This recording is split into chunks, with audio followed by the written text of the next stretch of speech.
A buzzing filled her ears, the sound of arguing crashing into her head until Jiang Yi felt as if it would split apart. One voice in particular made her scalp prickle. It sounded almost exactly like her grandmother, who had been gone for many years. How annoying! Even worse was her Aunt Jiang Ling's sharp, cutting voice. I saw it clearly with my own eyes. You came running out of that alley with your clothes all messy, buttons undone. And right after you, a man came out fixing his pants. Jiang Ling sneered. And you still dare say nothing happened? Who would believe that? You shameless woman! An older voice shouted angrily. My son has been away for years and you couldn't wait, could you? You went looking for another man. You've disgraced our family. I'll teach you a lesson. Then came the sound of hitting and kicking. Jiang Yi wanted to move, to open her eyes, to shout at the people who sounded like her aunt and grandmother to get out. But her body felt frozen, as if trapped in a nightmare. Suddenly, a woman's voice cried out in fury. I didn't. You're wronging me. You're making things up. The sound struck Jiang Yi like lightning. Her whole body trembled, and she snapped her eyes open. That voice, it was her mother's voice. In front of her, her young mother was being held by two women, one on each side, while an older woman struck her. The ones holding her were her aunt and her second aunt. The one hitting her was her grandmother. This scene. She had seen it before. It was the memory buried deepest in her heart, the one she never wanted to recall. Every time it surfaced, it tore her apart. Her mother's tragic end had many causes, many enemies, but everything had started from this very moment. So cruel. Why was she dreaming of this again? And worse, why couldn't she move in the dream? She wanted to rush forward, to tear apart those who had hurt her mother. Even though she had already taken revenge in the real world, whenever she saw them again, even in a dream, she wanted to do it all over again. But her body still wouldn't move. She could only watch as her mother was beaten. Li Yume endured the blows from the old woman, scratches landing on her face and body, but she didn't fight back. She only cried out, her eyes fixed ahead. Jiang Fan, please believe me. I didn't do anything. That day, I ran into he grabbed me, pulled on my clothes, and I broke free and ran out. I have nothing to do with him. I am innocent. Jiang Fan. That last cry of Jiang Fan carried so much emotion, hope, longing, sorrow, and pleading, that it made one's heart ache. Tears slipped down Jiang Yi's face without her realizing it. She also noticed a figure standing quietly in the dark corner of the room. It was truly her father, Jiang Fan. The dim yellow light fell across his face, softening his age, and making him look like a man in his 20s, handsome, refined, and striking. Yet at the same time, he carried the calm maturity of a man in his 40s, dignified and composed, which only added to his charm. A flicker of admiration flashed in Li Yume's eyes, but it was quickly replaced by self-doubt and desperation. Jiang Fan, please believe me. I would never betray you. Pain showed on Jiang Fan's face. He seemed unwilling to face the situation before him. Turning his head away, he said softly, let's get a divorce. No. Li Yume let out a cry that sounded almost inhuman. The neighbors eavesdropping in the crowded courtyard were startled by her voice, their hearts heavy with sympathy. Honestly, Li Yume is such an honest woman. I don't believe she would ever do something like that, one elderly lady whispered to her neighbor. You never know, another plump woman muttered while cracking sunflower seeds, her tone sharp. The quiet ones are often the ones hiding things. If she really had someone outside, do you think she'd come home and admit it? She sneered, her jealousy showing. Besides, look at her. Over 30 and still carrying herself like that. No wonder men can't help but stare. The elderly lady gave her a disapproving look and moved away. Inside the room, Li Yume's voice continued, filled with explanations and pleas for Jiang Fan to trust her. But Jiang Fan remained silent. Despair filled Li Yume's eyes. At last, she gritted her teeth and cried out, then I'll go to the police. I'll ask them to catch the real culprit and clear my name. Jiang Fan's brows furrowed slightly, his gaze suddenly deep and heavy. Finally, he lifted his head and looked at her, his voice gentle but bitter. Don't do this. Even if not for me, or for yourself, think of the child. If you go to the police and make this public, how will Jiang Yi face the world? Li Yumei's expression crumbled. The last bit of strength drained from her, and she collapsed weakly. The people holding her let go, even giving her a push, and she fell hard onto the ground. She leaned weakly against the wall, looking at Jiang Yi on the bed with despair and guilt. Her daughter had fallen ill from anger because of her. If the truth really came out, even if the police proved she hadn't been unfaithful but had actually been harassed by A, how could her daughter ever hold her head high at school? Li Yumei was in complete despair. The hopelessness and love in her mother's eyes pierced Jiang Yi's heart. She shivered all over, jumped up from the bed, and rushed to hug her mother. Mom. She held her tightly and cried. Being able to see her mother again was the greatest blessing. Her mother was the warmest presence in her life, and in the end, she had even lost her life because of her. She owed her mother far too much. Stop crying. I'm not dead yet. Don't act like you're mourning me. It's bad luck. The old Madame Jiang shouted angrily from the side.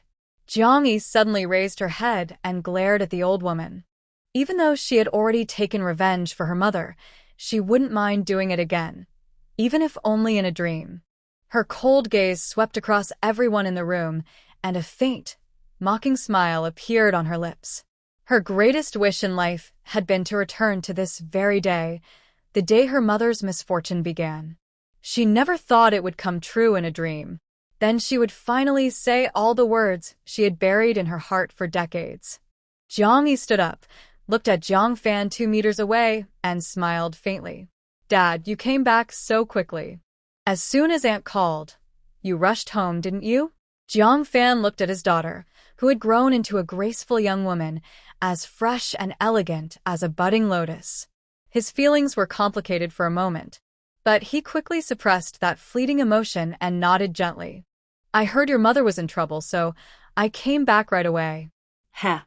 Jiang Yi let out a laugh, her voice laced with sarcasm. It's been 10 years. When Mom was scalded by Aunt and hospitalized with a critical notice, you didn't come back. But this time you rushed back so quickly. And the first thing you said was divorce. Her eyes and expression were full of mockery as she looked at Jiang Fan. His heart skipped a beat, and he avoided her gaze. Shameless. Jiang Ling immediately shouted from the side. A woman like your mother doesn't deserve to stay married. Smack. A sharp sound cut her off as Jiang Ling's face was slapped to the side, her body crashing against the wall. She was completely stunned. Everyone in the room, about a dozen people, froze in shock, and even those watching from outside were dumbfounded. No one expected that Jiang Yi, who was usually so timid, soft-spoken, and afraid to even look people in the eye, would actually dare to hit her aunt, Jiang Ling. Wasn't she afraid that the fierce old Madame Jiang would punish her harshly? As expected, once the old lady realized what had happened, she went wild and charged at Jiang Yi like an angry bull. But Jiang Yi reacted even faster. She grabbed the stunned Jiang Ling and shoved her hard toward the old lady. Cries of pain filled the small room as the two of them crashed into the wall and fell together. In the end, Jiang Ling landed right on top of Madame Jiang. With more than 130 pounds pressing down, Madame Jiang was clearly suffering. Outrageous!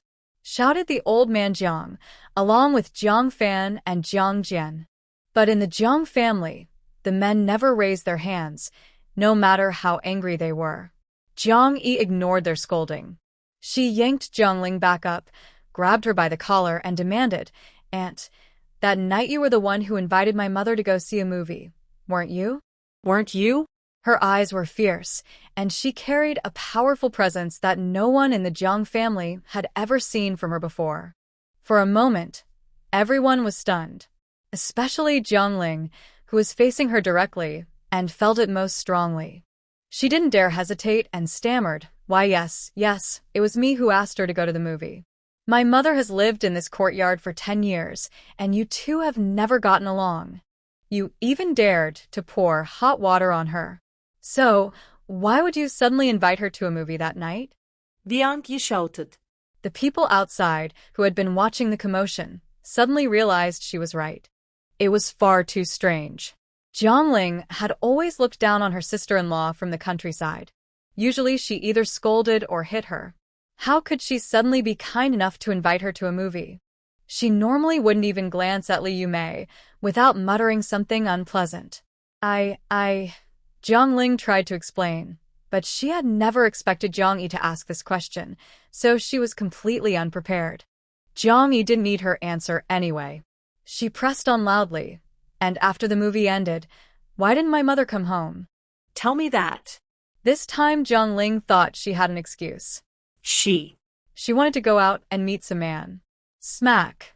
Another slap landed on Jiang Ling's other cheek, swelling it instantly. Mother, Jiang Yi turned and asked firmly, tell me, what exactly did Jiang Ling ask you to do that night? Li Yumei was still sitting on the ground, looking stunned, but when she heard her daughter's question, she quickly said, that night, after the movie ended, I was going to head home. But your aunt suddenly said she had lost her new hair clip and asked me to help her look for it. She also said it might have fallen in that alley. Is that true? Jiang Yi grabbed Jiang Ling by the collar and stared into her eyes. Did you lose your hair clip? The last word carried a clear threat.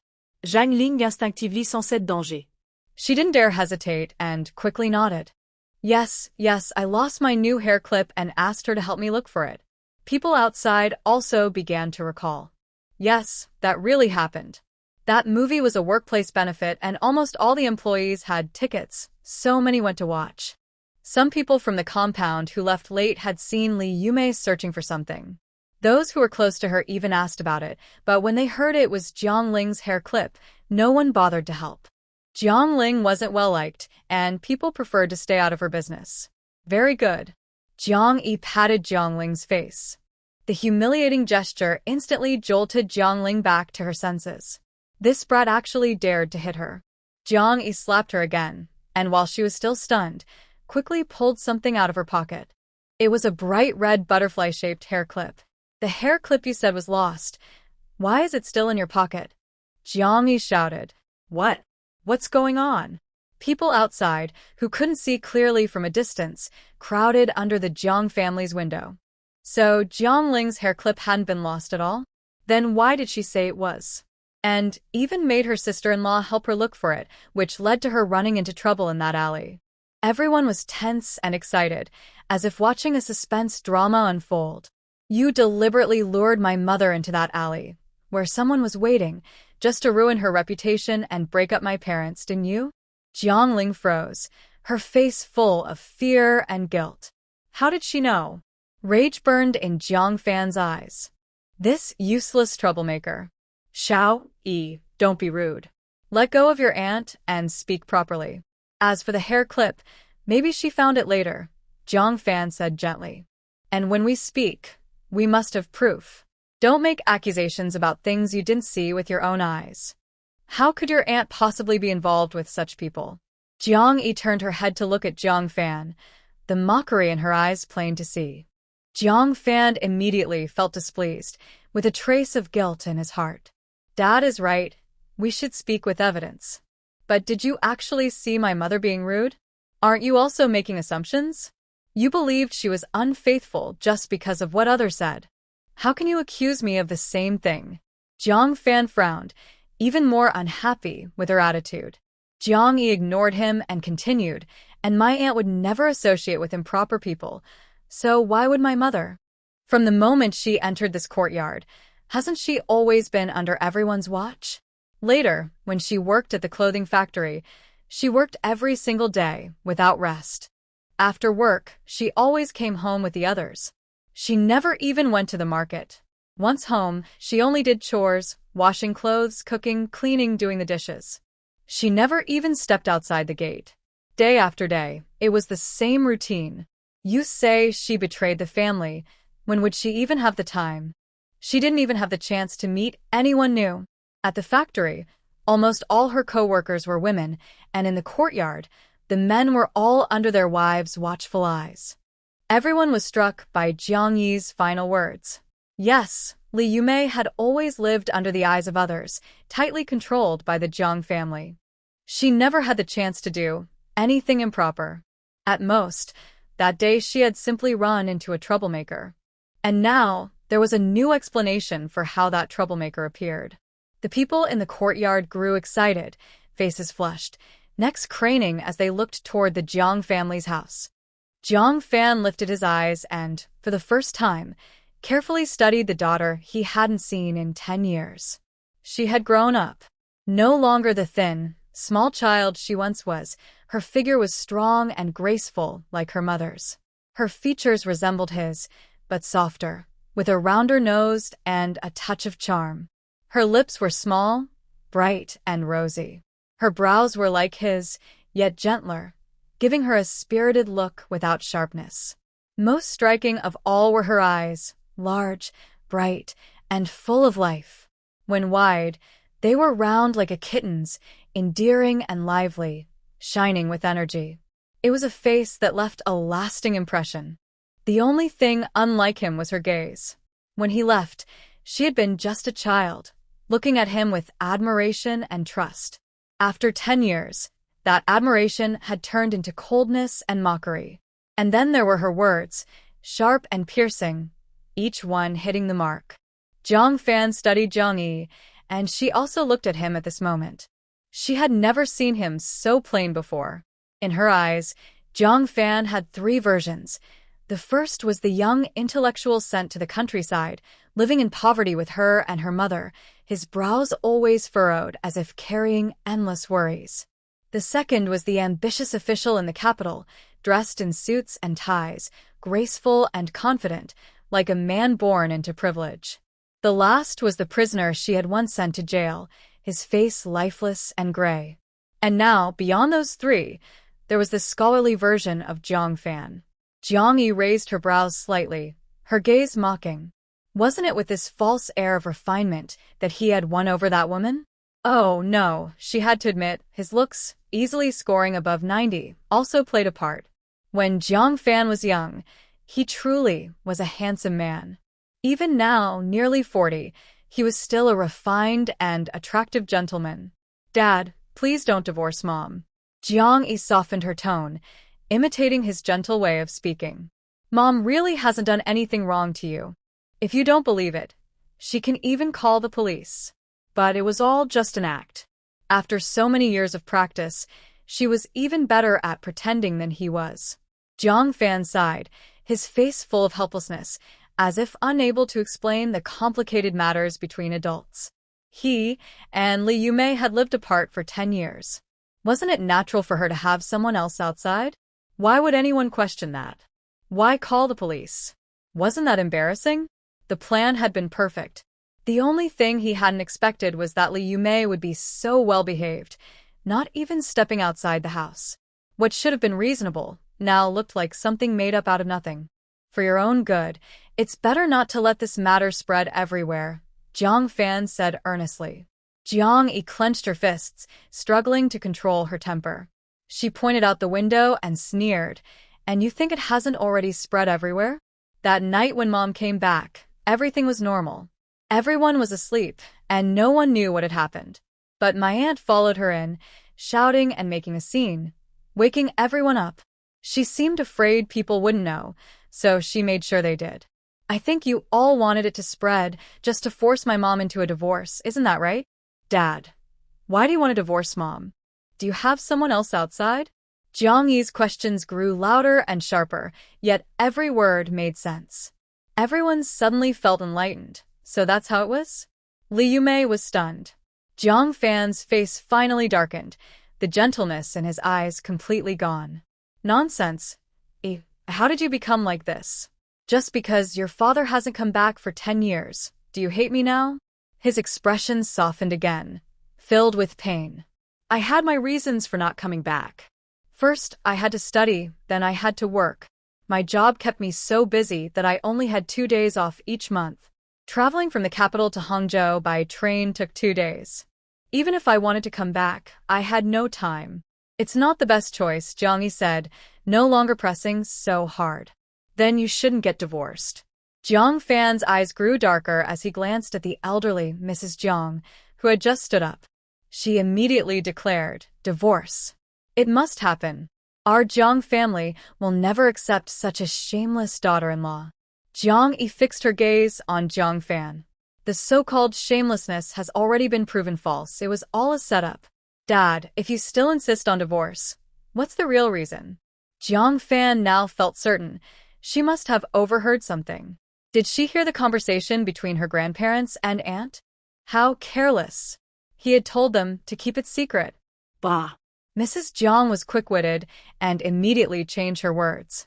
What setup? Nonsense. Even if your mother didn't run off with another man, she was still harassed by some. A daughter-in-law who brings such shame. We Jiang family will not keep her. I was not assaulted. He only tugged at my clothes twice. Li Yumei, still sitting on the ground, shouted loudly. She had been repeating that it was only a brief struggle, yet in her mother-in-law's mouth, it had turned into something far worse. If her own mother-in-law said this, how could outsiders believe her? How could she live with such rumors? How could her daughter live with them? Jiang Yi's eyes turned dark as ink, filled with anger. Her grandmother was truly cruel. The whole Jiang family was cruel. She shifted her gaze, mocking Jiang Fan. Dad, why don't you repeat what you just said about not making judgments without seeing things with your own eyes? Teach Grandma that lesson about how to behave. Jiang Fan's eyes grew heavy with meaning. She is my mother. How can a child talk back to their parents? Mrs. Jiang immediately looked at Jiang Yi with pride. Jiang Yi no longer wanted to look at their faces. She pulled her mother up from the ground and made a move to leave. Mom, let's go to the police and let them clear your name. You're not allowed to go. Jiang Ling immediately blocked the doorway, glaring at her fiercely. Why not? Jiang Yi asked. Because we can't make this public. It would be too shameful. Jiang Ling stammered. Humph. Jiang Yi let out a cold laugh. On one hand, you've already made a huge scene, and on the other, you're using "don't make it public" as an excuse to stop us from calling the police. Don't you think that's contradictory? I think you're not afraid of the scandal.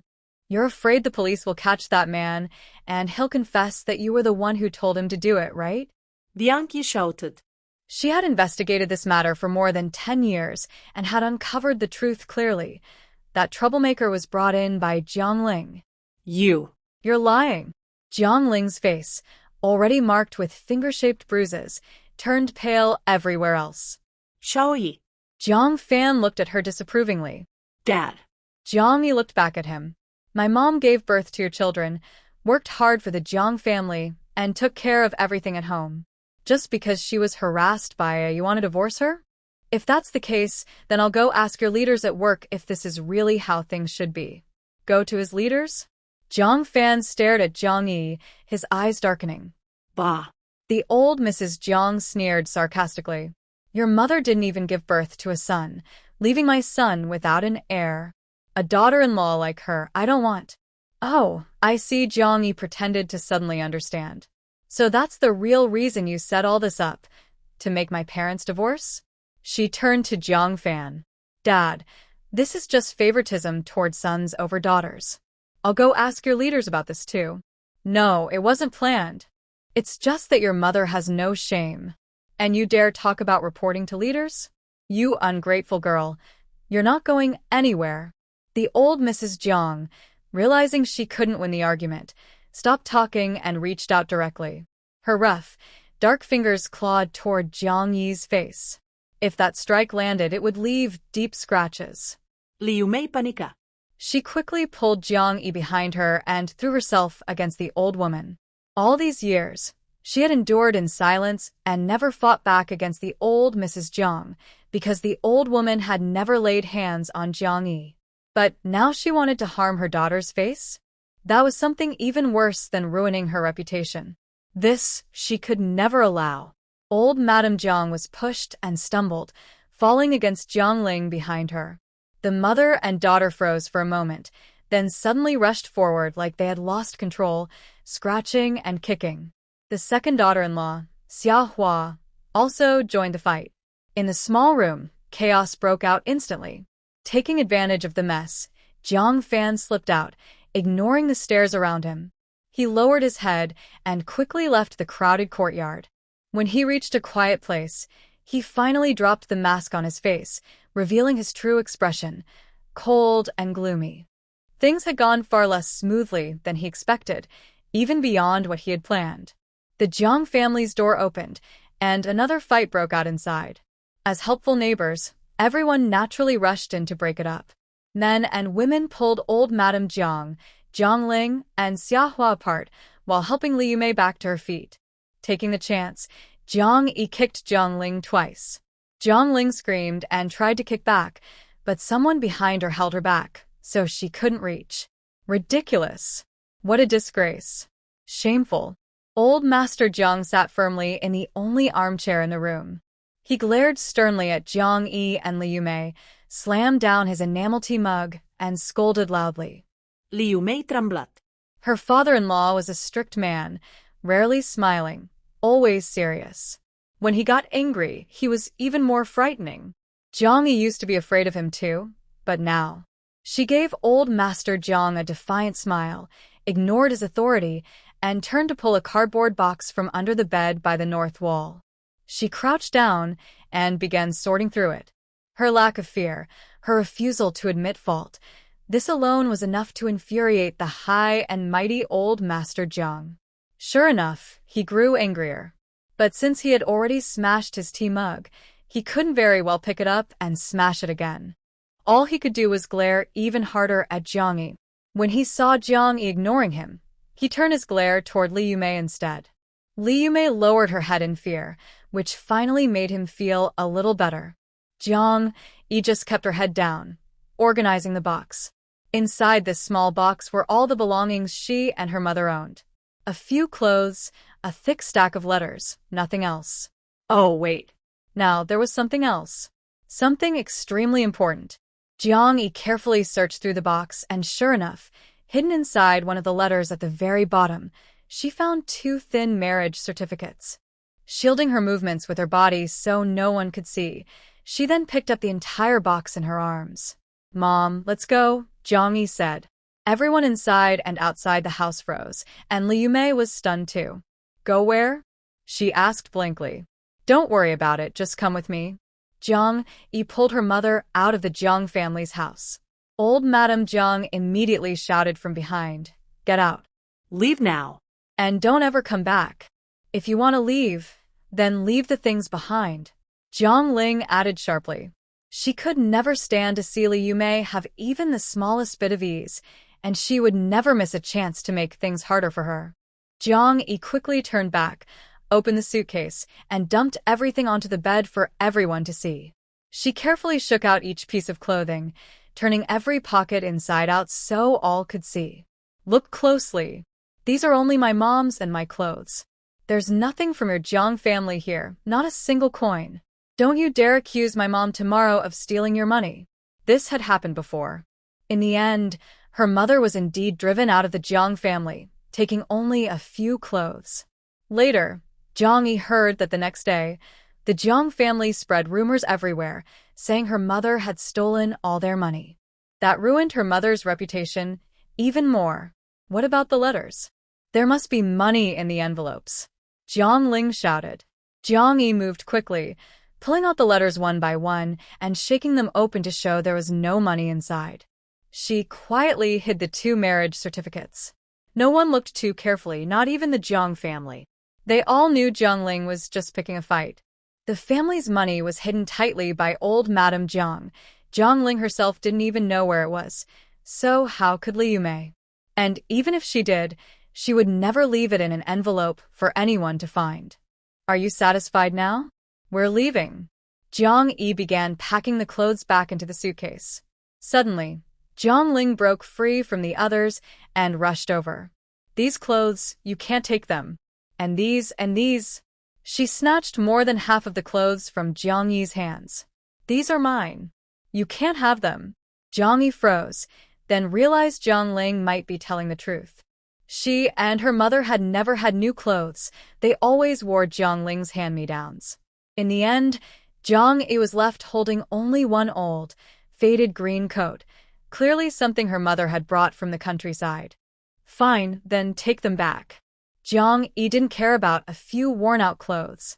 Knowing they had been Ling's, she didn't want them anyway. She wrapped the last worn-out coat with the remaining coupons, then pulled her mother out of the Jiang family's house.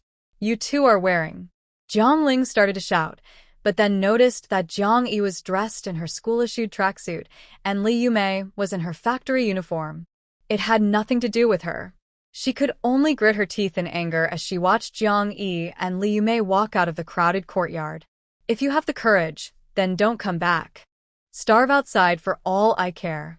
Ling yelled toward the doorway. When the commotion ended, the onlookers gave Ling a look of disdain, then quickly left the Jiang house, as if avoiding bad luck. Looking back at the gate, Jiang Yi and Li Yumei were already gone. How pitiful! On such a cold night, with no money, where could the two of them go? Li Yumei had no relatives in Hangcheng, otherwise the Jiang family wouldn't have treated her so badly. As soon as Li Yumei stepped out of the courtyard, the cold wind sobered her up, and she too realized the problem. She knew her daughter no longer wanted to stay with the Jiang family. She didn't want to either. But apart from them, they had nowhere else to go. Her own family lived hundreds of miles away in the countryside. But soon, an idea came to her, and her eyes lit up. "Rui, let's stay in the factory's duty room for the night. It's warm there." Hearing the nickname that only her mother used, Jiang Yi's tears suddenly welled up. Her mother had told her that she originally wanted to name her Jiang Rui, but her father thought it sounded too plain, so she became Jiang Yi instead. Rui became her nickname, but only Li Yumei ever called her that. Her father usually called her by her full name. If he was in a good mood, he might call her Xiaoyi. At first, Jiang Yi didn't understand the subtle feelings behind this, until one day her mother said, when she married Jiang Fan, she truly felt everything was going her way, just as she had wished. But perhaps what her mother saw as happiness, her father saw as shame, especially after he got into university and became a government official. And she herself was the living reminder of that shame. How could he ever call her Rui? Thinking of Jiang Fan, Jiang Yi quickly wiped away her tears. She looked at Li Yumei, who was filled with worry, guilt, and love, and said firmly, "We're not going to the duty room. We're going to find Jiang Fan." Li Yumei immediately said, "Don't talk like that. You must call him Dad." In the darkness, her eyes shone with tiny sparks of hope. "Do you know where your father is?" Jiang Yi stopped walking and looked at her. Mother still held some hope for Jiang Fan. She turned her head and looked around. They had already left the alley of the crowded courtyard and arrived at the lakeside. It was late at night, quiet and still, with no one in sight. The silver moonlight spread across the calm surface of the lake, sparkling like scattered silver. Everything felt so real, so beautiful. Jiang Yi took a deep breath, forcing down the excitement in her heart.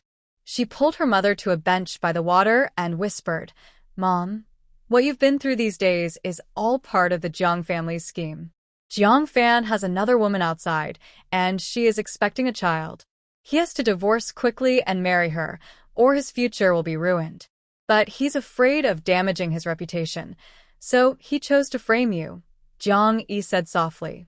Li Yumei felt as if she had fallen into an icy pit. The early winter wind was bitterly cold. Jiang Yi held her mother's hand and could feel her slight trembling. Surely the chill in her heart was even harsher than the cold in the air. She knew how deeply her mother cared for Jiang Fan. When Jiang Fan was 18, he was sent to the countryside and assigned to her mother's village. The village was poor and remote, and Jiang Fan was like a falling star that suddenly lit up the whole place.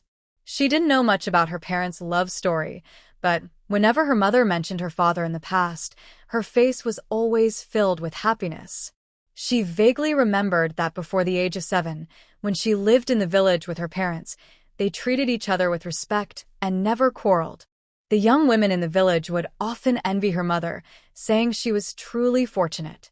At that time, she also liked her father very much.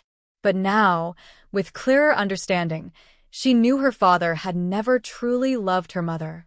What he felt was only convenience and self-interest. Back then, he couldn't endure the hardships of farm work, and with others making things difficult for him, he gave up and chose to marry in the countryside. The reason he chose her mother was because her uncle was the village leader. From then on, he did live a few peaceful years. Later, in 1977, when the college entrance exams were reinstated, he seized the chance, got admitted to a university in the capital, and escaped rural life. At that time, he had already thought about divorce. For half a year, he didn't send a single word back. Her mother grew anxious and, by every possible means, brought her to his hometown, forcing their way into the Jiang household. At that time, the Jiang family refused to accept them. They scolded and hit until the neighborhood committee stepped in and contacted Jiang Fan. Only then did her mother reconnect with him. When their identities were revealed, the Jiang family had no choice but to admit the truth. Her mother brought her into the Jiang household, and soon after, a clothing factory was hiring. With her excellent cooking skills, her mother was accepted into the kitchen staff. She earned a salary, half of which went to the Jiang grandmother, and the other half was sent to Jiang Fan. That was how they managed to stay. Jiang Yi never thought her mother was wrong for being persistent or for loving without pride. Back then, things were different. Divorce brought great harm to both women and children. If her mother had cared only about dignity, would she have just waited to be abandoned? Would she have let her daughter grow up without a father, mocked and isolated by classmates? Jiang Yi understood. Her mother's persistence was half for her, and half because she truly cared for Jiang Fan. After her mother started sending him money, Jiang Fan began writing letters again, one each month. They weren't filled with affection, only simple updates about his school life, ending with a short line of concern. Don't overwork, take care of your health, or how is Jiang Yi's studying going? Just those few words were enough to hold her mother's heart. Perhaps it was also because of the years they had once lived together. Jiang Yi gave a cold smile. She believed that if Jiang Fan wanted to, he could deceive anyone. Another gust of wind blew. Li Yumei shivered hard, her voice trembling. How? How did you know? They always discuss these things over the phone, Jiang Yi said. That day, when I went to the post office to send money for you, I happened to see Ling making a call. She didn't notice me, but I heard what she was saying. But in truth, that wasn't what happened.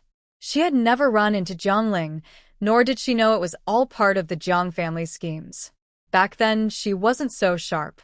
She believed the gossip around her, truly thinking her mother had betrayed her father.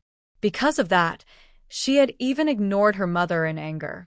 Now, Jiang Yi hugged her mother tightly, filled with guilt and sorrow. In her past life, she had hurt her mother deeply. Earlier, when she was beaten, she noticed something strange. The pain from Ling and the grandmother's pinching was real, sharp and unbearable. She fought back so hard her nails split, blood flowing, the sting cutting deep. Dreams never hurt this much. She finally remembered what she had been doing before she woke up. In her previous life, she had spent all her years taking revenge on those who had hurt her mother. She never let a single one go, pressing them down so hard that even their children and grandchildren lived in misery and poverty. When the last enemy was finally buried, she was exhausted. After traveling around the world, she completely collapsed. Lying on the hospital bed, she even heard the alarm sound from the machine when her heartbeat stopped. Jiang Yi lowered her head, looking at her young mother and her younger self, feeling the biting cold wind outside and the warmth from her mother's embrace. She couldn't hold back anymore and cried loudly, letting all her emotions out. She thanked the heavens, thanked the mysterious power that had sent her back. She had returned to the winter of 1987, when her mother was still alive. In this life, she was determined to live well with her mother. She wanted her to live proudly, freely, and happily. She wanted her to truly see the beauty of the world. And she wanted her to know that Jiang Fan was not the only so-called good man in this world. Of course, she could let go of the hatred in her heart, but as for those who had hurt her mother, she didn't mind teaching them another lesson. The memory of her mother's cold body in her past life had completely frozen her heart. Thinking of her mother's tragic death, Jiang Yi cried even harder.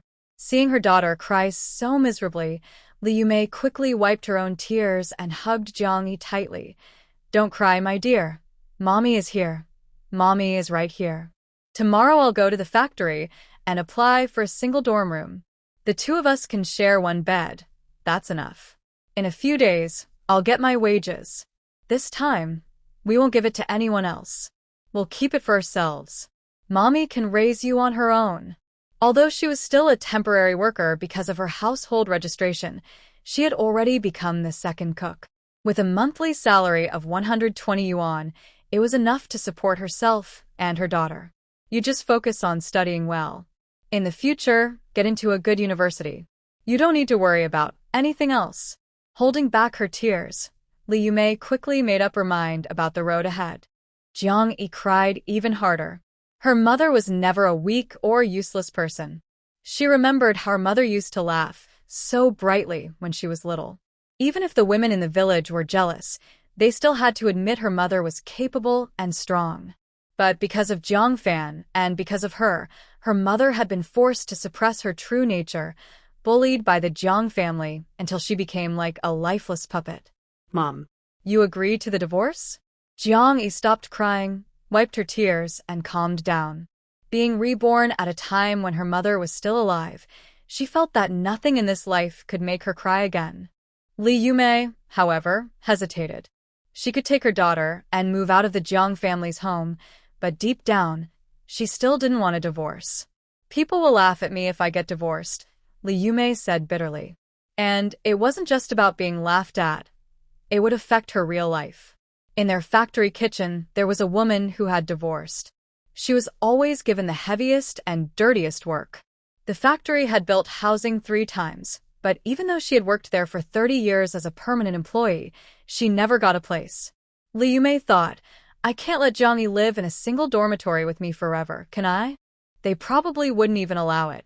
Worse, if she divorced, the Jiang family might use their connections to have her fired from the factory. And what about her daughter's studies? Jiang Yi was already in her final year of high school, with college entrance exams coming next semester. Would she have to go back to a rural school? She didn't even know if a divorce would affect her daughter's chances of getting into university. Would the political review fail because of it? She didn't want a divorce. She was afraid of it. "Mom, don't think about all that," Jiang Yi said, holding her mother's shoulders. "Even if you don't agree to the divorce, Jiang Fan will find another way to force you." Jiang Yi's mind worked quickly. She imagined what her father might have done in her past life if this plan hadn't succeeded in pushing Li Yumei away. She thought of many possibilities, and every one of them was bad for them. This marriage had to end. As for Jiang Fan being her father, she didn't care. What they needed to do now was figure out how to make the divorce work in their favor. "Divorce is fine, but the Jiang family must give us money and a house," Jiang Yi said firmly. "A house?" Li Yumei was shocked. She didn't even need to think before answering. Impossible. "The Jiang family is desperate for housing themselves. They would never give one to us." It was 1987. For city people, especially in Hangcheng, the provincial capital, housing was extremely scarce. Jiang Yi didn't know the exact average living space per person at the time, but she knew that the Jiang family had 9 people crammed into a single 10-square-meter room. The room had nothing but beds. The old couple, Jiang Sr. and his wife, shared one bed. The second son, Jiang Jian and his wife, Xia Hua, shared another. Jiang Jian's twins, Jiang Long and Jiang Feng, shared a bunk bed. Li Yumei, Jiang Yi, and Jiang Ling also shared another bunk bed. Jiang Ling slept on the lower bunk, while Jiang Yi and their mother slept on the upper one. The kitchen was set up under the eaves outside the door, and the restroom was at the far end of the alley, shared by everyone. Each day, people had to line up nearly 10 meters just to use it. This was the way of life in the crowded courtyard houses along that alley. Each courtyard held about 10 families, and every household lived in conditions similar to the Jiang's. Even if the Jiang family agreed, would you really want to move back? Li Yumei asked Jiang Yi. Jiang Yi smiled.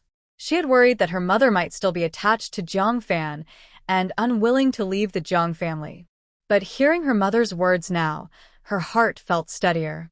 Although Li Yumei didn't truly want a divorce and still had a trace of attachment to Jiang Fan, she certainly wasn't attached to the Jiang family itself.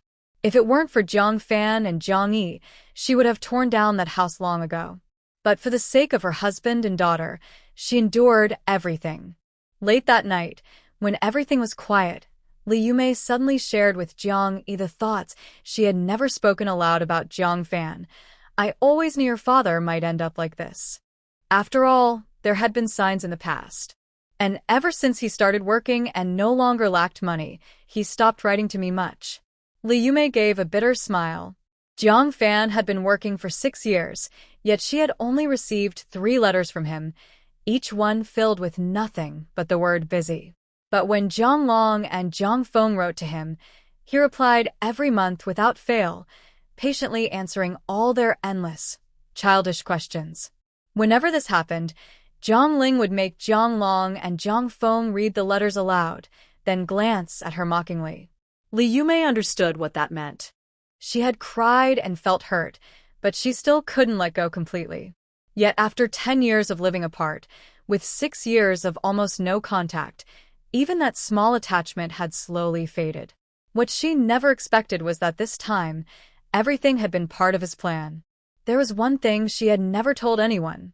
Back then, that troublemaker hadn't just tried to pull her around to make a scene. He had truly wanted to harm her. Fortunately, she had grown up in the countryside, strong from farm work. Later, working in the kitchen, chopping and cooking every day, she had built up even more strength. That was how she managed to break free. Otherwise, right now, thinking back to the disgust and despair she felt when that harassed her, Li Yumei's feelings for Jiang Fan instantly disappeared, leaving only hatred. Jiang Yi's eyes flickered. Even though her mother said nothing, she could still guess the truth from her expression. To Jiang Yi, who had already lived through one lifetime, her mother now seemed as simple and pure as a blank sheet of paper. That's Sun Chong. It seemed that in her past life, she had let him off too easily. But it didn't matter. This time, she would continue. A cold wind blew past. Jiang Yi pulled her mother along. Let's find a hotel to stay in first, then we'll talk. Li Yumei looked embarrassed. I don't have any money. Even though Jiang Fan had a job, he still took her money, without hesitation. The rest was given to the Jiang family's matriarch.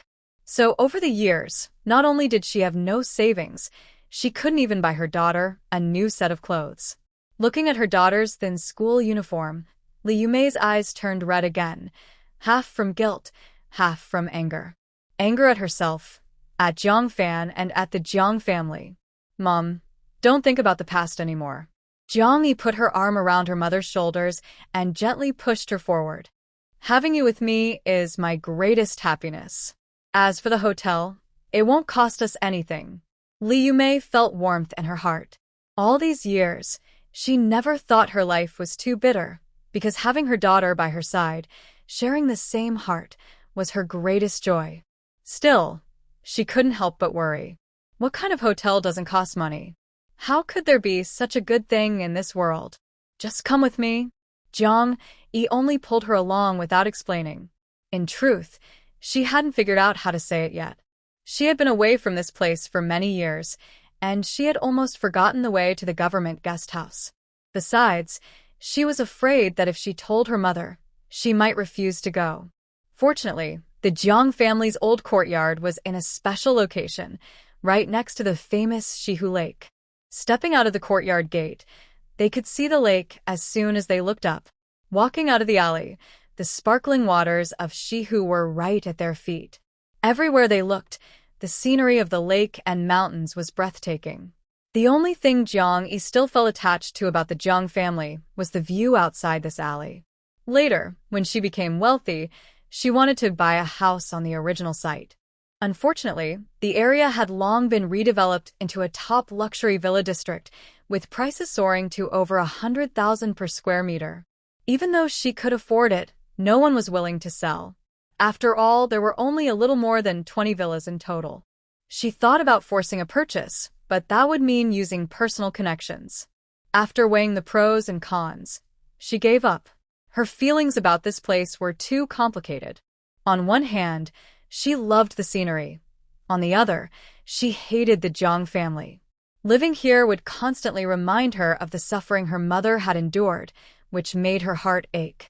But now, that worry was gone. Her mother was safe and well, so she couldn't miss out on this beautiful place. That meant the terms of the divorce needed to be carefully discussed. As Jiang Yi was lost in thought, she looked up and saw a 3-story building not far from the lakeside. At night, it was rare to see neon lights shining here. From a distance, the words "Government Guesthouse" were clearly visible.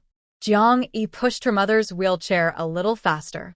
Liu was startled and quickly pulled back. "Roy, you're not planning to take me there, are you? That place charges money, and it's expensive." She had heard that even the cheapest room costs several dozen yuan a night. With her monthly salary, she couldn't afford to stay there for long, and now they didn't even have any money at all. "Don't worry, we won't have to pay," Jiang Yi said with a smile. "Then who will?" Liu still refused to move. Viang fan, viang yi replied. "He gave you money?" Liu was surprised. She no longer insisted on calling him father. Of course not, Jiang Yi said. He's staying there himself. From what she knew about Jiang Fan as a cadre, he had to stay in the government guest house when traveling. That was how he showed his status. There, he might even run into some high-ranking officials. Even if not, meeting a minor one and exchanging a few words could still be useful. He was someone who knew how to take advantage of opportunities. Hearing this, Liu froze for a moment, and Jiang Yi pushed her straight into the guest house. Late at night, a young woman was still on duty at the front desk. When she saw the two of them enter, she immediately frowned. The two looked disheveled, with messy hair and faces marked with bruises. They were even carrying clothes. Were they really here to stay? "We don't accept outside guests here," the young woman said. Her tone was a little cold, but she wasn't rude or harsh. For that time, this was already considered very polite service. Jiang Yi paused, suddenly remembering that although many hotels and guesthouses were now open to anyone with money, government guesthouses like this still required an introduction letter to stay. But it didn't matter. She had no money anyway, so why would she need a letter of introduction? "We're not outsiders. We're family of Mr. Jiang Fan, who just checked in. We'll stay in the same room with him," Jiang Yi said. The young receptionist froze for a moment, then looked carefully at Jiang Yi and Liu. She noticed that although the woman with messy hair and a scar on her face looked worn out, she was actually very beautiful. The girl standing in front, with no scars, was even more stunning. And now that she looked closely, she did resemble the man who had just gone inside. Still, the receptionist hesitated. That man looked so confident and refined. Could his family really be in such poor condition? And sharing one room with him? "Don't believe me?" Jiang Yi smiled, pulled an envelope from the bundle of clothes, and took out 2 marriage certificates. She opened one and placed it in front of the receptionist. "See for yourself." The young woman widened her eyes, glanced at the photo, then at Liu. It was real. Although Liu had suffered for more than 10 years in the Jiang family, she had a strong foundation and resilient spirit, so her youthful beauty still showed on her face. The receptionist, looking conflicted, went upstairs to find Jiang Fan. Jiang Fan came down quickly, frowning. "What are you doing here?" His tone was edged with impatience. "Dad." Jiang Yi called out sweetly the moment she saw him. In her heart, she despised him and hated calling him father, but when necessary, she didn't mind using the word, especially when she knew it was the last thing he wanted to hear. Sure enough, Jiang Fan immediately glanced at the receptionist beside him. The young woman forced a laugh and said, "Director Jiang's daughter is already this grown? She's so pretty." Jiang Fan gave a stiff smile and thanked her, though his eyes were full of irritation. The last thing he wanted was for anyone to know he had a family or that he wasn't divorced yet. He didn't realize the receptionist had already seen his marriage certificate. If he knew, he would be furious. "Could you please open another room for me? I'm grown up now. I can't stay in the same room as my parents," Jiang Yi said to the receptionist. This time, the receptionist didn't hesitate and quickly handed her a key. Guests with an introduction letter were allowed to bring family members. Li Yume gave her daughter a puzzled look. Just moments ago, Jiang Yi had spoken of Jiang Fan with cold resentment. Why was she suddenly acting so affectionate, even suggesting she and Jiang Fan share a room? Jiang Yi only smiled and gave her mother a reassuring glance, as if to say, "Don't worry, I know what I'm doing." It was a pleasant surprise that her mother could let go of her feelings for Jiang Fan so quickly. But she knew her mother had her own reasons for saying that. Jiang Fan was eager to cut ties with them, and she understood why. Still, she had her own plans. She would not let him get what he wanted so easily. Jiang Fan didn't want to stay downstairs for even a second.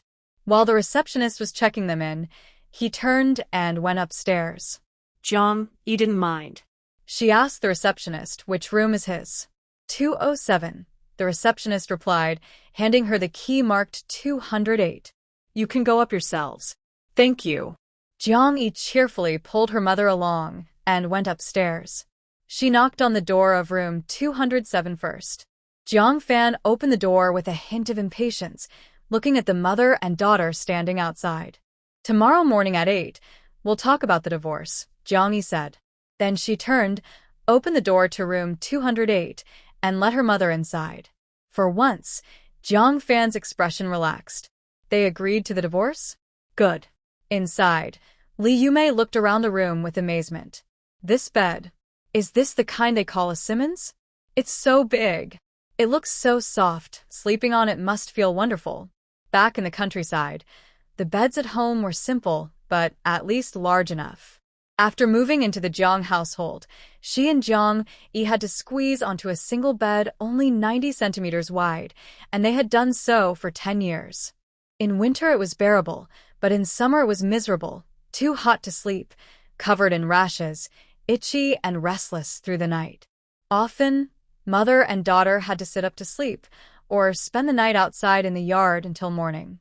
She could endure the hardship, but it pained her that her daughter had to suffer too. Thinking of the past made Li Yume's heart ache. Things will be better from now on. I promise. We'll have big beds to sleep on.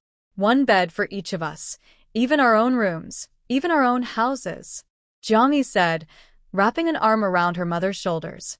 Li Yume thought her daughter was just trying to comfort her. A house of their own.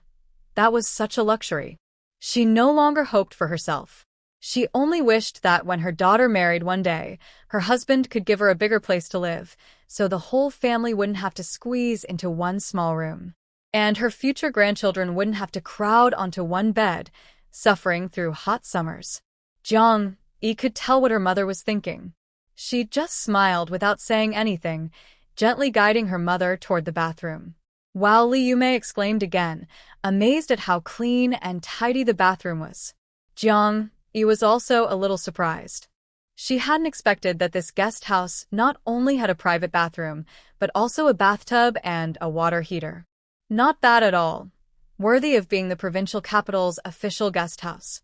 She helped her mother take off her clothes, but instead of running water for a bath, she focused on treating her mother's injuries. Luckily, it was winter and the clothes were thick, so only her neck and arms showed visible wounds. There were also a few scratches on her face, but they weren't deep and probably wouldn't leave scars. Otherwise, Li Yume also checked Jiang Yi's injuries. When she saw the bruises on her daughter's body, her heart ached and tears fell. Then, noticing Jiang Yi's lifted right hand and the damaged fingernail, she gasped in shock. How painful that must be. Tomorrow at work, she was determined to confront Jiang Ling and settle the grudges of the past 10 years once and for all. In the past, Jiang Ling often scolded her, sometimes even raised a hand against her. Years ago, she had even pretended to accidentally spill boiling water on her, leaving her gravely ill. But Li Yume had endured it all without fighting back, afraid that Jiang Ling and the old matriarch would vent their anger on Jiang Yi instead. Back then, Jiang Yi was still a child. How could she withstand such treatment? Now things were different. She was about to divorce Jiang Fan, so she no longer had to hold back. Jiang Ling was nothing to her now. Tomorrow, she would make sure Jiang Ling paid for everything. After tending to their wounds, mother and daughter lay down to rest. Li Yumei fell asleep almost instantly. Even though so much had happened today, enough to feel like the sky had collapsed, she could still sleep soundly. Almost nothing could disturb her peace of mind, except when Jiang Yi was sick as a child. It was exactly this strong spirit that had allowed her to endure 10 years in the Jiang family while still keeping her beauty. Otherwise, with a weaker heart, she might have been worn down into a bitter, lifeless woman. Jiang Yi looked at her mother and smiled. She believed she had inherited this trait too. Normally she could fall asleep right away. But not tonight. What had happened to her mother was serious, but what had happened to her was even more shocking. And, perhaps, there was something even stranger? She stretched out her right hand, which had stopped bleeding, and stared in surprise at her palm. There, an oval-shaped mark had appeared, about the size of a coin, faintly red, slightly raised, neither painful nor itchy. By right, this scar shouldn't have appeared at this time. She had gotten it much later, when she was traveling around the world. On a deserted island abroad, she burned her hand on a strange stone. That day, she was walking by the sea when she noticed it by chance, a stone the size of an egg, pure black, so dark it almost seemed to swallow the light. At first glance, she didn't even realize it was a stone. She thought a black hole had suddenly appeared on the ground. Only when she looked closer did she see it was just a rock. Curious, she picked it up. To her surprise, the stone, which had been cool at first, turned scorching hot the moment it touched her palm. Startled, she quickly threw it into the sea. A wave rose, and the stone vanished without a trace. But her palm was left with a scar. How could a scar from decades later in her past life appear on her hand now? Jiang Yi stared at her palm for a long time. Suddenly, a thought flashed through her mind. Space. I want to enter. Her vision went black. She instinctively closed her eyes, and when she opened them again, she was in a completely different world. Jiang Yi stood frozen, stunned by what she saw. The sky wasn't blue but a pale green, with two golden suns hanging side by side. The ground stretched endlessly, a barren rocky desert with not a single blade of grass. A gust of wind blew past, carrying with it a choking, dusty smell. Her heart sank. This was indeed a space, but not the kind she had imagined, certainly not a fertile land for planting. But then her heart began to race with excitement. Even if it wasn't for farming, it was still a space. A portable storage and shelter like this was already a treasure. She couldn't ask for too much. Sometimes, people should dream bigger. Master, why not wish for a little more? A voice suddenly spoke beside her, making Jiang Yi's hair stand on end. Who's there? She spun around in fear, but there was no one, no person, not even a shadow. Space Administrator number 518, welcoming the Master's arrival. As the voice fell, a fist-sized rock on the ground began to move. It melted into a pool of liquid, then slowly rose, reshaping itself into a human form.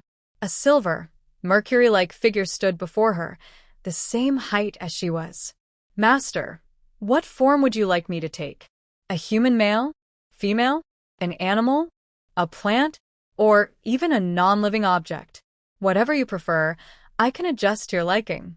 Jiang Yi's strong mind helped her calm down. She realized that this thing felt a bit like science fiction, not really scary. I'll choose human male, Jiang Yi said. She often had trouble making choices. When there were too many options and none really mattered, she usually just picked the first one. 3 seconds later, a real human male appeared in front of her. He was tall, handsome, and dressed neatly. Now it looked as if a real person was standing there, not just a piece of stone. Who are you? Introduce yourself, Jiang Yi said. All right. The handsome figure lowered his head slightly, looking at Jiang Yi with gentle eyes. Jiang Yi quickly reminded herself in her heart, this is still just a stone. Master, the place you are in now is called the active space plane. Compared to the stable plane, which is your real world, this place is unstable. If there is enough energy, objects can use it as a springboard to jump through space, moving from one point in the universe to another. Wait, explain that in more detail, Jiang Yi said, still a little confused. Of course.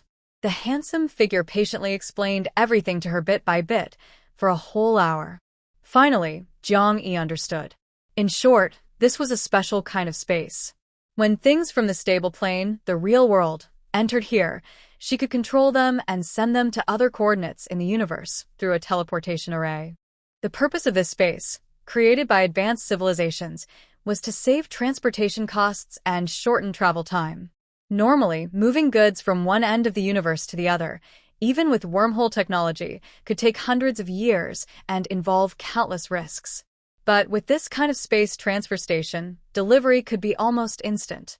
There were only 1,000 such transfer stations created by advanced civilizations, and Jiang Yi's was number 518. Out of those 1,000, only a few hundred had ever been randomly activated, and finding a true master was extremely rare. According to the laws of the universe, intelligent machines could not become the masters of such spaces. Only naturally born intelligent beings could. Jiang Yi became the master of this space because her spiritual frequency matched it perfectly. That was why she could cross the barriers of space with her physical body and arrive here. Since she and this space were essentially one, there were no obstacles between them. Such a perfect match was extremely rare among countless lives in the universe. The handsome stone, Administrator number 518, was her assistant. He was responsible for maintaining the teleportation array, managing item transfers, and collecting fees. But just now, the handsome stone told her that because the civilization level of her planet was too low, her business qualification had been revoked. She was still the owner of this transfer station, but she was not allowed to run it.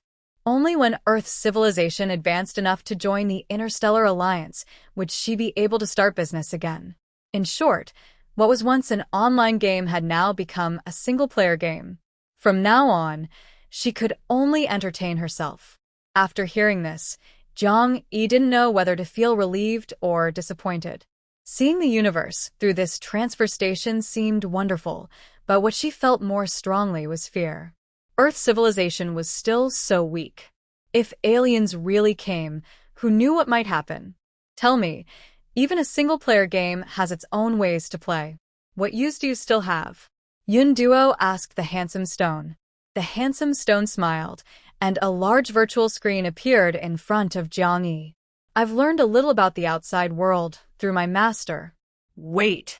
Jiang Yi quickly interrupted. How exactly did you learn through me? The mark on your hand is part of my body. I can use it to collect data from the outside world. I don't like that, Jiang Yi said coldly. The thought that something from an alien civilization had been placed inside her made her uneasy, no matter how often the stone called her master.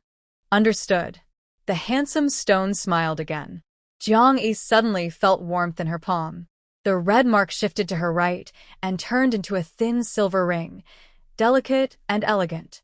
Now that it had moved outside her body, that should be acceptable, right? Jiang Yi lowered her head, now worried it might get lost again. The handsome stone smiled. Don't worry, Master. I've already recorded your mental frequency. I will follow you forever, until your life ends, and then I'll wait for the next master. Jiang Yi suddenly felt this stone wasn't very smart. It really didn't know how to talk properly. Let's continue with what we were discussing, she said. A virtual screen appeared, filled with dense rows of Chinese characters. This is a development plan I made for you. If you follow it, in about 100 years you can turn Earth into a beginner-level civilization, join the Interstellar Alliance, and gain trading rights. Jiang Yi looked up at him. So, basically, it wouldn't happen in her lifetime? Then, what was the point? Still, she glanced at the plan and froze for a moment. Every part of it was about industry and technology, starting from the level of the 1980s. From making screws to building spaceships, everything was included. She quickly skimmed through it, then asked, "Do you have all the industrial and technological data?" "Smart," the handsome stone said confidently. "I have all the data, from primitive civilizations to advanced ones." "And what about making things? Can you actually do it?" Yes. "I can manufacture anything, but I need materials and energy." After saying this, the handsome stone bent down, picked up a rock, and let his right hand melt around it. When he opened his hand again, the rock had turned into a tiny car. He placed it on the ground, and the little car sped away. "That's it. I just used up the last of my extra energy. What's left can only keep my form stable and allow me to talk with you." Jiang Yi was speechless. "Then how do I recharge you?" she asked through clenched teeth. Was this stone teasing her on purpose? "I'm easy to take care of," the handsome stone said with a smile. "I just need electricity, direct current, alternating current, even lightning will do." Jiang Yi finally smiled, and her smile grew wider and wider. She had just figured out how to make money with him.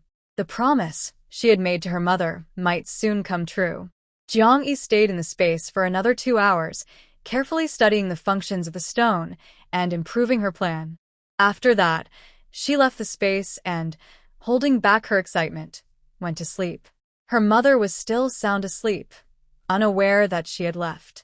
Jiang Yi hugged her mother from behind, smiling as she drifted off.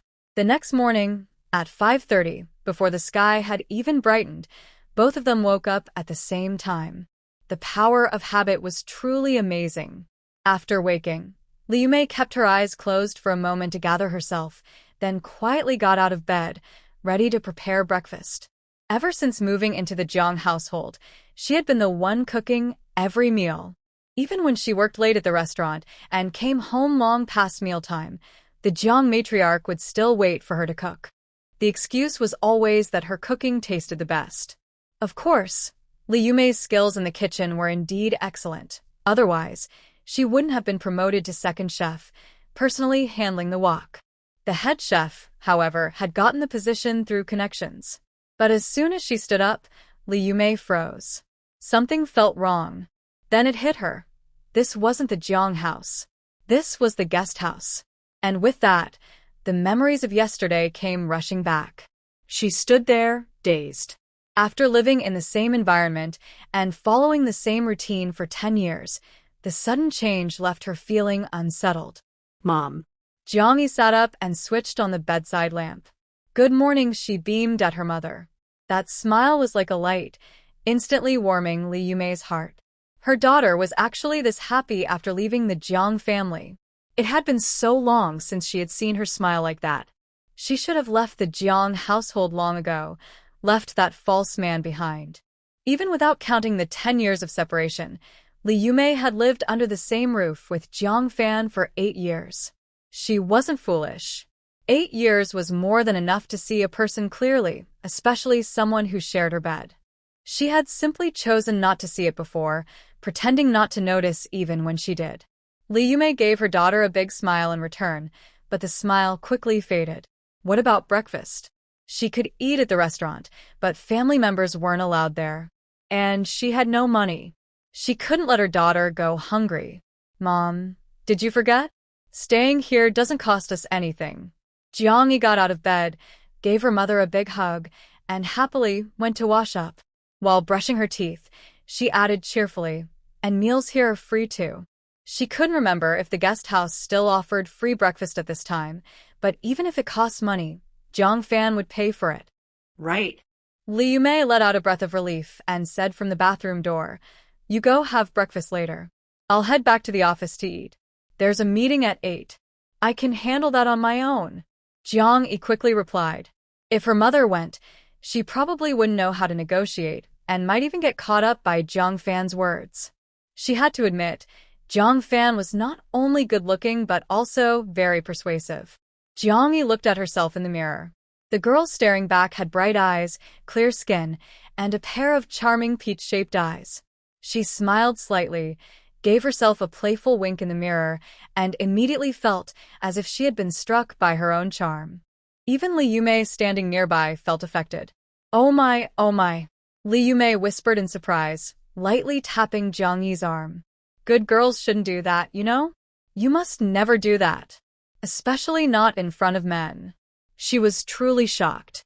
How could her daughter have such an expression? It made her blush and her heart race. You must never look at anyone like that, do you understand? Otherwise, people will think you're not a proper girl. Li Yumei warned again and again, clearly worried. Jiang Yi quickly admitted her mistake, but the smile on her face couldn't be hidden. In the past, she didn't like her looks because she resembled Jiang Fan too much. But now, she had to admit, she was really beautiful. For that, she had to thank Jiang Fan and, of course, her mother as well. Li Yumei was also a beautiful woman, with striking features and refined looks. She hadn't passed down any flaws in her genes. By modern standards, her figure was nearly perfect, and Jiang Yi had inherited that completely. But in those days, such a figure was often seen as improper for a woman. Li Yumei herself didn't like her body much, and she never dared to walk with her head held high. Jiang Yi looked at her and thought, I'll have to help her change that. But there was no need to rush. After Li Yumei finished washing up, Jiang Yi took her downstairs to find the dining hall. It was already 6 o'clock, and the restaurant had opened. Luckily, at that time, government Guesthouses still offered free breakfast. It wasn't a buffet, though, just a small menu with a few choices like buns, fried dough sticks, and noodles. But you could order as much as you wanted. The provincial guest house mainly hosted important people, so the service was always top-notch. When Li Yumei sat down, she still felt a little uneasy. She had never eaten in such a place before, not even stepped inside. She never imagined that one day she would be here, having a meal.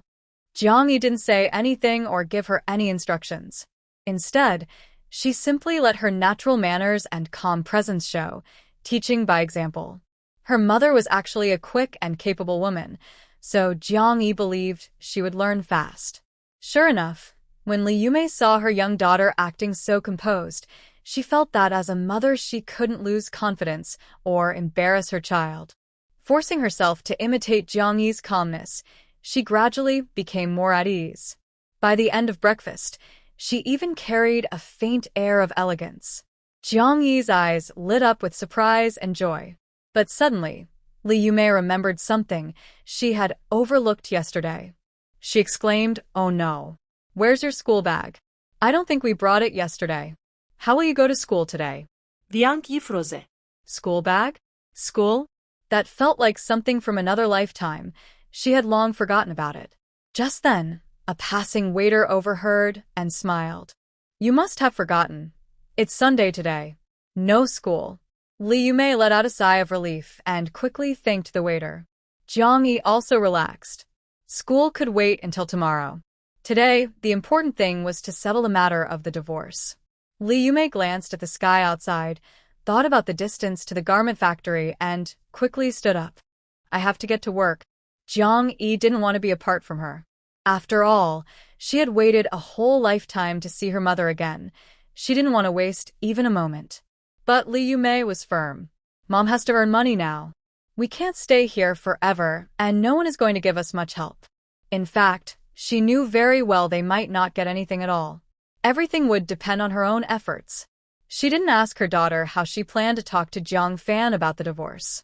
To her, divorce simply meant two people separating.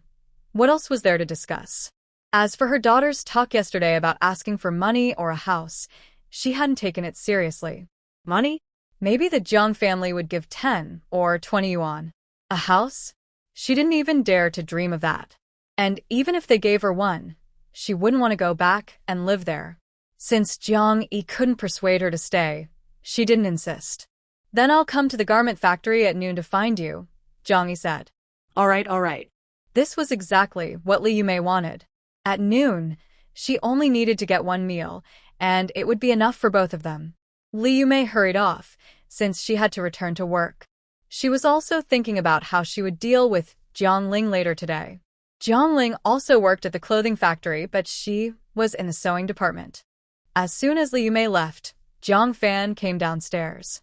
When he entered the dining hall, he immediately noticed a girl sitting by the window. She was calmly drinking a glass of water, yet her graceful manner made it seem as if she were sipping coffee. The golden morning light shone on her face, making her features unclear, but her quiet and refined aura could still be felt. Whose daughter could she be? Should he go and introduce himself? Jiang Fan straightened his clothes and walked toward the window. As the light shifted, the glow on the girl's face faded, and he finally saw her clearly. If it had been before yesterday, he would have been amazed by her beauty, since he wouldn't have recognized her. But now what he felt most was shock. The girl sitting there was actually his daughter. Jiang Yi also saw Jiang Fan. She lifted her glass of water gracefully, nodded slightly, and greeted him. The grudges of her past life were already over. In this life, although she still disliked him, she could now face him calmly. She would still keep her distance, but without the heavy burden of hatred. Would you like to sit together? Jiang Yi gestured to the chair across from her, looking at him with calm eyes. Her posture was composed and elegant, as if she were simply meeting an acquaintance. Jiang Fan paused for a moment, then walked over and sat down across from her. He glanced around discreetly, but didn't see Li Yumei. My mother has gone to work, Jiang Yi said. Jiang Fan froze again. Such sharp observation. Was this really his daughter? She must have inherited it from him. His feelings grew complicated. The waiter came to take their order. Jiang Fan pushed aside his thoughts, ordered a couple of dishes casually, and ate quickly. Several times he wanted to speak, but he didn't know what to say. Looking into her clear, bright eyes, he felt as if all his thoughts were exposed. It was an uncomfortable feeling. After finishing the meal, the two of them went upstairs in silence, one after the other. At the door of the room, Jiang Fan finally couldn't hold back. He turned to Jiang Yi and said, "Shall we talk?" Jiang Yi similet. That's exactly what I was thinking. Jiang Fan opened the door and gestured for her to come in. His action surprised him himself. He usually only lowered his stance so much when facing a leader. But just now, he did it instinctively. He quickly withdrew his hand and entered ahead of Jiang Yi. Jiang Yi smiled behind him, unbothered. She knew he was someone who cared a lot about his pride. The room was clean and tidy, with a faint smell of soap. On the bedside table was an open book filled with dense writing, and next to it was a pair of glasses, showing the owner's diligent and scholarly nature. Jiang Yi smiled again. Besides lacking morals, Jiang Fan was very noble in other ways. "Sit," Jiang Fan said, finally speaking as he sat down on a chair by the window. Jiang Yi obediently sat opposite him. Jiang Fan took a breath, lowered his eyes, seeming guilty towards his daughter, and said with remorse, "All these years, I've made you and your mother suffer." Jiang Yi leaned back gracefully, crossing her legs, and said, "It's good that you know." Jiang Fan paused for a moment. Jiang Yi continued, "Now I'll give you a chance to make up for it. Tell me, what kind of divorce compensation do you want to give my mother?" He had never thought about this before. According to the plan, Li Yumei should quietly leave in disgrace, so as not to embarrass Jiang Yi. Or maybe she couldn't bear to leave Jiang Yi, and Jiang Yi didn't mind her stigma, so she would leave with her. Either way, there was no such thing as divorce compensation. Jiang Yi crossed her legs again, tapping her fingers impatiently on the armrest. So, she couldn't let these people go easily. Even if the injuries from this life wouldn't happen again, they still deserved to be punished. She didn't want to waste time playing tricks with Jiang Fan.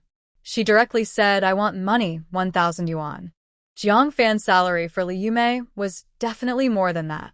But Jiang Yi knew Jiang Fan's expenses were also high, and he couldn't give more. A dead pig isn't afraid of boiling water, and that wouldn't be good for her. And 1,000 yuan was manageable for Jiang Fan, who gritted his teeth and nodded. "All right, no problem. After all these years, you and—" "I haven't finished speaking," Jiang Yi interrupted him. "Transfer my mother's and my household registration to Hangzhou." Because back then, Li Yumei secretly took Jiang Yi into the city. Her household registration remained in the countryside. When Jiang Yi was born, her household registration followed her mother and was also in the countryside. Jiang Fan felt a bit embarrassed. This is not easy to handle. You know that changing an agricultural household registration to an urban one is almost impossible. Jiang Yi ignored him and continued. Also, the household registration can't be under the collective of the clothing factory. It must be registered in the Jiang family house. Jiang Fan immediately frowned. I can't do that.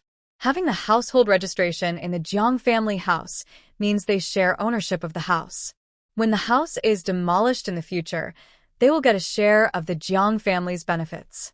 Now, the whole city is developing rapidly, and demolition is common. Maybe one day, the big courtyard of the Jiang family will be torn down.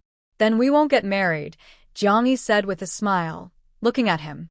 When I get into a university in Beijing, I will bring my mother to reunite with you. Jiang Fan's eyes suddenly grew serious. Was he hinting at something? And what she said last night. Since we won't get married, you don't need to give money anymore. Goodbye, Dad, Jiang Yi said and stood up, heading toward the door. Just as she was about to open the door, Jiang Fan finally spoke. Wait a moment. Jiang Yi stopped but didn't turn back. Jiang Fan said, if you register your and your mother's household in the ancestral home of the Jiang family, it won't work. Your grandparents won't agree. I don't care about that.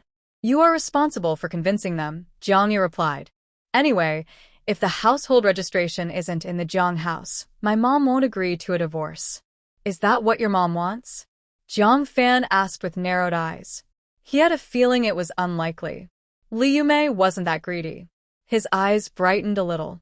Maybe he could talk to Li Yumei alone. Jiang Yi didn't turn around but could guess what he was planning. She knew him well from her past life. Don't expect good results, Jiang Yi said with a smile as she turned to look at him. I've depended on my mother all these years. She listens to me. But you, in her heart, are already nothing. Jiang Fan immediately frowned. Her words sounded unpleasant. Think carefully. When the household registration is settled, we can talk about the divorce, Jiang Yi said, then open the door. But she took a step forward and then stepped back. Jiang Fan raised an eyebrow, watching her. Did she change her mind? Jiang Yi reached out to him. Give me some pocket money. You've been my dad for so many years, but you've never given me a penny. Instead, you've been spending my mom's money. I don't know how you can be so shameless. Jiang Fan. Jiang Yi's eyes showed mockery. Jiang Fan lowered his head, took out his wallet, and pulled out all the change inside, handing it to her. Then, he quickly put the wallet back into his pocket. Jiang Yi's sharp eyes saw that there was actually about 50 yuan in cash inside the wallet. Not much, but it looked like there were a few hundred yuan in total. The change he handed her was only 3 10-yuan bills and a few 1-yuan coins, with some small change left over. Haha, Jiang Yi let out a light laugh that made Jiang Fan feel nostalgic. Holding the first pocket money from his father in his life, she turned and walked away. Outside the guest house, the view of the lake and mountains was beautiful. Jiang Yi immediately felt very happy. She loved the scenery and wanted to live here forever, so she was determined to transfer her household registration to the Jiang family's house.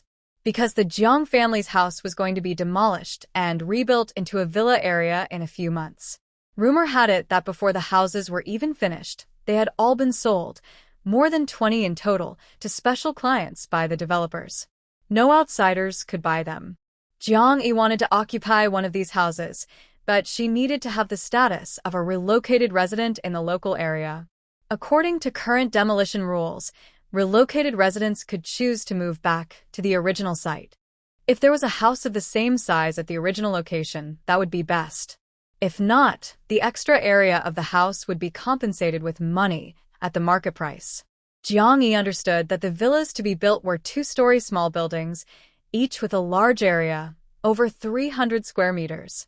Because they were villas, they sold for a high price, about 1,500 yuan per square meter, twice or more than normal market price outside. Fortunately, these houses were sold internally at a low price, so the news didn't spread. Otherwise, it would have made the newspapers. Jiang Yi smiled as she looked at the scenery around her. She knew she had to transfer her household registration to the Jiang family and also needed to earn money. If she transferred her household registration, she would only get a little over 1 square meter of the area, but there was still a difference of over 300 square meters waiting for her to buy. At 1,500 yuan per square meter, that's about 400,000 to 500,000 yuan. Not to mention, in 1987 that was a huge amount of money. Even in 2007 it was still a sky-high price. Fortunately, she now had her special abilities. Jiang Yi no longer leisurely admired the scenery. Instead, she turned away from the lakeside and looked at the bus stop signs on the main road. After some time, she chose a bus heading out of the city. The bus was from 1987. It was old and worn, but what was hardest to bear was the strong smell of gasoline. Plus, the bus was shaky, and Jiang Yi, who rarely gets carsick, started feeling dizzy again. Before she could her breakfast, she finally arrived at her destination, the Hangzhou Junk Collection Station. The handsome stone 518 space manager needed materials and energy to make things. This was the easiest place to get materials. Jiang Yi entered the junk collection station. Inside, a few people were sorting through items. The station also served as a second-hand market, and many people liked to come here to find old furniture and books. She passed by these areas and headed straight to the corner where unused old kitchenware was kept. There were pots and bowls. People with a little more money usually didn't want to use second-hand dishes, especially broken ones. But Jiang Yi didn't mind. She wasn't after pots. She wanted metal. She planned to have 518 make her something. Suddenly, the ring on Jiang Yi's right hand moved slightly. A faint sound reached her ears. Don't take rusty ones. They waste energy. 518's voice sounded with clear dislike. Since Jiang Yi refused his development plan, he had shown his true nature. Although he couldn't do anything to her because of the rules and had to follow her commands, he was curious. Knowing he would obey completely, Jiang Yi didn't mind his bad temper. She asked softly, "Are there any non-rusty ones here? Are they aluminum pots? Can aluminum make what I want?" "You're underestimating me." She could hear a roll of her eyes in his voice. "Not only aluminum, I could make a pot out of air, but that would need a lot of energy. You probably can't afford it." Ignoring his endless chatter, Jiang Yi said, "Then use aluminum." She picked out about 10 damaged, deformed aluminum pots from a pile of old cookware. She also selected a few other metal and plastic items from the miscellaneous area. Then she carried everything to the checkout. 10 aluminum pots cost her 1.5 yuan.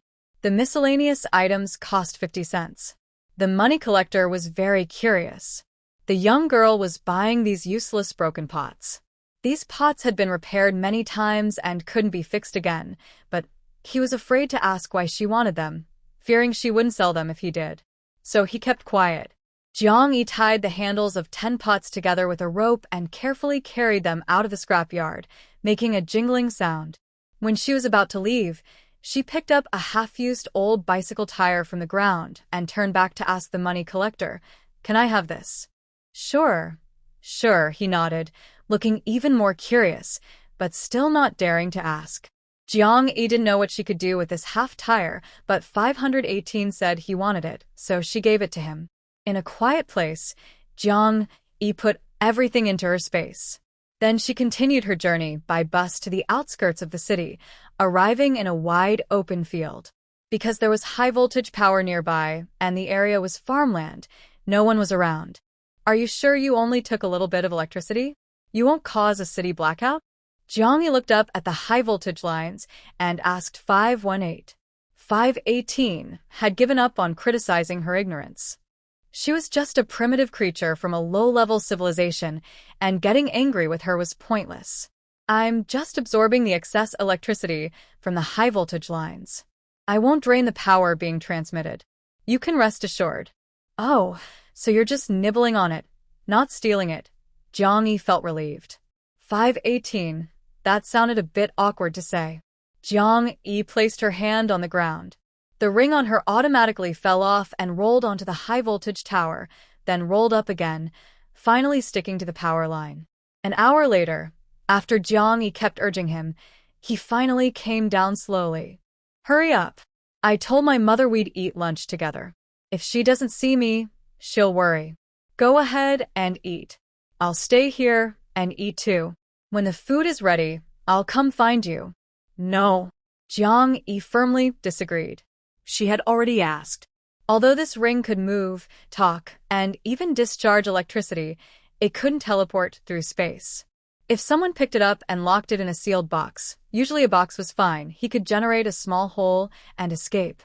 But if someone noticed its unusual nature and made a heavy metal box for it, he would be helpless. Then she would lose him. This is a gift from fate to her. She cannot afford to lose it through carelessness, so the ring must stay within her sight at all times. 518 also knows that leaving the owner could be dangerous, so it didn't insist and obediently returned to her hand. This piece of metal is different from the main body in the space. It has the ability to collect data and energy. If lost, her young owner would have to spend thousands of years developing new technology to make another one. Losing it means the owner won't lose the space itself, but they won't be able to communicate outside, and many other inconveniences will arise. So, it must never be lost. Everything else is up to you. You know what I want, right? Jiang Yi asked. Now that they have the materials and energy, she's just waiting for the finished product. Rest assured, owner. I have the smartest brain in the universe. I will never forget anything. Good. Keep it up and do your best. Will I see the finished item this afternoon?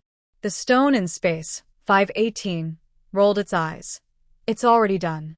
Actually, a few minutes of charging is enough for it to make what the owner wants. It took longer, because it was hungry really? Jiang Yi quickly looked around. The surroundings were all wilderness. She couldn't see a single person. But she still felt uneasy, so she crawled into a dry water channel by the roadside, then into the grass, before slipping into the space. Two delicate, high-tech-looking rice cookers sat on the ground. Anyone seeing them would never guess they are rice cookers. If she hadn't specified that she wanted to make rice cookers, she wouldn't have guessed either. No way, no way, no way. Jiang Yi immediately said. What's not okay? 518 immediately got angry. This is a high-level intelligent rice cooker from an advanced civilization. It can eliminate the shortcomings of ingredients, enhance their advantages, and produce extremely delicious food. It's 2 civilization levels above her. She actually said it was not okay. It's too good-looking. It looks so advanced. Jiang Yi said, it doesn't fit with the current era at all. If someone with bad intentions sees it, they'll immediately suspect where it came from and might even take it or take me back for research. 518 admitted this point, since being 2 civilizations levels higher makes the difference obvious at a glance. Make it ugly. Jiang Yi said, have you seen the broken pots I bought before? Pick one you like and make it look like that. 518 felt reluctant, but he couldn't disobey her orders. He squatted down, placed his hands on the 2 pots, melted and wrapped them, then took them away. These 2 high-quality products became more down-to-earth. The shells were just ordinary aluminum, only newer and with a different shape. They looked just like regular pressure cookers, only a bit larger. Pressure cookers were invented in 1681. Although they are not yet common in China, they are not very rare anymore. Jiang Yi was finally satisfied. She didn't have time to watch anymore and hurried out of the space to catch the bus. She had no materials to try with, so she could only wait until evening to buy some meat for her mother to try cooking. If what 518 said was really true, her way to make money could begin. Jiang Yi reversed her car and arrived at her mother's clothing factory, just in time for lunch. Walking into the familiar yet strange factory, Jiang Yi's body memory automatically led her to the cafeteria. As soon as she entered, she was noticed. A girl as beautiful as Jiang Yi was hard to forget. Plus, her mother was quite well known in the factory, so everyone recognized her. When they saw Jiang Yi, everyone paused, then got excited. Jiang Yi. Jiang Yi. Go see your mom quickly. Your mom hit Jiang Ling. She was called to the manager's office. She might get fired. Jiang Yi listened to the noisy voices and understood the main point. She turned and ran toward the office building. Her mother actually hit Jiang Ling? What a good mom she has. She was worried that her mother had been bullied and oppressed by the Jiang family all these years, but now it seemed she still knew how to fight back. That was good. Jiang Yi ran to the office building. Just as she was about to ask where the manager's office was, she heard crying at the end of the second floor. She was startled at first, then realized it was Jiang Ling crying. That made her feel relieved. Jiang Yi smiled briefly and quickly ran to the second floor. Many people had gathered outside the manager's office, quietly watching the scene. Jiang Ling was crying and shouting, "Isn't it against the rules in the factory to fight? Whoever starts the fight gets fired. Hurry up and fire her." Jiang Yi jumped outside the crowd to look and saw that her mother was standing there peacefully. Although her hair was a bit messy, she had no new injuries on her face, hands, or neck, which made Jiang Yi feel more at ease. She didn't rush to push through the crowd but listened to the conversations outside. A woman nearby was whispering to someone next to her. "What's going on with Jiang Ling? How dare she speak to the factory director like that? Is she crazy?" The woman next to her quickly whispered back, "You don't know, do you? The factory director's eldest son has a crush on Jiang Ling." "Really?" the woman exclaimed. "How do you know?" "I saw them eating together outside. More than once. Jiang Ling is like that." The woman hesitated, then changed her words. "She has a bad temper, but she's pretty. Her family is poor, but she has an older brother who's an official in Beijing. She's from a good family." "Yeah," another woman said, "and she's only 22, still a young girl. The factory director's eldest son." Her voice lowered. "He's almost 30, divorced twice, with 2 kids. Who would want to be with him?" "Don't say that," a woman argued. "At least, he's the son of the factory director's family." The woman snorted softly, "But we should also consider his reputation. The factory director's eldest daughter-in-law had committed suicide. It's said that the eldest son of the factory director was a troublemaker outside, drinking and fighting at home, hitting his wife badly. That woman couldn't take it anymore, didn't dare to divorce him, and finally took her own life. People like that usually wouldn't have their daughters married into good families." Jiang Yi stood behind, her eyes deep. She knew who they were talking about. The factory director's eldest son was the bully who had assaulted her mother a few days ago, Sun Chong. He was truly a beast. In her past life, Sun Chong had listened to Jiang Ling's orders and went to bully her mother. Jiang Ling had promised to marry him after he succeeded, but later she backed out. Sun Chong was furious and tried to force her, planning to make her stay with him, but he never got the chance. Soon after, Jiang Ling was called to Beijing by Jiang Fan and reportedly married a director from a powerful department. That man was also divorced with children, but compared to Sun Chong, he was 100 times better. Jiang Ling had enjoyed a few carefree years as a wife of an official until she was eventually found by her. Jiang Yi tiptoed, watching as someone inside pointed at her mother, and Jiang Ling looked like she was eager to eat her up. In this life, she wouldn't let her enjoy even a few good days. She then looked at Sun Chong sitting casually on the sofa in the manager's office, dressed in a security uniform, and smiled. This time, she planned to help Sun Chong, so he could win the girl he liked. Then, the two of them would work together to settle everything. The factory manager glanced impatiently at Jiang Ling. He knew Jiang Laotai. She was a fierce old lady, and Jiang Ling's temper was just like hers, a little troublemaker. If her eldest son hadn't fallen for her, he would have sent her far away long ago. "Enough, shut up now," the manager scolded Jiang Ling. Jiang Ling immediately fell silent. Sun Chong had become a security chief at the clothing factory after his wife passed away because he couldn't handle the gossip at his previous job. That was only a year ago. He noticed that she had been interested in him for only a few months. A few months ago, she wouldn't have dared to speak to the manager like this. The manager then looked at Li Yume. He knew her too. She cooked all the delicious dishes in the cafeteria. Just because of her cooking, he didn't want to cause trouble for her. But his son's marriage was a big issue. "Did you start the fight?" the manager asked Li Yume with a stern face. Li Yume shook her head. "No, she started it. Many people saw it. This morning, after finishing breakfast, she went to find Jiang Ling. She didn't do anything special. She just repeated what Jiang Ling had done before. Jiang Ling used to insult her whenever she saw her, but today she stood beside Jiang Ling and gave her a hard time. What kind of grown woman can't cook, wash clothes, or even make her bed without her sister-in-law's help? She was a useless person. No wonder she had gone through 7 or 8 boyfriends in her 20s, without success.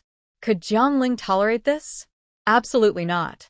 So, she truly was the one who started the fight. Suddenly, several female workers came forward as witnesses, even skipping work to watch the scene. They all had conflicts with Jiang Ling. Although they used to look down on Jiang Ling, calling her a facemaker sister-in-law, now they saw she was no longer intimidating and was instead bullying Jiang Ling. They all supported her. Jiang Yi listened outside and immediately praised her mother. So clever. She's lying. They're all in it together. Jiang Ling pointed at Li Yumei and the women who came to testify, shouting, "Li Yumei secretly kicked me, but no one saw." This statement was somewhat clever, turning a clear-cut matter into a vague one. The factory director glanced at Jiang Ling with a look of satisfaction. She wasn't completely brainless and was somewhat suitable for a son.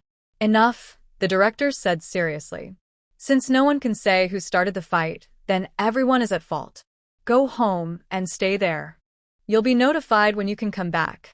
His son had already spoken to Jiang Ling, and they had agreed to get married soon. They decided to marry during this break. As for Li Yumei, it was said her husband had come back to argue about her. Once she divorced, she would lose her place in the factory. In recent days, Jiang Ling had been talking a lot about her sister-in-law's unfaithfulness and her affair with a man outside.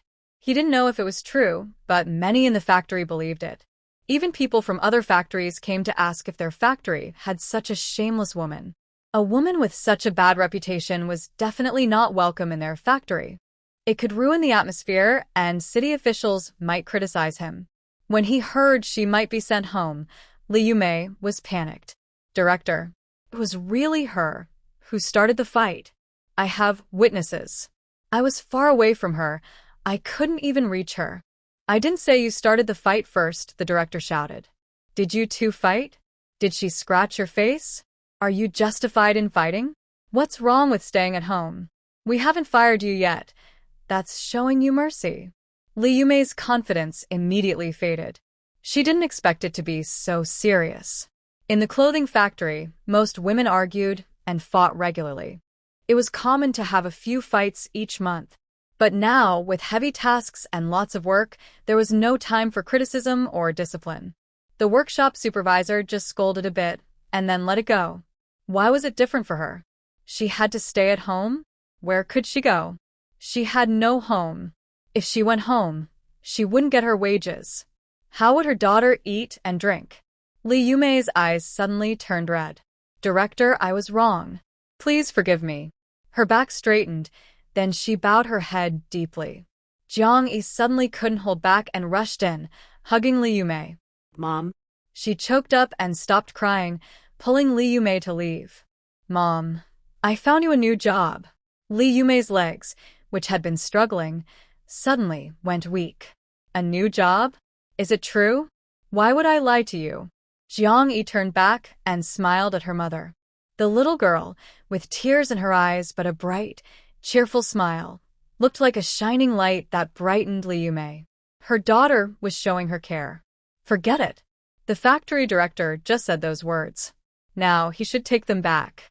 It wouldn't look good in front of so many people. Maybe she should ask him privately. Li Yumei followed Jiang Yi out. Wait a moment.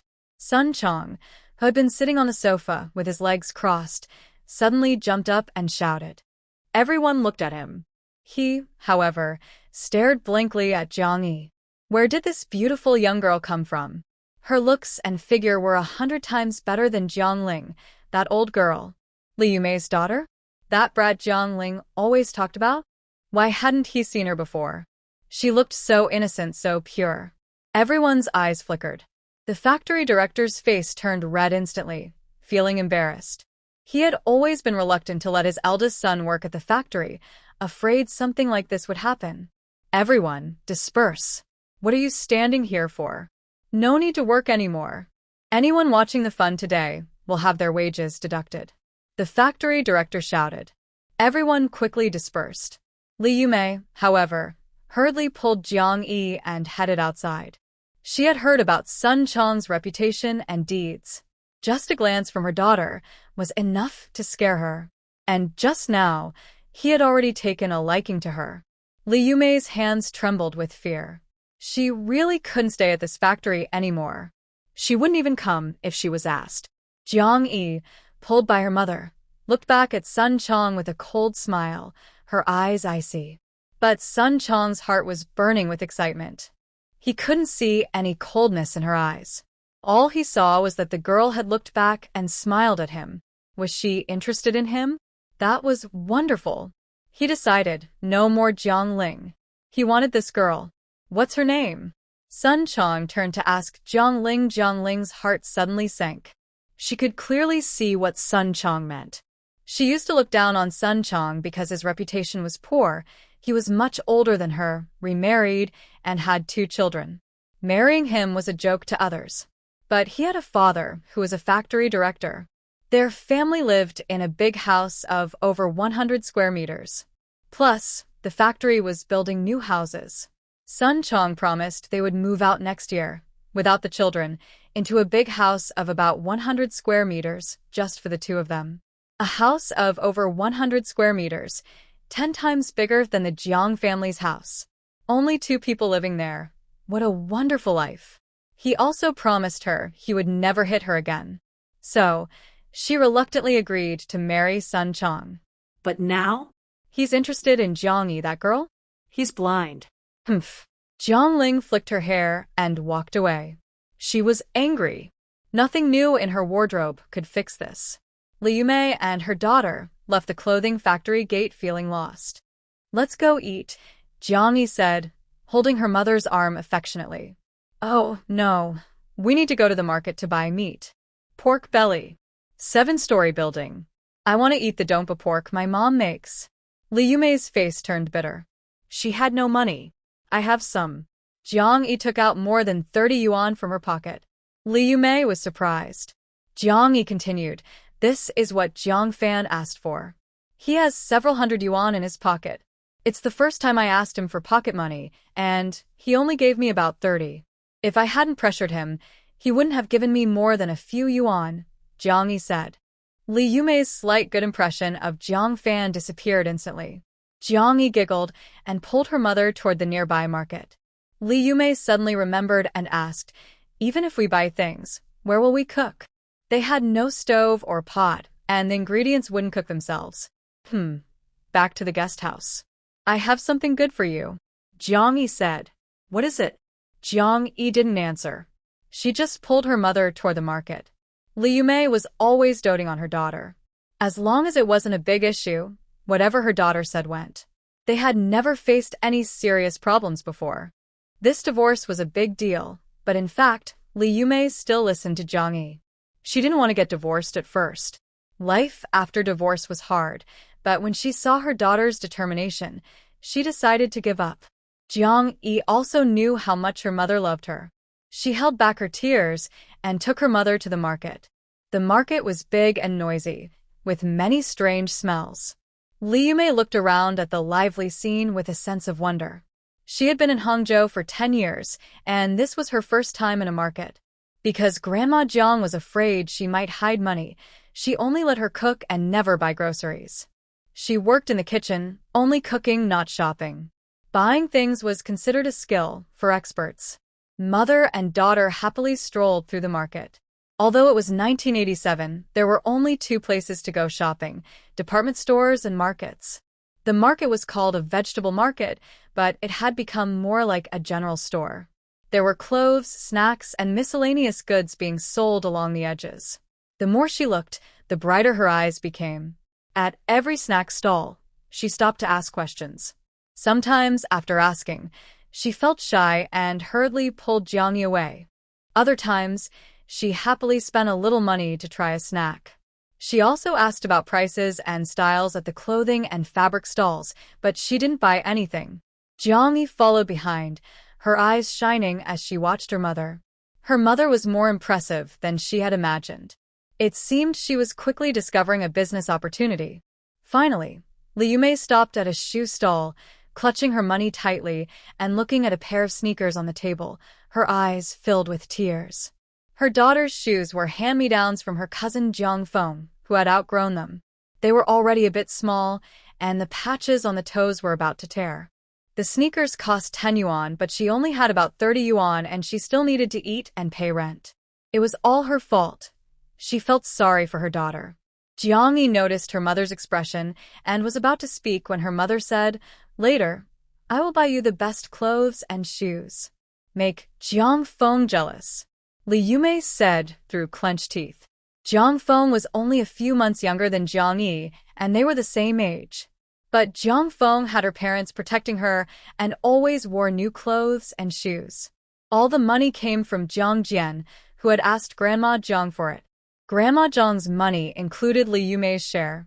What made her most angry was that every time Jiang Feng wore new clothes and shoes, she would show off in front of Jiang Yi, openly or secretly.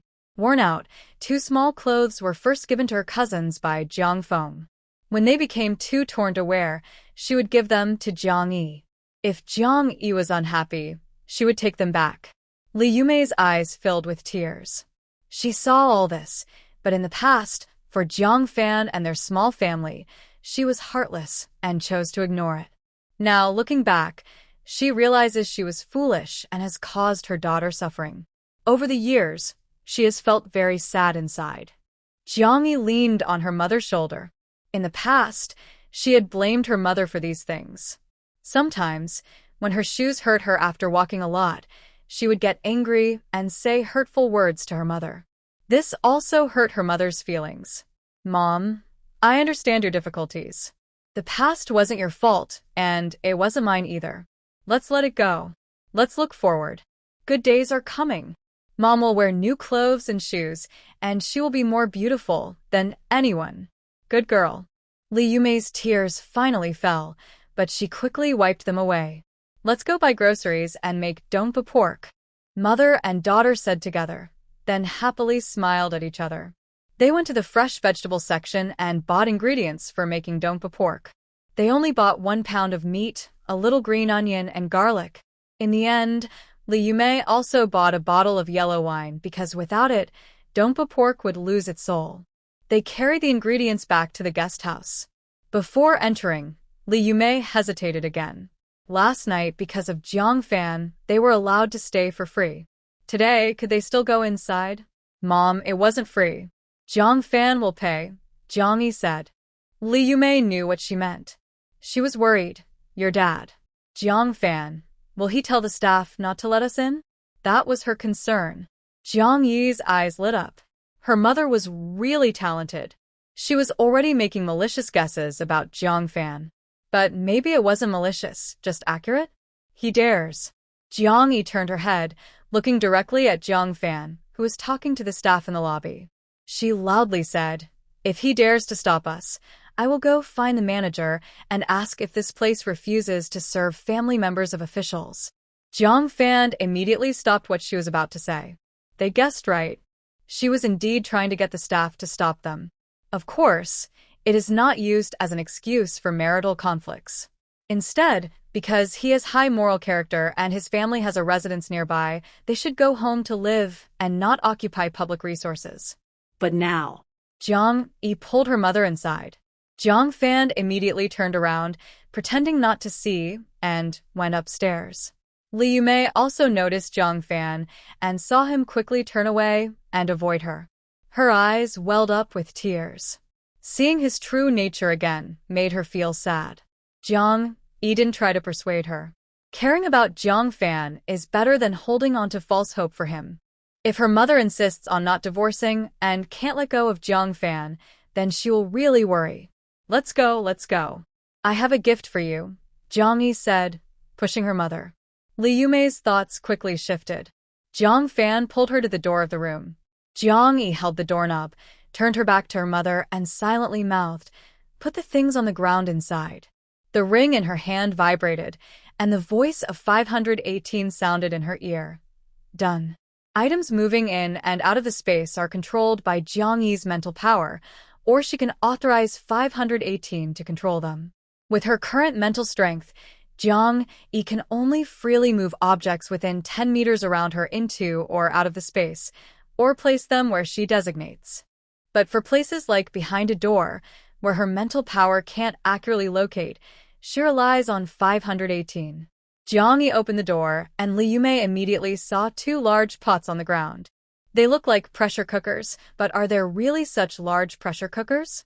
These two pots were specially made for Jiang Yi by 518. They resemble large porridge pots used in restaurants, holding about 50 liters, very big, about 5 or 6 times larger than a typical pressure cooker. There is no such pot available now, and Li Yume was stunned. She looked down at the meat in her hand. With such a big pot and so little meat, it probably wouldn't even cover the bottom, likely to burn. Jiang Yi had no choice. She had asked her mother to buy more, 10 jin, but she refused, giving her that pained look instead. Fortunately, she had checked. This high-tech rice cooker, upgraded 2 levels in technology, won't burn the food. It can stew even a few ounces of meat without issue. Rui, these 2 pots. Li Yume was unsure if these pots were really a gift for her. They're from our physics teacher, Jiang Yi replied. Jiang Yi said, "Is it that strange physics teacher you mentioned? The one who loves to research things?"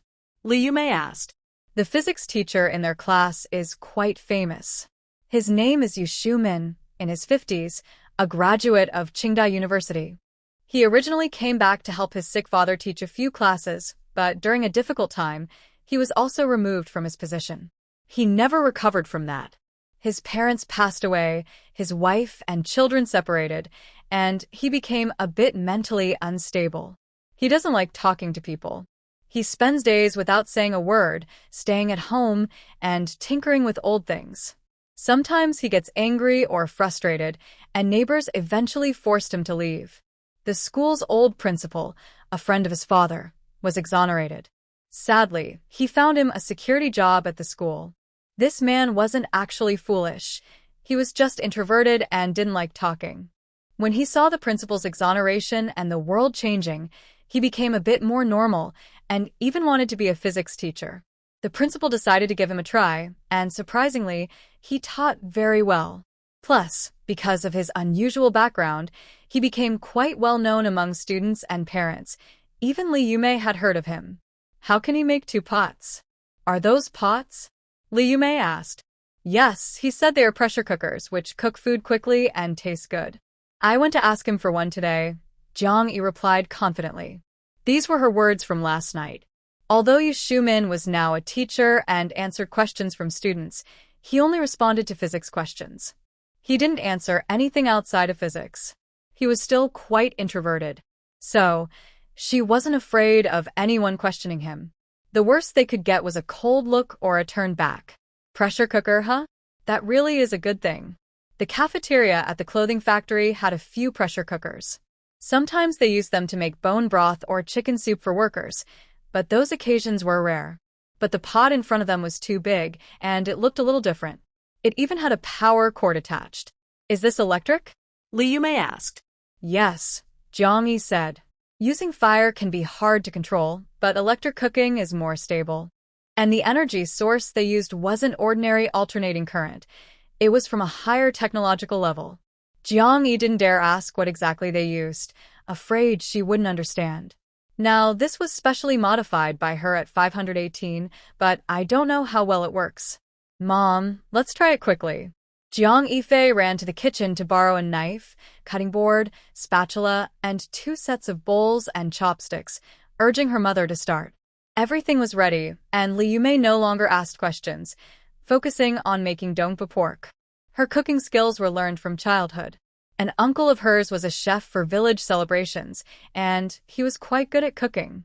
Although such celebrations were rare in those days, the village would cook big pots of food for a month during busy farming seasons, and her uncle was responsible for that. Her uncle had a leg problem and never married. Li Yume was often asked by her family to help him clean the house and do laundry, so they had a very close relationship. Her uncle taught her all his skills. Li Yume was talented herself, quick to learn and good at cooking, especially dongpa pork. Jiang Ying's childhood happiness included her mother's dongpa pork. Everyone in the Jiang family loved her mother's dongpa pork, but pork was a precious thing.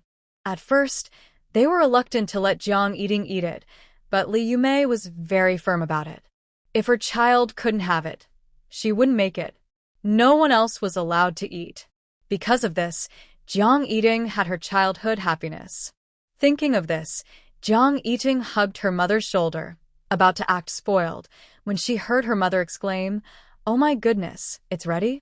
It just came out of the pot." Jiang Yi looked at the clock on the wall. Although she had been a bit distracted earlier, she remembered her mother started cooking 5 minutes ago. 5 minutes was quite fast. But compared to future microwave ovens, which heat things in seconds, this speed was unimaginable now. 5 minutes felt slow to her.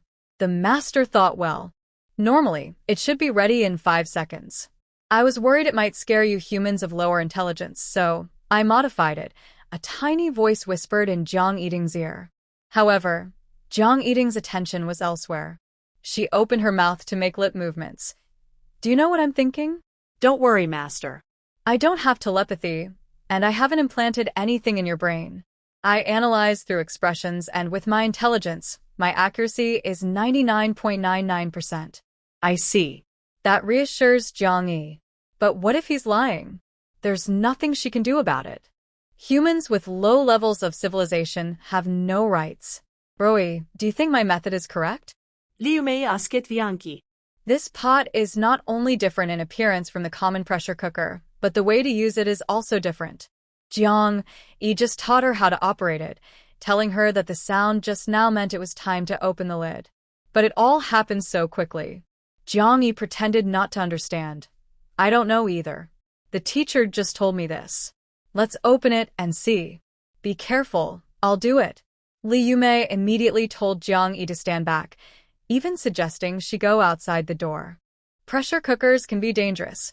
They might explode if not handled properly. This one might be faulty, and she's worried it could harm her daughter. Seeing her daughter hide near the door, Li Yumei carefully opened the lid. A rich, fragrant aroma immediately filled the air. Li Yumei was instantly enchanted.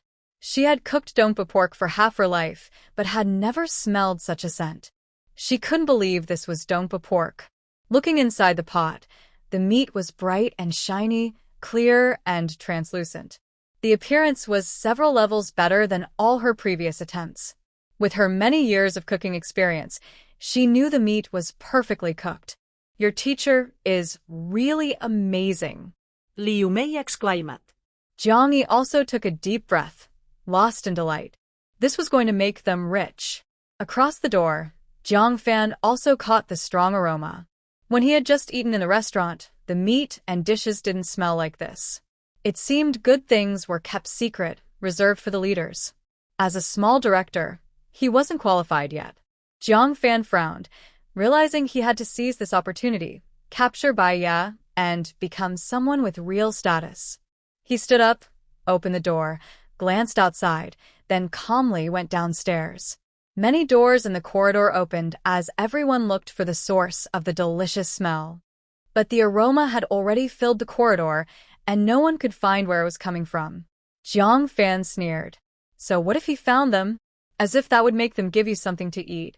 He quickly left the guest house and headed straight to the Jiang family home. Only old man Jiang and old lady Jiang were there. Both were over 60 and retired. The others were at the factory having lunch. Only Jiang Long and Feng were at home because it was the weekend. But now, they were no longer in the yard. They had gone out to play. Before he reached the door, he heard old lady Jiang cursing. Worthless brat, don't know where she's gone. She's not back to cook. The sound of pots and bowls clattering was loud, almost like they were about to break. Old lady Jiang was getting angrier as she washed. Usually, these chores were done by Li Yumei. How many years had it been since she washed dishes? Poor old woman, still taking care of the children. Her not coming back is just fine. Why are you still hoping she'll return? Old man Jiang said sternly inside. If you're going to wash dishes, do it properly. Finish quickly and come inside. Don't make a scene outside. Many people in the big courtyard were watching from behind the windows. Could they see? Old lady Jiang paused, her hatred growing. How many years had it been since old man Jiang scolded her? In the past, Li Yumei handled all the household chores. She and her husband just went for walks and ate at home. She was easygoing, and they never argued. Now, it was all because of that worthless girl. Old Lady Jiang looked down on Li Yumei with contempt. She was a village woman who couldn't read or write. How could she match her son, who had graduated from college? And she only had one daughter, which meant her son wouldn't have any more children. Now, family planning had been in place for years. Her son was a government official. If he didn't divorce Li Yumei, he would only have Jiang Yi, an unprofitable burden. Thinking about Li Yumei leaving the family soon, Old Lady Jiang felt a bit calmer. If she didn't come back, so be it. But what about the dishes, cooking, and the second daughter-in-law? Jiang Fan waited until the yard was quiet and no longer under the watchful eyes of others. Then he hurriedly entered the big courtyard, went straight into the Jiang house, and closed the door tightly. Seeing his eldest son return, Old Man Jiang and Old Lady Jiang's faces lit up with bright smiles. This eldest son was their pride. Everyone within 10 miles probably knew they had a college-educated son working as an official in the capital. When they went out for walks, everyone looked up to them. "Have you eaten? Mom is going to cook for you," Grandma Jiang said affectionately. No need, Mom. "I've already eaten." Jiang Fan quickly stopped his mother. Although he hadn't eaten his mother's cooking in nearly 20 years, he remembered it was really bad. Jiang Fan helped his mother sit on the bed, sat across from her, and looked around the room. He had lived in this small, dark, damp, and stuffy house since he was a child. He didn't want to remember those childhood days. Such a broken house, once separated, was no longer worth much. After convincing himself, Jiang Fan spoke. "Mom and Dad, I already discussed the divorce terms with Li Yumei this morning." What? "She still has conditions? After eating our Jiang family's food for so many years, living in our house for so long, and only giving us one daughter, how dare she make demands?" Grandma Jiang immediately scolded. "Mom, please don't shout. Let me finish first."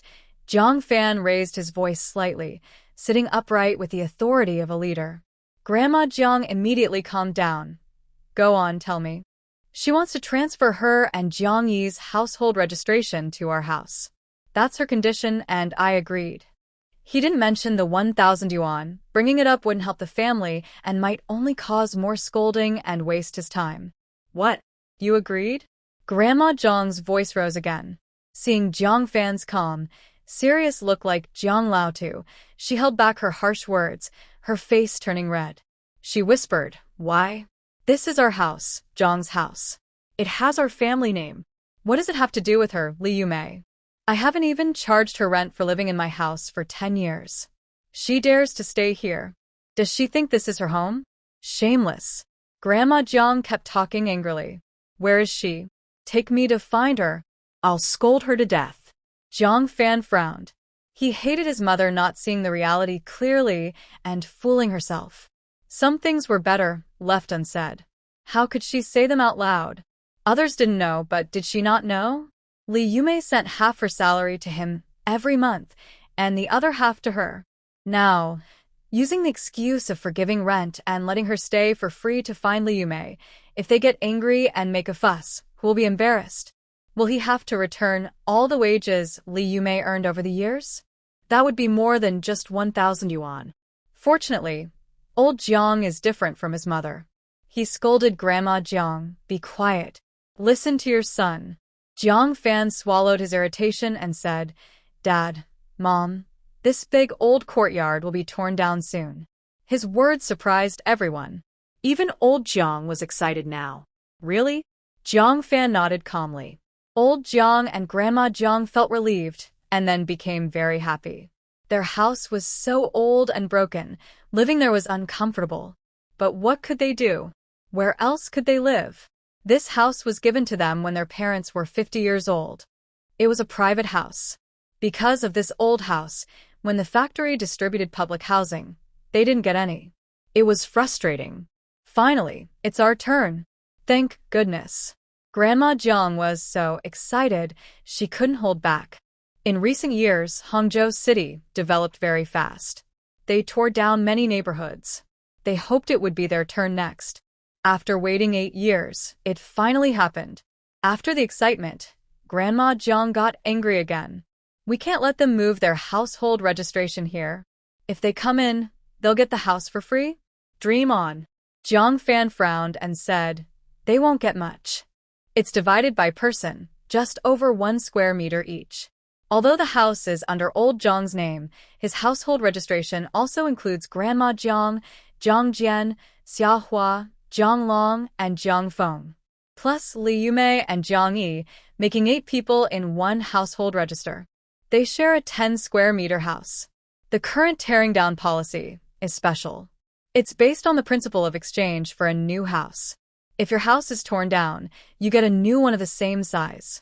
If they tear down 10 square meters, they give you 10 square meters back, no matter how many people live there. That's your own business. Also, the people being relocated have to pay the developer. Because they're tearing down your old house and you get a new one, but you need to pay extra. Old houses have a 10% to 30% depreciation rate. The compensation is based on the cost of building a similar house last year. You pay the difference to the developer to move into a new house. You can choose the location, either rebuild on the original site or move to a new one if the original site has a house. Generally, new houses are large and no one builds houses that are only 10 square meters or smaller. The extra space must be bought at the price of a regular property. If they cannot afford this, they have to give up on the new house and convert their old house into money. The price offered is often too low to accept. When policies were introduced in 1980, brick and wood houses were valued at 24 to 32 yuan per square meter. After accounting for the condition of the house, the maximum amount they could get was about 28.8 yuan per square meter. By 1987, the price had increased slightly but was still far below the current market prices for new houses. In Hangzhou, the current price for a regular apartment is around 700 to 800 yuan per square meter. Some areas are cheaper, around 500 yuan, while others are more expensive, over 1,000 yuan. Apartment buildings and standalone houses are naturally valued differently. At that time, the average salary was just over 100 yuan. Buying a house has always been difficult. Even now, with lower prices, it was still very expensive for ordinary people back then. Grandma Jiang quietly calculated this in her mind, but still felt upset. When Li Yumei and Jiang Yi moved in, they would take up more than 2 square meters of space. That 2 square meter property would cost over 1,000 yuan, which was her entire year's retirement pension. Mom, I have to get a divorce. With her here, it will delay my future, Jiang Fan said half-truthfully. He used this reason to persuade the Jiang family to deal with Li Yumei. He didn't get involved in the details, thinking that his parents, being capable, could easily handle Li Yumei, who was honest and unprepared. Their plan was going well until Jiang Yi suddenly intervened. Son. Grandma Jiang looked out the window, saw no one, and asked nervously in a low voice, "What future are you talking about?" A woman can only delay one kind of future. She only thought of one thing. Her son had climbed high. Pa. Her son was also climbing high. Jiang Fan didn't speak. Now he no longer trusted his parents' abilities and was afraid they might slip up. Anyway, no one should mention this. The divorce must happen quickly. 1,000 yuan is not a problem, he said after some thought. He also hinted, once the new house is allocated, I promise to help you save a few thousand yuan. Without saying more, whether the success rate is 10% or 30% depends on what people say.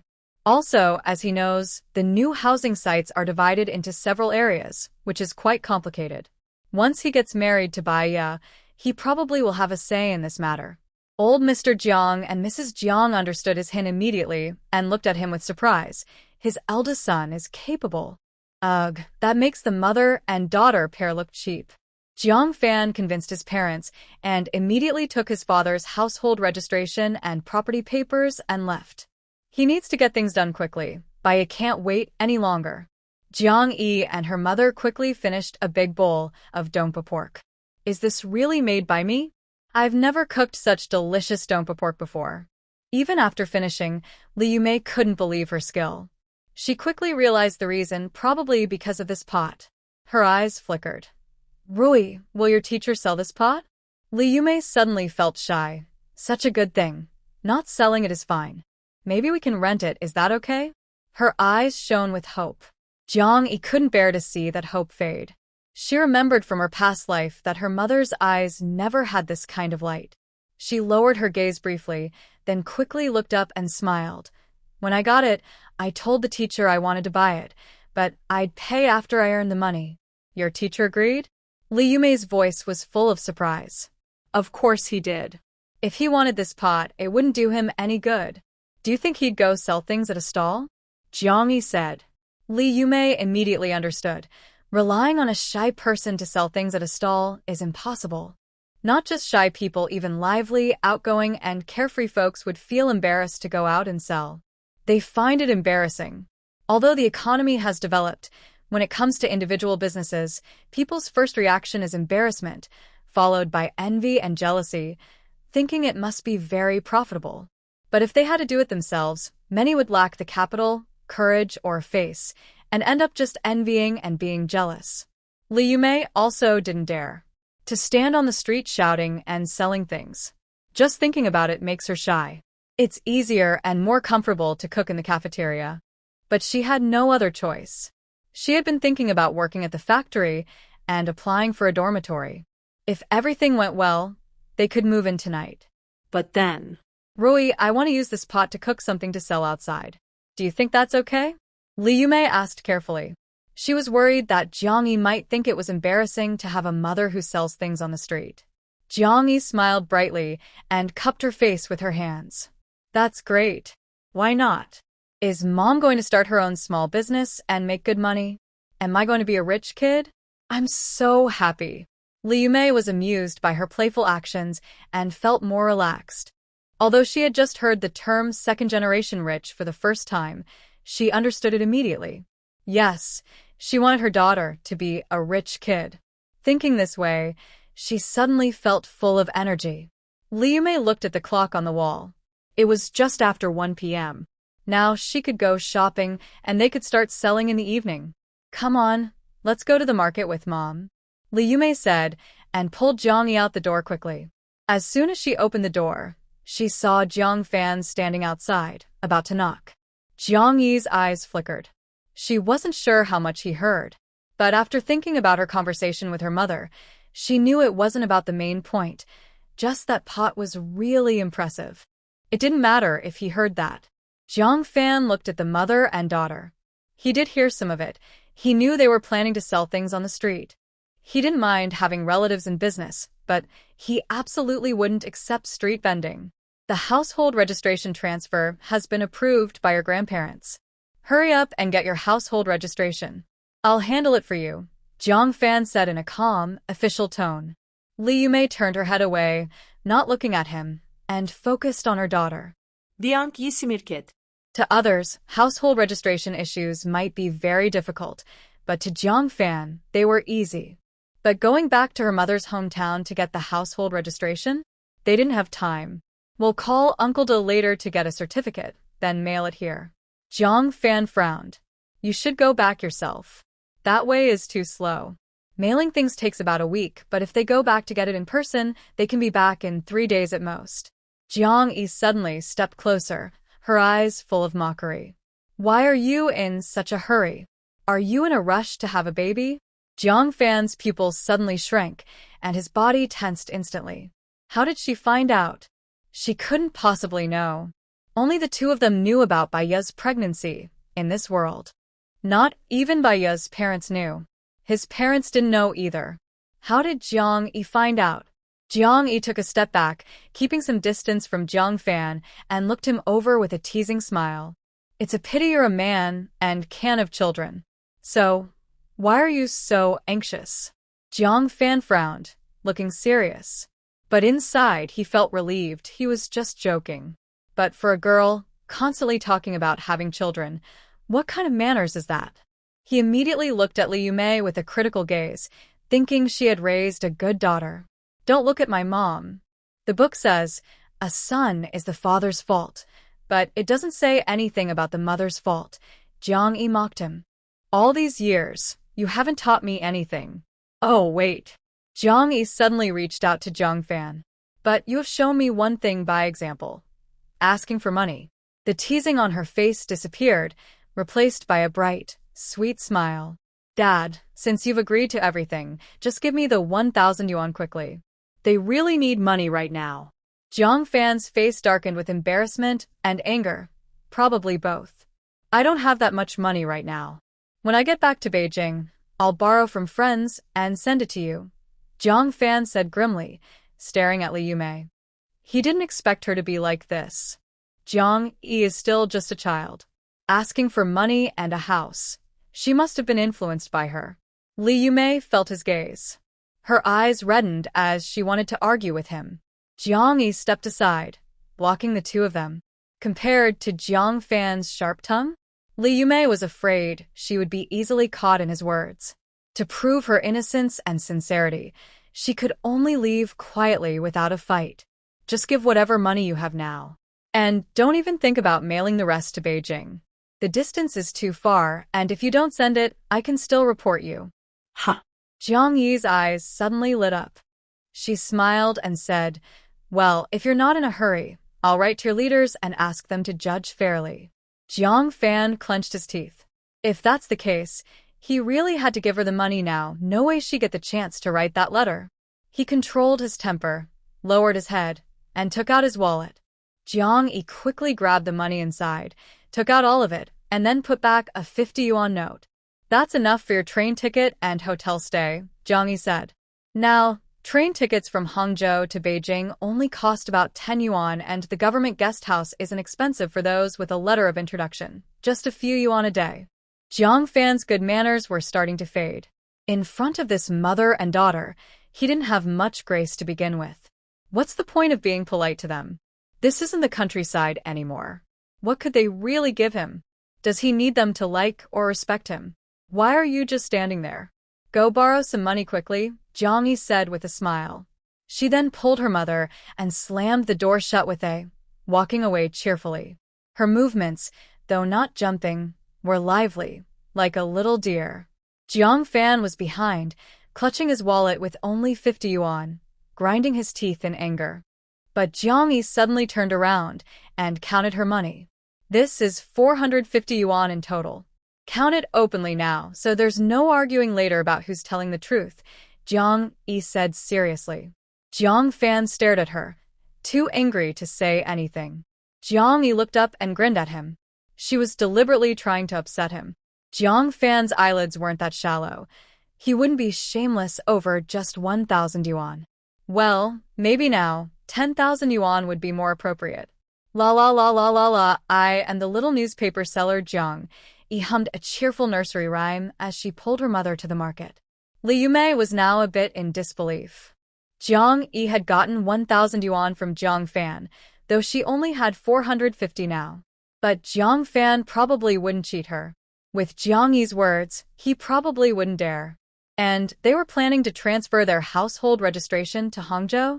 Under Jiang's family name? That was a big deal. City household registration was still very valuable. Although grain supplies had been relaxed and ration tickets were mostly gone, there was little difference in food supply between the city and countryside now. But other differences still mattered. City workers had salaries. In 1987, the average annual income nationwide was 1,459 yuan, far above what rural farmers earned. City residents had houses. Compared to the rural mud houses and courtyards, it's hard to say which was better. But city people had pensions. After retirement, not working and still having money is something only rural people can envy. So changing from a farming household registration to an urban one is like a big leap forward. Of course, after making the change, you need to find a job to earn a salary and receive a pension. That's another challenge. Li Yumei started to feel worried again. If only she could resist bothering Ling today, she would work hard so that someday she wouldn't be a burden to her daughter. Mom. Jiang Yi saw through her thoughts immediately and hugged her shoulder. We already agreed that you need to work hard to make money, so I can be a rich second generation. Why are you changing your mind? I don't want to be a chef's daughter sharing a single dorm with you, Jiang Yi pouted. Li Yumei knew her daughter's last words were a special way of comforting and encouraging her. Today's students, influenced by the environment, look down on small business owners and street vendors. If a parent is a street vendor, students passing by might pretend not to recognize their own parents and wouldn't want their classmates to know their parents sell things. A daughter of a proper company chef is much better than a daughter of a street vendor. Li Yume accepted her daughter's good intentions. Okay, I will work hard to make money so Rui can become a rich second generation. That's right. We also want to buy a big house and live in a luxury home, Jiang Yi said with a smile. Li Yume didn't know what a luxury home was and she couldn't imagine it, but she liked the idea of a big house. Buying a house needs money. Rui, what do you think we should sell? Li Yume asked. Don't po pork, Jiang Yi answered confidently. Li Yume also thought that was a good idea.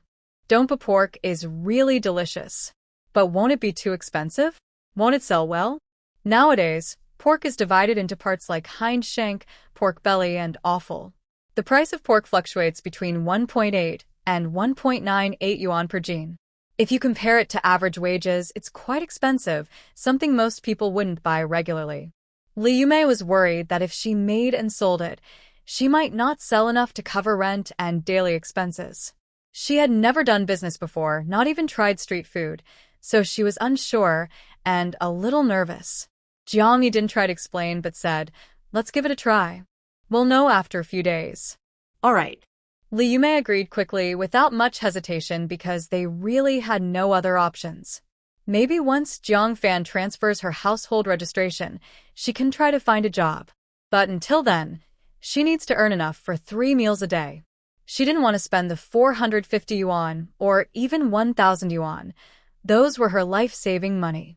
So at the vegetable market, Li Yume spent the over 30 yuan her daughter gave her for lunch, buying 10 jin of meat, a bunch of seasonings, a kitchen knife, a cutting board, and a large spoon. Jiang Yi wanted her to buy more, 30 jin of meat, but she firmly refused. Let's try with 10 jin first. If we make too much, it won't sell well, and the next time it won't taste good either, Li Yume said. All right, Jiang Yi agreed, no longer insisting. She thought making 100 jin wouldn't be a problem, but her mother's perspective needed to be gradually expanded. So, they started with 10 jin of meat. They hurried back to the hotel and immediately began cooking. By 3 p.m., the 10 jin of meat was ready. Li Yume suddenly regretted, we cooked too early. The busy shopping time was still a couple of hours away, and outside, people were just starting to buy vegetables. When the meat cooled down, it wouldn't taste as good as right after cooking. She also knew that the delicious aroma right after cooking was what attracted customers. Most of the sales depended on that. It's okay. The pot keeps the food warm. When we open it tomorrow morning, it will still be hot, and the taste will be just like when it was freshly cooked. It won't overcook, Jiang Yi said, referencing some information she had just gotten from a website. How is that possible? Li Yume was surprised. High-tech stuff, Mom. You have to trust science. Jiang Yi pointed at the TV in the room. Look, do you understand how that TV works? Li Yume shook her head. She believed Jiang Yi's explanation. She had seen the TV in the room yesterday, but wasn't interested in watching it. As for Jiang Yi, she didn't want to watch that small black and white TV either. It was late, and all she could see was snowflakes on the screen. Mom, let's watch TV, Jiang Yi said. The Jiang family didn't have a TV, so her mother probably hadn't watched one before. Yes, once they earned enough money and bought a house, they would get all the appliances they needed. But Li Yume wasn't in the mood to watch. She was thinking about a more serious question. Where should we set up our stall? Where does Mom want to go? Jiang Yi asked. Since she wants to exercise her mother, some things must be decided by her herself. Actually, Li Yume has a rough idea. I want to go to the shoe factory entrance. I already asked about the vegetable market. To rent a stall, you need to apply a few days in advance. And the stalls for selling food are all taken. If you want to sell, you have to go to a corner and the location isn't good. Where is it not good? It's also very smelly. Near the public toilet in the market, it's a place everyone avoids. Forget about selling other things. How could they sell meat there? The market stall route is blocked. You can either try another market or go somewhere else. There are 2 big factories nearby, a clothing factory and a shoe factory. She didn't mind returning to the clothing factory. She used to be a cook, so selling some food would be natural. She wasn't afraid of her colleagues laughing at her. Everyone knew she was good at cooking, and maybe they would even support her business. But today at noon, Sun Chang's gaze made her afraid. She couldn't go near the clothing factory anymore. She had to take her daughter far away. That night, it was very dark in the alley, and she was even more panicked. She didn't see the look of the troublemaker. If she had known that troublemaker was Sun Chang, she would have run even farther with Rui. Jiang Yi was also very happy with the location at the shoe factory entrance. "Then let's go," she said. Li Yumei stood up. "Yes, we need to go, and I also need to change some small bills." Although she didn't want to use the 450 yuan, just exchanging some small bills for easier change wasn't spending money. She understood how to be flexible. "By the way, how much should we sell for?" Li Yumei asked. "What do you think?" Jiang Yi asked. Li Yumei looked at the new spoon she just bought. It was similar to the one she used in the cafeteria. Workers measured rice with spoons, and everyone was used to that. Based on her experience, 1 pound of raw meat could only fill 2 spoons. The cost of 1 spoon was about 1 yuan. "Let's sell it at 1.2 yuan per spoon," Li Yumei said through gritted teeth. That way, she could earn 20%. For 20 yuan worth of meat, she would make 4 yuan profit.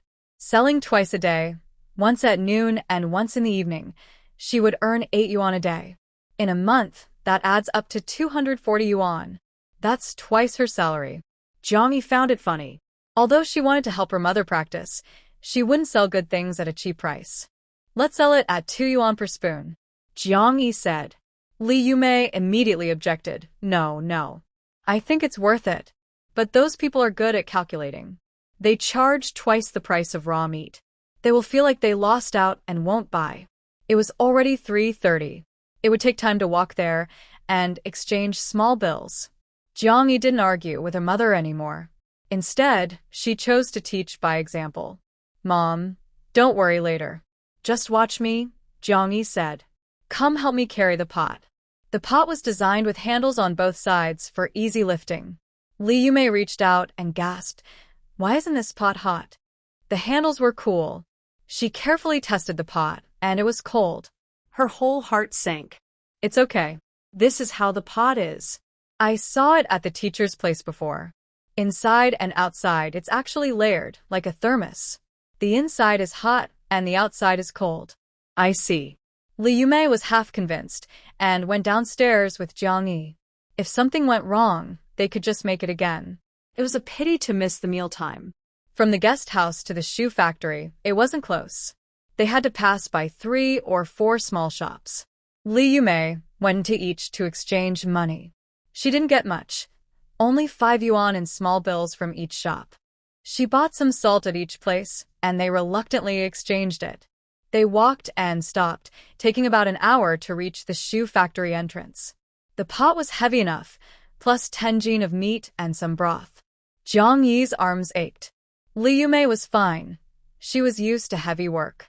But she felt sorry for Jiang Yi, who was tired. Her daughter's hands were only suited for holding a pen. Luckily, school started tomorrow, and she wouldn't have to suffer like this anymore.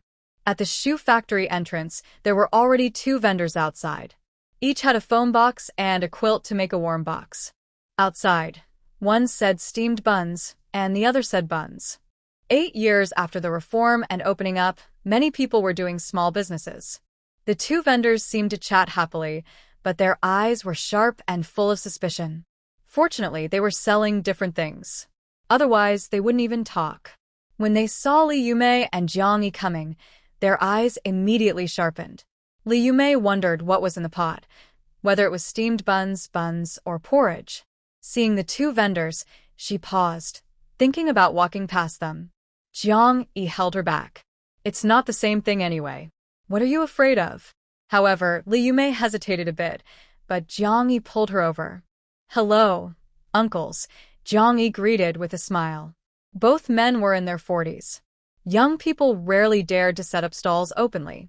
They tend to be friendly and not frown at a smiling girl, especially since Jiang Yi was so pretty and still young. The 2 men couldn't bring themselves to look upset.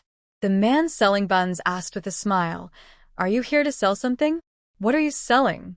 Not in conflict with you too. Maybe we can even bring you some business, Jiang Yi said with a smile. We sell vegetables and don't pork. Oh, the two men said at the same time, clearly relieved. Selling vegetables and selling cooked food don't really conflict. If luck is on their side, they might even get a few extra customers. It all depends on whether this pork sells well. Most food in the market now is bread-based, like buns, steamed bread, and pancakes. Selling vegetables alone is rare. This is the first time they've seen someone selling don't pork. Young lady, how much are you selling your vegetables for? The bun seller asked. If it's cheap, I might buy some to try. It's been a long time since I ate meat. Li Yumei didn't speak, just looked at Jiang Yi. At 2 yuan, she didn't dare to ask for more, afraid of being scolded. But then she thought quickly, she'd rather be scolded than let her daughter be. She spoke before Jiang Yi could say anything, 1 spoonful for 2 yuan. What? Both men looked at the large spoon resting on the pot lid. It was quite big, but even a full spoonful could only hold about half a kilogram of meat. 1 level spoon, Jiang Yi added. That would be even less, probably less than half a kilogram. She wanted to double her profit. Young lady, that's not how business works, the bun seller said. You need to make money, but you can't let people see you earning too much at once. His words were honest, and Jiang Yi smiled at him. Encouraged, the man continued, you have to make them think you're earning little, not making a profit. Only then will they want to buy.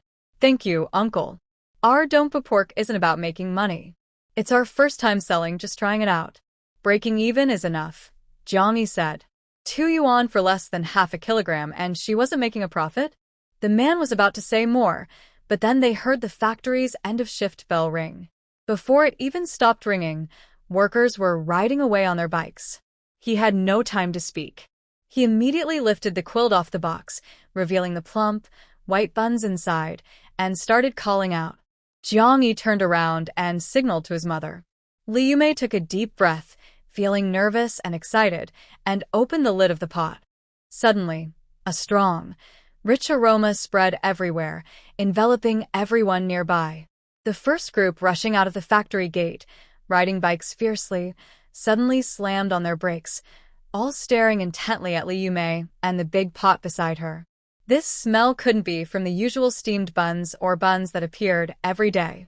Behind them, some bikes couldn't stop in time, causing a few minor accidents. But no one minded.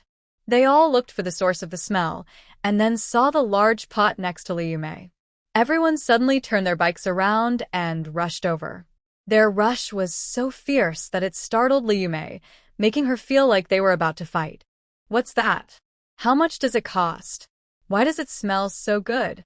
Excuse me, let me see. Someone with sharp eyes saw the spoon in Li Yumei's hand, and without asking the price, said, Give me a spoonful. 2 yuan per spoonful. Jiang Yi immediately shouted. The crowd paused for a moment, then stepped back.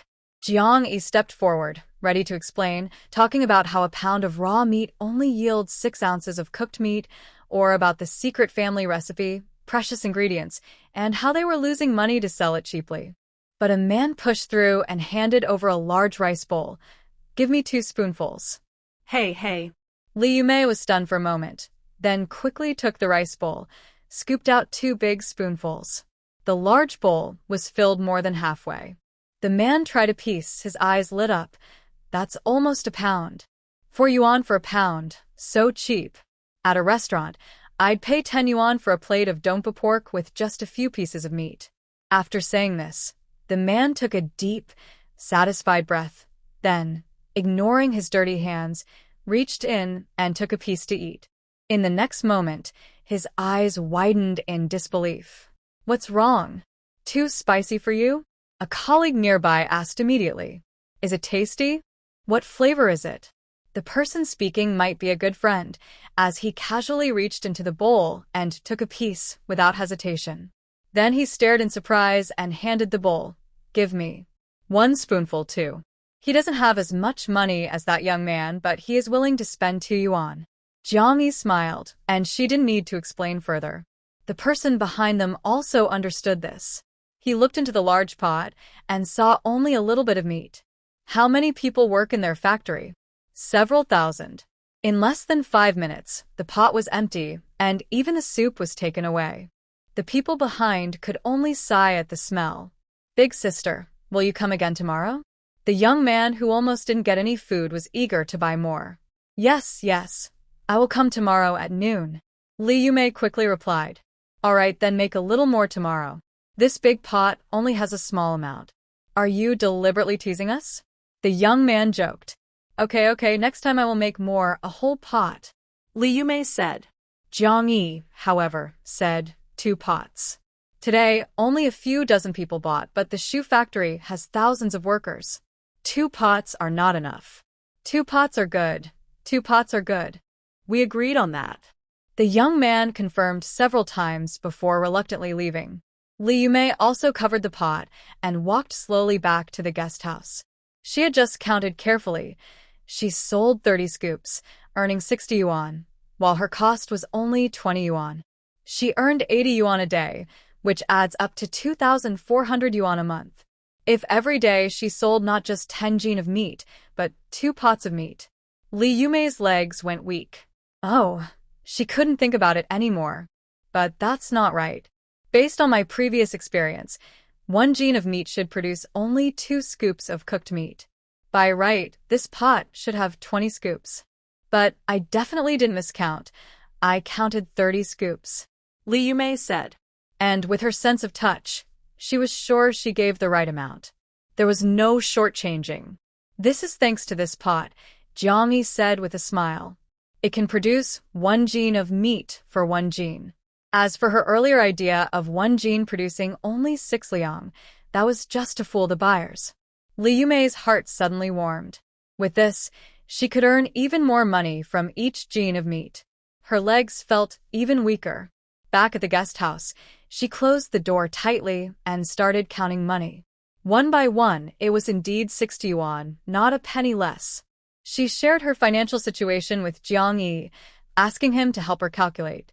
She never went to school, and although she has never made a mistake in her accounts before, she still couldn't believe it. She could earn thousands or even tens of thousands of yuan a month. No.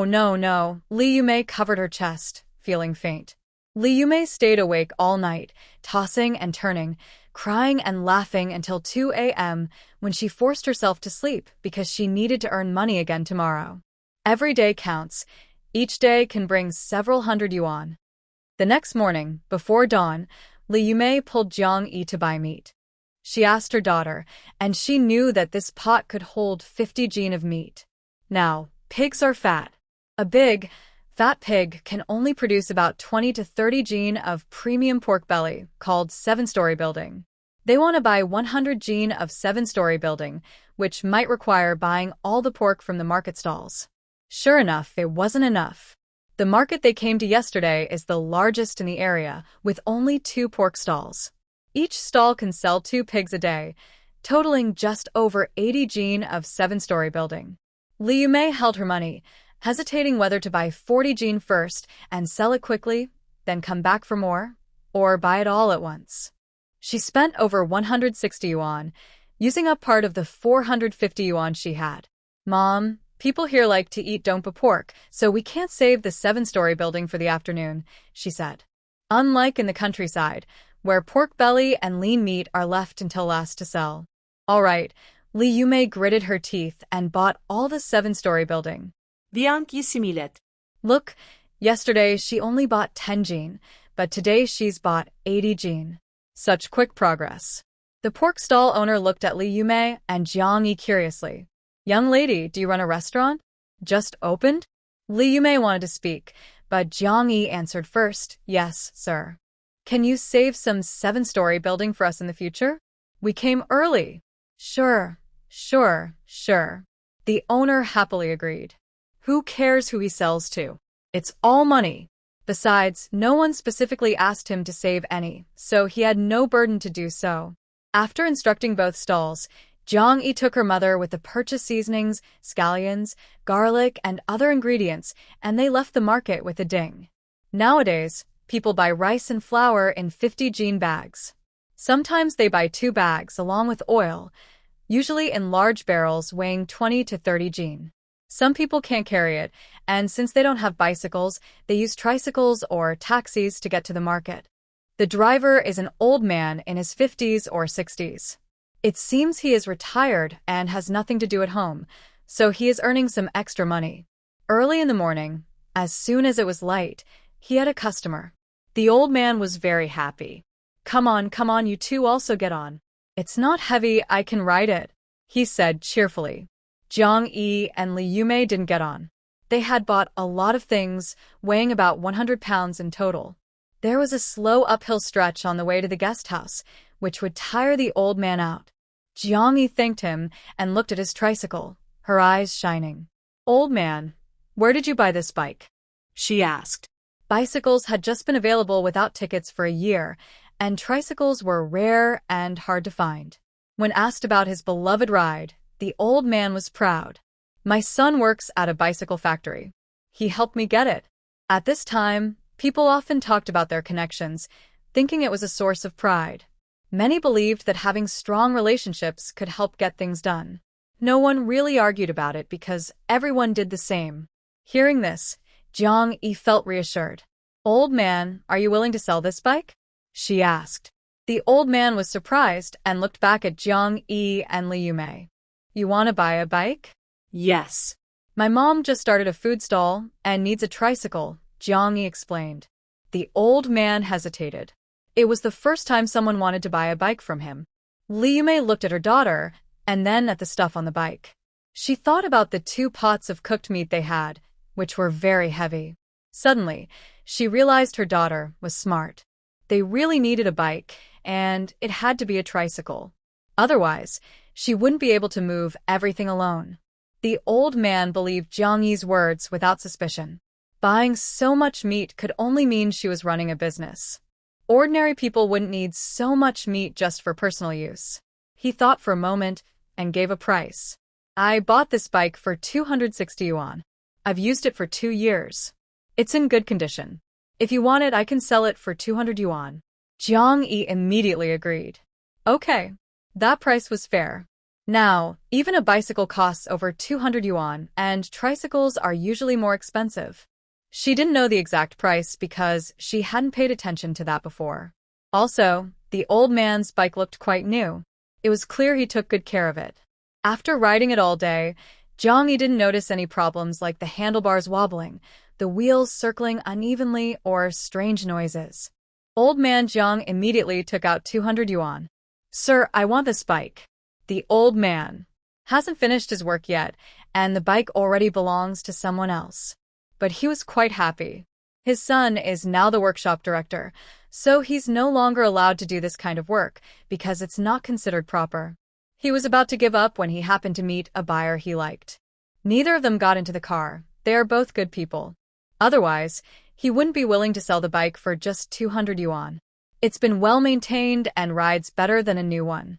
The old man patted the bike happily, took the money, and left. They don't lack tricycles at home. Li Yume watched quietly the whole time. She wanted to speak a few times but held back. She thought 200 yuan was a bit expensive. It's not that the bike isn't worth it, but they could buy a cheaper one at the second-hand market. Maybe they could find a tricycle for around 100 yuan? Don't think too much. You'll earn it back in no time. Let's go. Jiang Yi got into the car and called her mother to come quickly. We're about to make some big money. Li Yume's mind was immediately distracted, filled with thoughts of money. She couldn't think about anything else. But she still remembered to ask her daughter to get off the bike. She got on and took her along. They parked the bike in the courtyard of the guest house, locked it, the old man's bike was locked, and hurried back to their room. As soon as they entered, they heard someone knocking on the door. Jiang Yi and her mother put their things down and went to open it. It was indeed Jiang Fan outside. Did you make the call? When will you go back to get the household registration? Jiang Fan asked straightforwardly. No matter what, he wanted to get the divorce certificate as soon as possible.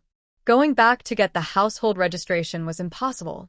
Thinking of her grandparents' family hundreds of miles away, Jiang Yi's aura changed. A wave of killing intent seemed to radiate from her eyes. Suddenly, The warm hotel felt as if a cold wind was blowing. He was startled. When he looked again, Jiang Yi had retracted her killing intent and returned to her usual prickly girl self. Maybe it was just a false alarm? The call has already been made. Just wait and see, Jiang Yi said. But in reality, she hadn't made the call. She remembered it, but yesterday Li Yumei was completely overwhelmed by money and had forgotten about the household registration. Having a city household registration, so what? Receiving a pension until death. How much could she really get? And she just needed to sell a bit more dongpa pork. Li Yumei now feels that making phone calls outside is a waste of time.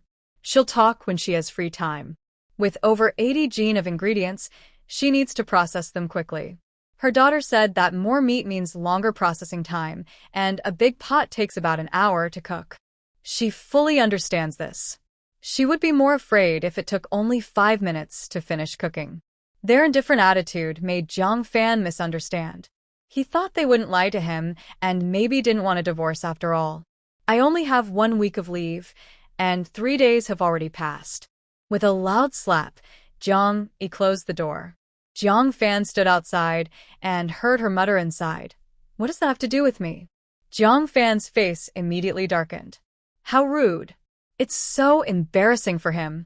In the future, don't say she's his daughter. Master, your biological father is outside scolding you. Jiang Yi was about to help her mother when she heard the voice from her ear. Mind your own business. Jiang Yi rolled her eyes. Did she care if Jiang Fan scolded her? Not at all. In her past life, she sent Jiang Fan to prison for 20 years. He probably spent the rest of his life cursing her. Not much different from now. Li Yumei didn't stop Jiang Yi from acting. She looked at the clock on the wall. 6:50, not yet 7. She took out 50 yuan from her pocket and handed it to Jiang Yi. Go buy some food at the school gate. You're not needed here. Go to school peacefully. Her eyes suddenly felt a bit sour. This was the first time she gave her daughter pocket money. It felt really good. Jiang Yi held the money, feeling emotional. This was the first time in 2 lives she received pocket money from her mother. Today, I have PE during the 4th period. I'll ask for leave and come back to help. Wait for me here, and we'll go to the shoe factory entrance together, Jiang Yi said. This was just a lie. She didn't remember what classes she had this morning. She even had to think carefully about where the school was.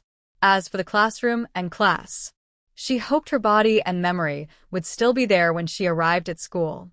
Going to school had been part of her life many years ago. She really couldn't remember it anymore. She originally wanted to say she wouldn't go to school today, but she remembered how much her mother valued her education. Her mother hoped she would inherit the family business, get into a good university, preferably in the capital city, and attend the same school as her father. Not going to school? That was impossible. School bag. Li Yumei started worrying about this again. It's okay. I'll borrow a book from a classmate, and Jiang Fan can bring my school bag back. Li Yumei immediately nodded. As a father, what's wrong with bringing his daughter a school bag? Besides, he would only do this once in his life. Li Yumei suddenly felt a pang of sadness. Since the divorce, her daughter no longer had a father. As long as I have my mom, Jiang Yi leaned in and hugged her mother. Mom, you go ahead and get busy. Your daughter still looks up to you as a rich kid. Li Yumei's sadness instantly faded. She really needed to get busy. She had 80 gene of meat to process. Selling 1 gene for 3 scoops at 6 yuan, earning 4 yuan, she could make 320 yuan from 80 gene. Almost 3 months' worth of her salary. Oh no, she didn't have time to think about anything else. Go to school quickly. Li Yumei pushed her. Jiang Yi smiled as her mother gently pushed her out the door. Before leaving, she looked back anxiously at the neighbor's door and told her, stay inside this morning. Don't open the door for anyone. Li Yumei smiled. Who was her daughter. Don't worry, I don't have time, she replied, glancing at the neighbor's door as well. She had seen through it. Earning money was much more important than men. Without money, what could the two of them eat, drink, or where could they live? No man? Without that man, they would suffer much less from the Jiang family's troubles. Suffer much less hardship. Seeing her expression, Jiang Yi felt completely reassured and happily headed to school. She still remembered the general location of the school, right next to Xuefu Street.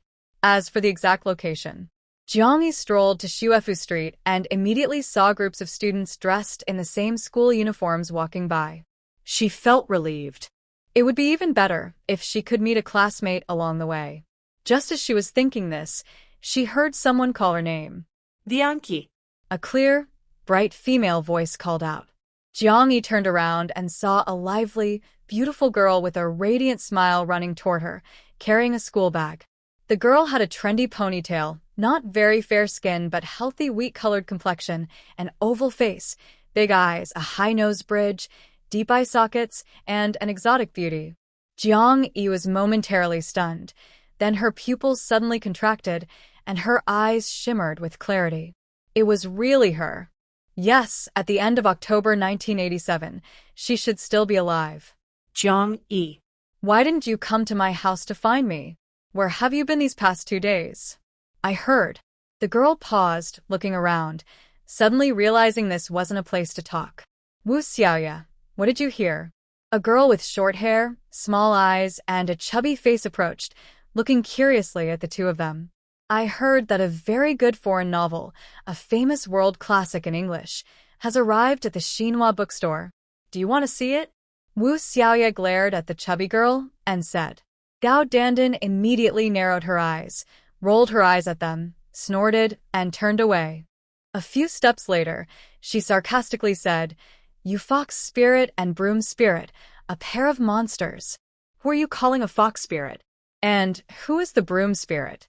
Wu Xiaoya quickly shoved her backpack into Jiang Yi's arms, rolled up her sleeves, and rushed out. Gao Dandan had already run away when she heard the first word, her chubby body surprisingly agile. Wu Xiaoya, a tall, fit beauty, couldn't catch her. Jiang Yi casually threw her backpack on her back and hurried after them. She remembered who Wu Xiaoya was, her childhood friend, her best friend. Their homes were very close, separated only by 2 large courtyards. They had been classmates from elementary to high school, sometimes in the same class, sometimes not, but that didn't affect their friendship. They were close friends who loved each other dearly, inseparable even in the bathroom. Until she left Hangzhou with her mother to go back to her hometown for school. At first, they kept in touch, writing once a week. Then the letters stopped for 2 weeks. Later, she received a letter from her brother Wu Jun, telling her that Wu Xiaoya had been bullied by some hooligans after evening self-study and had died. Jiang Yi's heart, which had been silent for many years, suddenly felt the pain of that time again. She rushed forward and hugged Wu Xiaoya from behind. Xiao Yu. Hearing her choked voice, Wu Xiaoya stopped and turned around to hug her back. She quickly whispered in her ear, Xiao Yi, don't cry, don't cry. Now's not the time to cry. You can't cry at school or people will talk more. She really hates cold-hearted comments. Jiang Yi forcefully controlled her emotions, gave Wu Xiaoya a tight hug, wiped her tears, and then let go, lifting her head. Wu Xiaoya pretended to be angry and glared at her. Wash my clothes tomorrow. Okay. Jiang Yi smiled and agreed. Wu Xiaoya also smiled.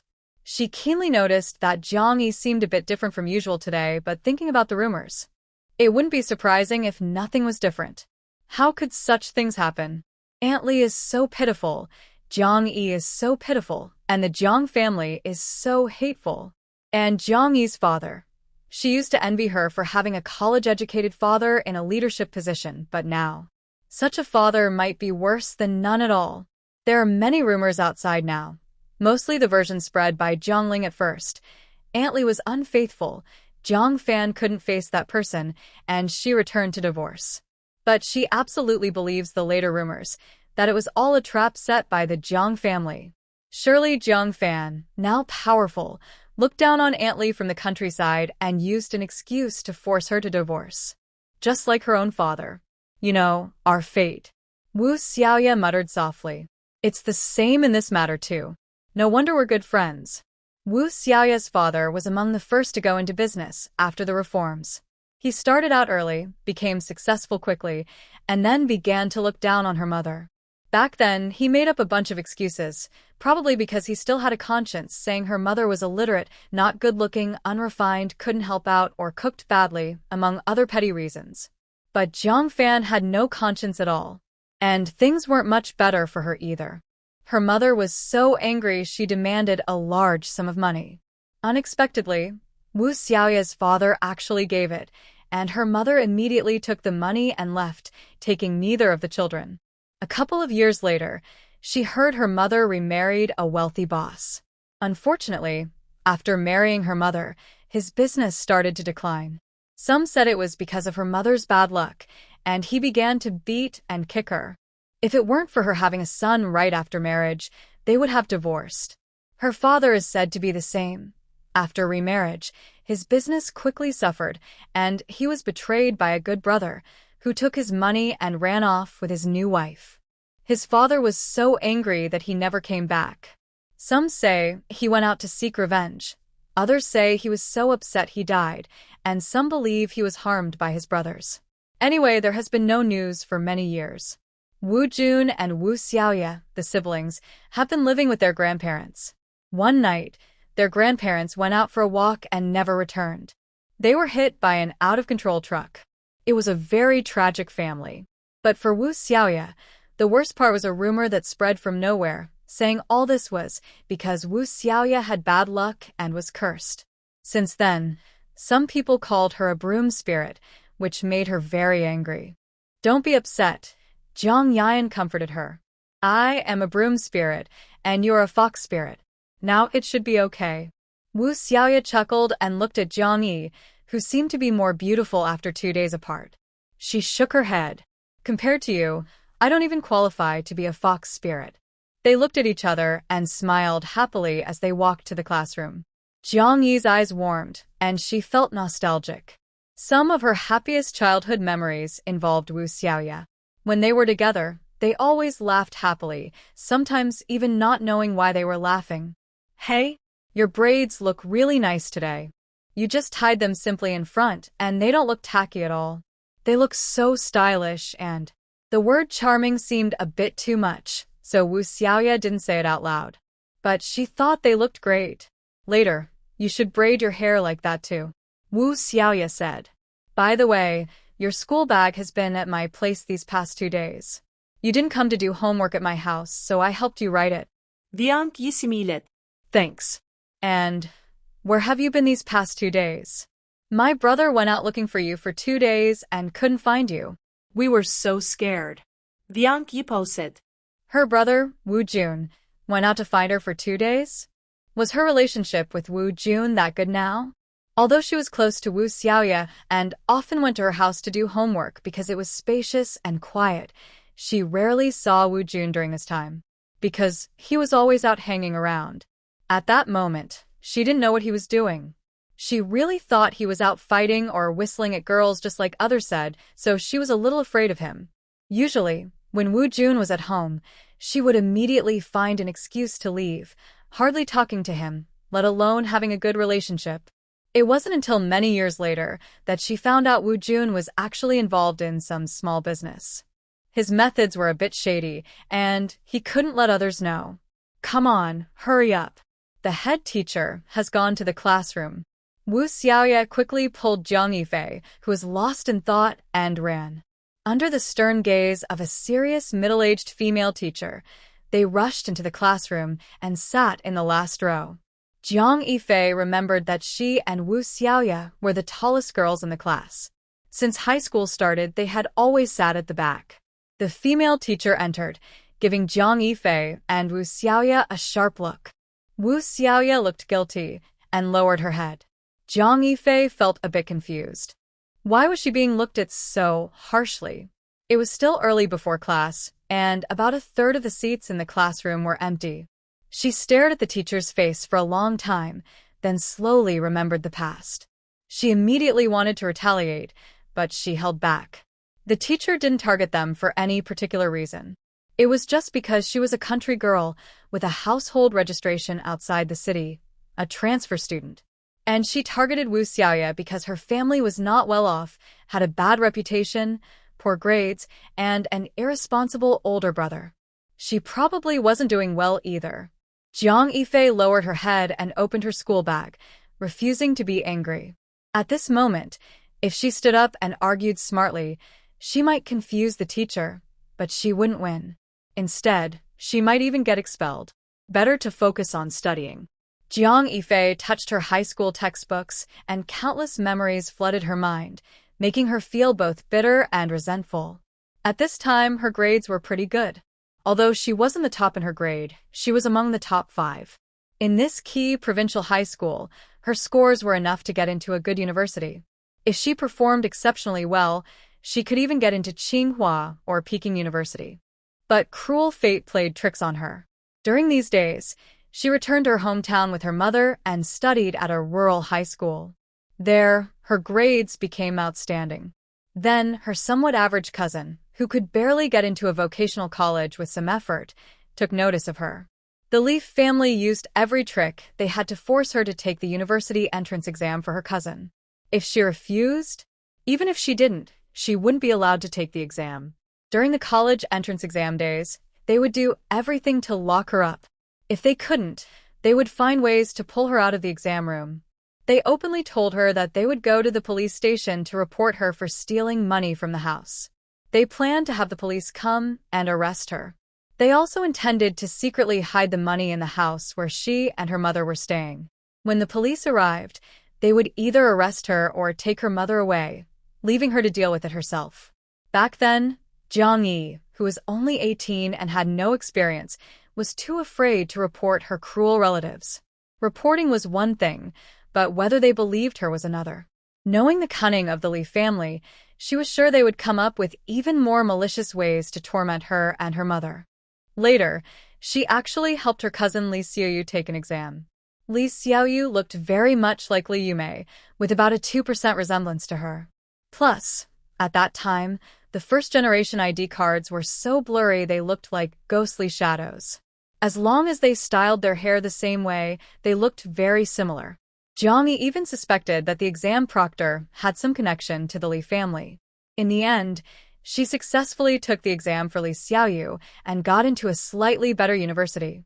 She wasn't stupid. With Li Xiaoyu's usual grades, getting into Tsinghua University was a big deal. If she managed that, it would cause a lot of trouble. She didn't care if Li Xiaoyu was upset, but she knew she might be finished if things got out. However, Li Xiaoyu was not satisfied. Her initial plan was to get into Peking University or Tsinghua. But after waiting another year, she was afraid of too many changes, so she decided to go to school. But a year later, just after Jiang Yi received her acceptance letter from Tsinghua, Li Xiaoyu was expelled from school because she was dating someone from outside and got pregnant. At that time, this was considered very bad, immoral, and the school expelled her without any discussion. When Li Xiaoyu returned, her first act was to report Jiang Yi for cheating on the exam. As a result, her grades were invalidated, and during the crackdown on academic misconduct, she was permanently banned from taking exams. She lost her chance to go to university forever. And then, thinking about everything that had happened, Jiang Yi crumpled the book in her hands. If Jiang family members were cruel, then Li family members were even more vicious. She wouldn't let any of them go. Suddenly, someone grabbed her hand. Jiang Yi turned around and saw Wu Xiaoya looking at her with a surprised and anxious expression. How could Jiang Yi, who loved her books so much, start tearing them? And the teacher had called her 3 times, but she hadn't heard. Jiang Yi. The female teacher on stage suddenly shouted angrily, and a piece of chalk was thrown accurately at her forehead. Jiang Yi caught it quickly. In her past life, she learned some fighting skills to seek revenge. While she couldn't take on 10 people at once, she had no trouble hitting a chalkboard eraser. But this action angered the female teacher on stage. She saw it as a challenge, as defiance. Jiang Yi. Read this reading comprehension aloud. The teacher shouted. If you make a mistake, you'll stand all day. Wu Xiaoya quickly shoved her test paper into Jiang Yi's hands and pointed to an English reading passage. Only then did Jiang Yi remember that this was an English teacher. Her teaching skills weren't great, but she considered herself a progressive and civilized person. She only silently glared or made students stand, never hit or scold them. If a more aggressive math teacher had been in charge earlier, she probably would have been punished physically. But now, Jiang Yi knew she had to fight back. A full confrontation was inevitable and would surely cause a big fuss at school. Thinking this, the teacher surprisingly seemed quite decent. Well, Lost in her thoughts, Jiang Yi read the article without realizing it. When she stopped, she suddenly felt something was off. It seemed like she had just spoken in a perfect London accent. That was because she had once gone to London to learn from an old nobleman. She put down her paper and looked at the class. They all looked at her with surprise. Jiang Yi lowered her eyes and sat down calmly, as if nothing had happened. The teacher's eyes flickered briefly, then she looked away, pretending nothing was wrong. All right, now let's translate what this article really means. The teacher said, translating sentence by sentence. But everyone felt her pronunciation was unusually awkward today. She probably felt it too. Standing on stage, she shot Jiang Yi a sharp glare, then decided not to translate herself anymore. Instead, she asked the students to do it. That's when she finally relaxed. Wu Xiaoya handed her a note. How are you so amazing? You read like a tape recorder. Jiang Yi smiled and wrote below. Because I am a tape recorder expert. Holly Xiaoya tried hard to hold back her laughter. If the head teacher saw, she would have to stand for a whole class, no, a whole day. Jiang Yi tilted her head and looked at her with pity. Such a young, beautiful, lively, and kind girl, yet her end was so tragic. How desperate and helpless she must have felt back then. Fortunately, everything can be started over. Fortunately, she knew who the culprit was. It took Wu Jun 10 years to find out, and then he spent another 10 years carefully taking revenge on his enemies. In the end, he was caught and executed by firing squad. After English, there was Chinese, then math. Besides the first class, Jiang Yi was full of thoughts and couldn't focus. From the second class onward, she started listening carefully. She realized that even though she thought her skills were very high, she had forgotten most of Chinese except for English. The texts and ancient poems she had left behind in her past life. Now no one recognized them anymore. Math was even scarier. She only knew addition, subtraction, multiplication, and division. Physics, chemistry, and biology hadn't started yet, but she remembered that her mind was blank. She only remembered the periodic table in chemistry. Physics, what is physics? She only remembered that her physics teacher was a very shy person. A strong sense of crisis rose in Jiang Yi's heart. Could it be that even if she started over, she wouldn't get into college? But after the third class, Jiang Yi packed up her bag. What are you doing? Wu Xiaoya asked curiously. There's still one more class before school ends. My mom set up a stall outside to sell things. She needs to go help, she said loudly so everyone around could hear. They all turned to look at her. Jiang Yi kept a low profile at school, but she was so beautiful and smart that many people secretly watched her, especially her classmates. Wu Xiaoya quickly glanced around and then glared at Jiang Yi. How could she say that out loud? Not to mention whether setting up a stall sounded good, but if people asked why her mom wasn't working and was selling things outside, how could she explain? Everyone knew what Jiang Yi's mom did. All the parents' jobs in the class were known, and this wasn't private anymore. It's okay, Jiang Yi still spoke in her usual voice. We're all from this neighborhood. There are more than 10 classmates in our big alley. Now, I guess the whole school is talking about my family.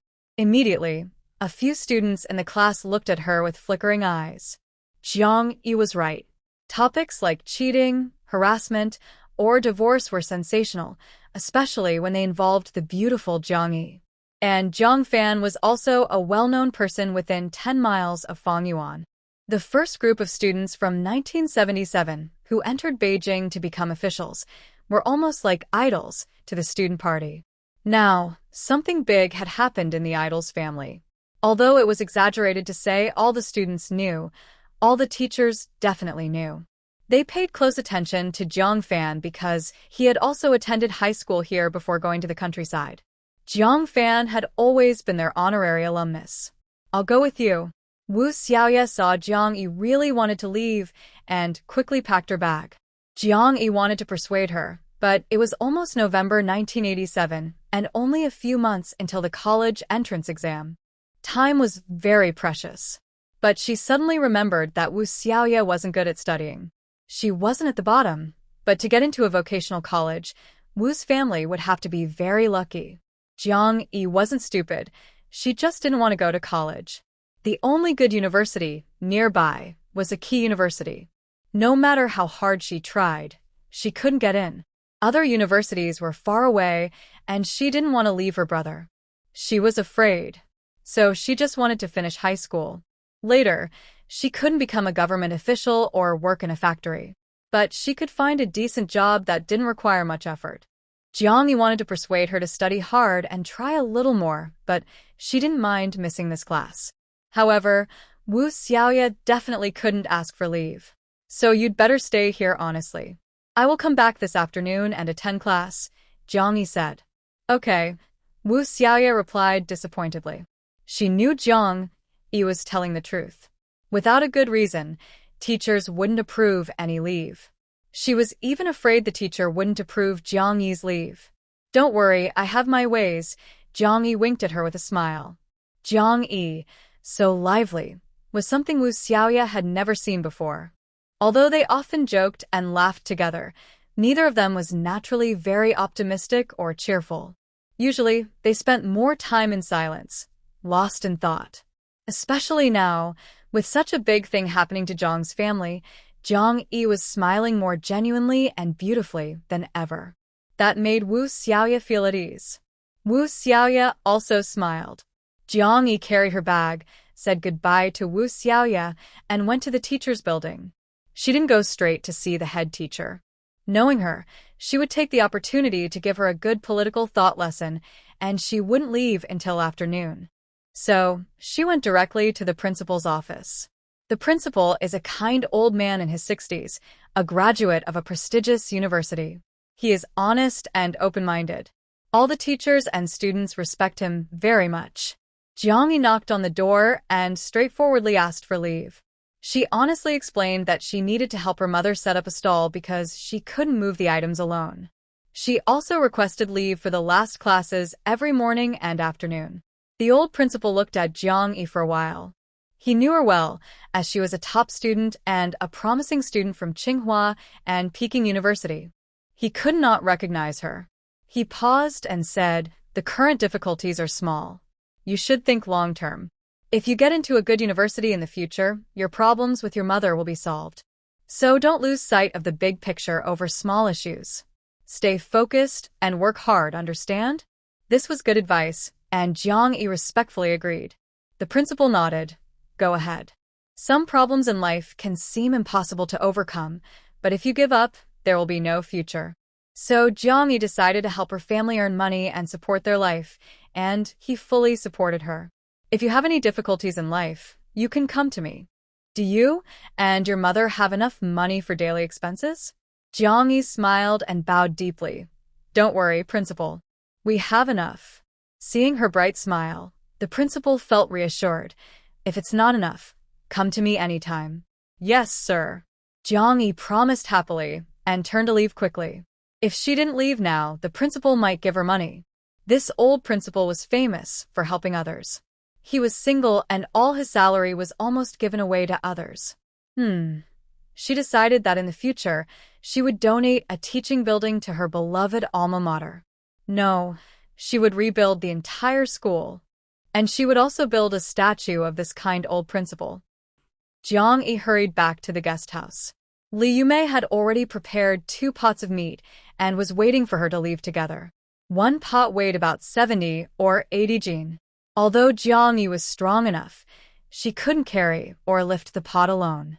It could only be carried on a cart, and she couldn't do it alone. When Jiang Yi returned, they quickly lifted the pots and carried them to the shoe factory entrance. With a tricycle, it was much faster. The previous hour-long journey took less than half an hour. In a few minutes, it was almost time to get off work just right. Little sister is here again. This time, the uncle who sold buns and steamed buns was very enthusiastic when he saw Li Yume. Their business yesterday was slightly better than usual, but that's not the main point. The real issue is that they didn't manage to buy any meat yesterday. They are all in the selling business. Even though selling buns or steamed bread can earn a few hundred yuan a month, they don't care about a few extra yuan for meat. Yesterday, the smell was so tempting that it made them very hungry, but because they had to take care of their business, they couldn't buy any. I want 2 scoops, they said at the same time, both pulling out their rice bowls and money. Both thought 2 yuan was expensive yesterday, but they knew if they didn't buy early, they might not get any at all. The factory's closing bell rang just right. The first group of workers finished work faster than yesterday. Li Yume quickly opened the pot lid and served the 2 of them quickly. They finally tasted the dongpa pork they had been thinking about all night. It was so delicious. 2 yuan was really cheap. If they sold it, they would charge 3 yuan per scoop. Lunch was as busy as they expected, especially after Jiang Yi said, "We won't come here tomorrow. We'll sell at other factory gates instead. There are more than 10 big factories in Hang City, and we sell at each one for a day." This news caused a big reaction. People who were hesitant before suddenly rushed over without hesitation. Some still thought that 4 yuan per jin of meat was expensive, but everyone agreed that eating it once in a while was affordable. They also understood that 4 yuan at a restaurant couldn't buy so much and such tasty dongpa pork. If they didn't buy now, they have to wait 10 or 15 days. So, why hesitate? In the cold winter, Li Yume was sweating all over. She kept busy collecting money and serving dishes. Nearly 100 jin of meat, including the broth, was cooked in 2 pots, and she was so tired her arms ached. But she felt so happy she almost cried. After 10 years, she finally saw hope again in her life. Less than half an hour later, Jiang Yi and her mother finished their work. A few unlucky people who didn't manage to buy any meat still hoped to buy some later and asked if they would come back in the evening. "What about tonight?" they asked. Come. Li Yume replied immediately. "But there might not be as much, and you might not be able to buy meat." The nearby markets had already sold out. If they wanted to buy from other markets, they would have to go further. Even if I can't buy dozens of pounds, getting around 10 or 20 pounds should be fine. People still generally like to eat fatty meat. In the city, it's a bit better than in the countryside, but it's still limited. Recently, Hangzhou just relaxed the pork supply and no more tickets are needed to buy meat. However, in the large city of Beijing, tickets are still required. This shows that meat is still scarce, and people love to eat fatty meat. Li Yume was riding her bike very quickly with Jiang Yi, and she didn't feel tired at all. "Rui, hurry up and eat." Li Yume suddenly remembered something and said to Jiang Yi. "Eat?" Jiang Yi was surprised. "What should I eat?" She suddenly remembered that her mother said in the morning she would save some dongpa pork for lunch, but it had already been sold out just now. She didn't remind her mother, and given the situation earlier, there was no way to keep it. Her mother didn't stop riding and said while pedaling, "Look inside that coat on the bike. I already prepared it for you." She noticed that the pot was small and the cooked meat was almost gone, so she made a separate small pot for her daughter in advance. Just 1 jin, about half a kilogram, enough for her to eat. Next to it, there were also 2 steamed buns she bought at the guest house. Jiang Yi sniffed and asked her mother to stop so they could eat together. But Li Yume insisted on not stopping. She wanted to reach the vegetable market quickly. If she arrived a minute earlier, she might buy an extra jin of meat and earn a few more yuan. Jiang Yi smiled quietly in the bike basket and didn't insist further. This feeling of working hard for hope would become her mother's most beautiful memory, so she didn't want to interrupt. When they arrived at the new vegetable market, there was not much pork, especially the 7-layered pork, and they only bought about 20 jin in total. But Li Yume wasn't too disappointed.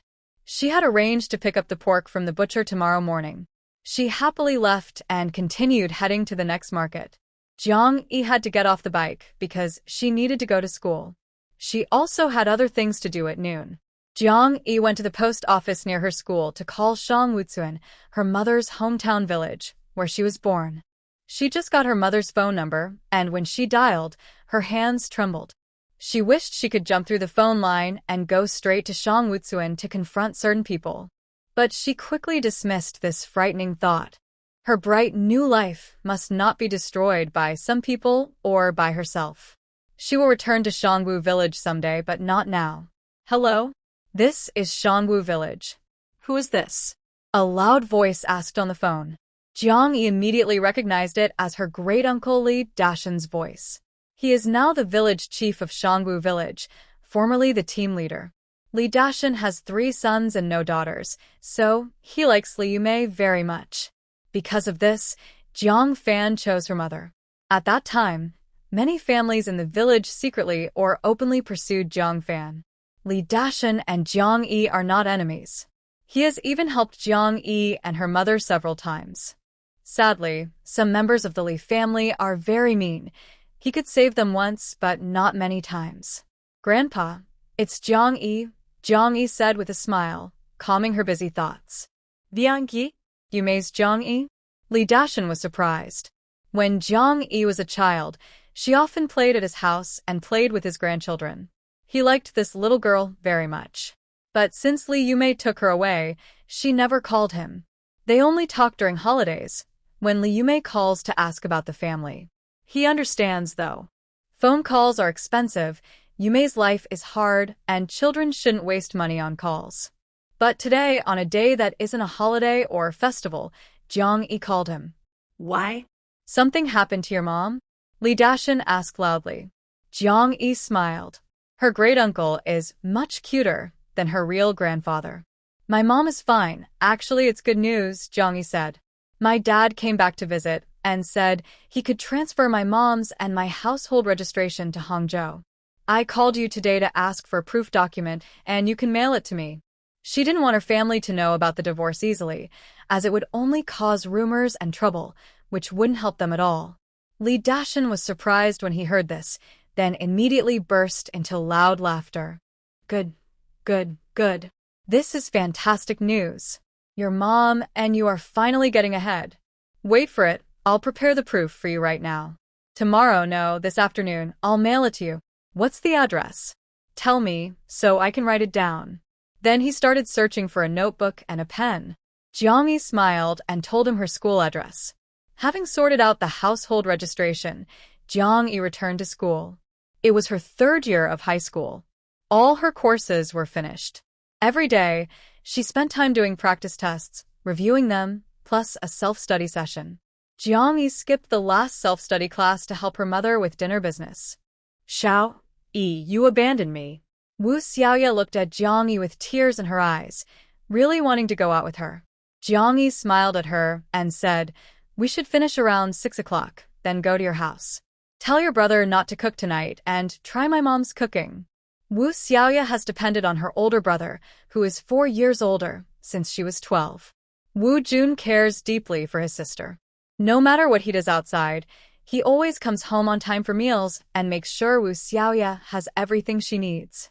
It's easy to imagine how hard it was for him when Wu Xiaoya tragically died in her past life. It was another busy, chaotic scene. In the afternoon, Li Yumei only managed to visit 2 markets, buying 40 pounds of meat, enough to sell about 120 bowls. In total, only around 400 people bought the dongpa pork from the shoe factory, which was far less than the demand. So, leaving was a bit difficult. Many people gathered around their car, strongly asking them to come back to the shoe factory tomorrow. Li Yumei was about to agree, but Jiang Yi quickly spoke first. We already agreed with the flour factory. Tomorrow, we'll go to their factory. Once we set the plan, we can't change it. Sorry about that. Li Yumei was surprised. When did they agree with the flour factory? Everyone doesn't have to wait long. In 10 days, on December 2nd, we will definitely come back to the shoe factory, Jiang Yi added. Hearing this, and with exact date, everyone had no choice but to disperse. Li Yumei finally rode away on her bike. Mom, the book says this is called hunger marketing, Jiang Yi said from behind her bicycle. Things that are easy to buy and eat anytime aren't as attractive for long. If we promise to come back tomorrow, we can still sell 2 more pots, but it won't sell as fast. who eats meat every day. And if they ask us again, we'll come back. They're not in a hurry. Once the shoe factory people have bought once, how much can we sell each day? We are about to leave, and they're begging us. For the scattered customers, should we stay or go? If you insist on leaving then, will you offend anyone? Liu Mei's pace of pushing the cart slowed down more and more.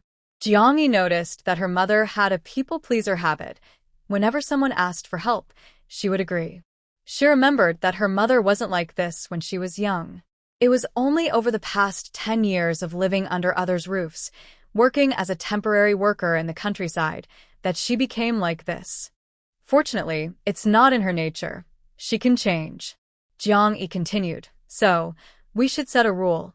A factory sells for only 1 day, rotating every 10 days. We should decide which factory to visit each day and stick to it so they get used to it. The market won't run out. Liu Mei was already deeply impressed and looked at her daughter with admiration. My Rui is amazing. She knows so many reasons. Studying is really good. Not having gone to school was a thorn in Liu Mei's heart. This thorn grew deeper after she married Jiang Fan. Until Jiang Fan got into university, that thorn stayed in her heart and could never be pulled out. Everyone thought she didn't deserve Jiang Fan, including herself. Jiang Yi leaned on her mother, understanding her mother's worries. Right now, it's almost impossible for her mother to go to school. There are no suitable schools, and she can't take the first step because she has no foundation. She barely knows how to read and write. But that's okay. First, she will teach her the basics. A few years later, she wants her mother to attend the world's top university. Even if it's just auditing classes or not understanding everything, that's fine. She can hire a translator for her. Spending some time there and earning a diploma might finally help her mother let go of that worry. Oh, Mom, I've made plans with Wu Xiaoya. We're going to her house for dinner tonight, Jiang Yi quickly said at a street corner. She almost forgot while talking and almost went past the turn. Oh, you didn't tell me earlier, Liu Mei said immediately. If I had known, I would have bought a few steamed buns. Luckily, we kept some braised pork for ourselves tonight, so it should be enough. That was for their own dinner. Jiang Yi smiled behind her and said, just bringing the meat is enough. If we also bring steamed buns, Wu Jun might get angry. Although she told Wu Xiaoya in advance not to prepare dinner, it was just a polite remark. Knowing Wu Jun, he wouldn't listen.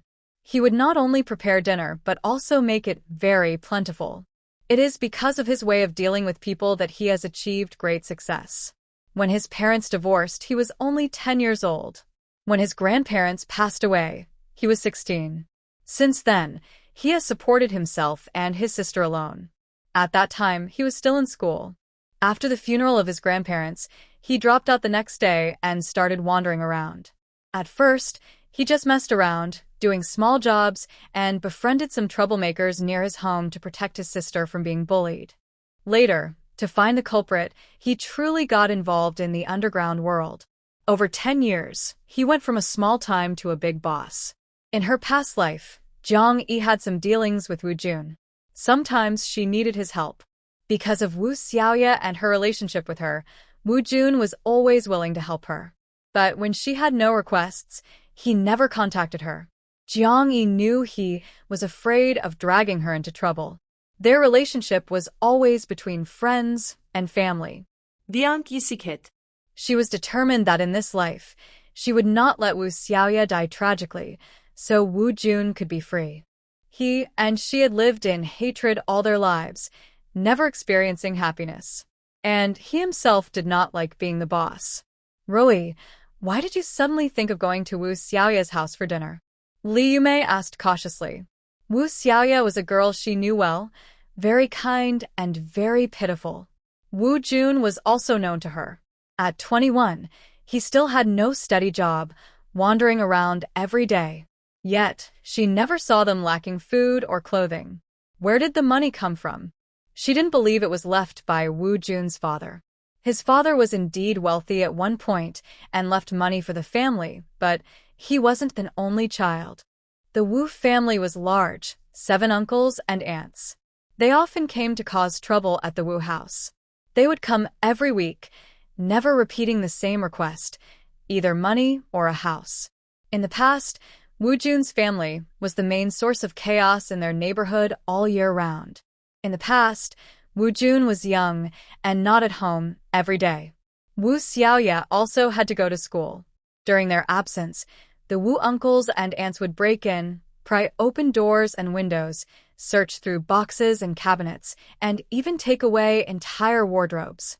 Before long, the Woo family was left with only four walls. Even if they had money, it was quickly stolen away. After moving out, they started asking for a house. 7 family members squeezed into a tiny 10-square-meter room in the Woo house, with hardly any space to stand. Life was very hard for the siblings then. I heard they had to sleep sitting on chairs at night. One day, Woo Jun brought back a group of brothers armed with knives, sticks, and clubs. They fought fiercely, beating these relatives until they cried and begged for mercy. It took a whole month of fighting on and off, to scare those people away. After that, they never came back. The Woo siblings finally lived peacefully, and gradually, they ate well and dressed better. Everyone said Woo Jun was out there stealing chickens and doing shady deals. Lee Yume didn't say anything about it. But Woo Jun never explained this, which made her feel uneasy. She wanted to advise her daughter not to associate with Woo Xiaoya, but when she saw her daughter laughing happily with Woo Xiaoya, she held back her words. Her daughter had finally found a friend. Mom, actually, we misunderstood Big Brother Woo. He's just running a small business outside. He didn't tell everyone because he was too embarrassed, Jiang Yi said.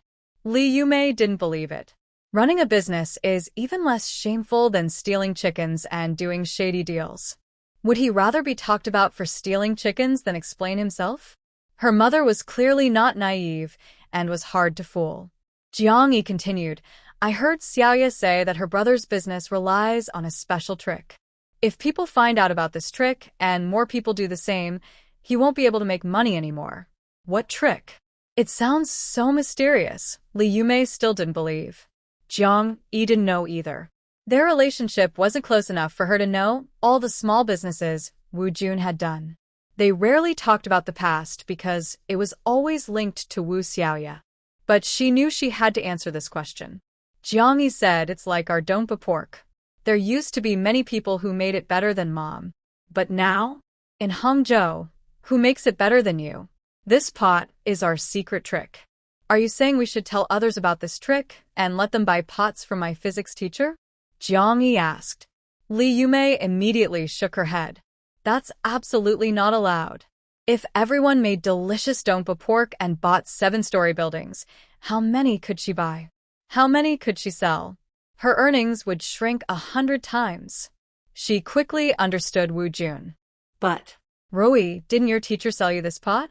How much did it cost? Hurry and send it to him. Send more. Jiang Yi nodded with a smile. Okay. Also, don't call Woo Big Brother. He's not family.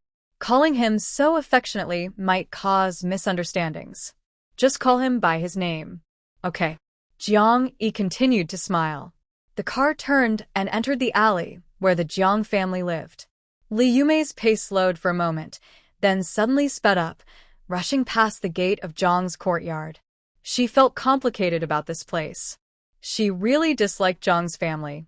But there was Jiang Fan before, who was her support. Now, only her daughter was everything to her. Lee Yume quickened her steps again, passing 2 more courtyards and reached Woo's courtyard gate. Neither she nor Jiang Yi saw it, but Jiang Ling ran out from Jiang's courtyard gate, looking at them strangely. It was Lee Yume and Jiang Yi. She could recognize them even if they turned to dust. How did they get there? Where did that bicycle come from? What was on the bike? But none of that mattered now. What mattered was that she saw Jiang Yi again. Jiang Ling glared at Jiang Yi with hatred, swung her braid, and left the alley. She was going to find Sun Chong. Sun Chong, he hadn't come to see her in 2 days.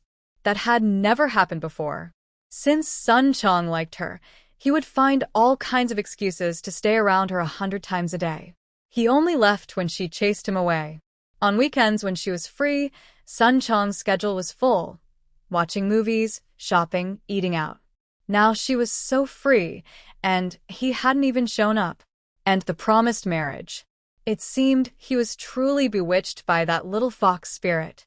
The main reason she didn't like Li Yume and Jiang Yi was because they were country folks, and yet they looked better than her, a city girl. When people talk about the women in Lao Zhang's family, the first name they mention is Jiang Yi, then Li Yume, and only then her.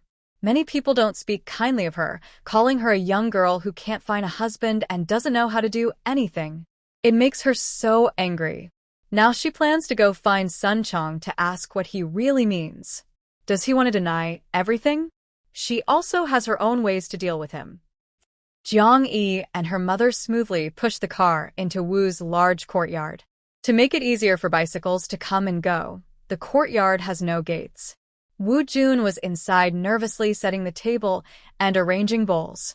When he saw Jiang Yi come in, he immediately told his sister, "Go and greet her." Xiaoya Wu didn't need to be told and ran out quickly. "Why are you only just coming? The food has been ready for a long time," Xiaoya Wu said playfully while holding Jiang Yi's hand, then immediately looked up to greet Li Yume. "Hello, Aunt Li. Good. Xiaoya is getting more and more beautiful," Li Yume said. She doesn't see Xiaoya Wu often. The girl has a good relationship with Jiang Yi, but she doesn't usually go to Lao Zhang's big courtyard to visit Jiang Yi because the house is too small and crowded.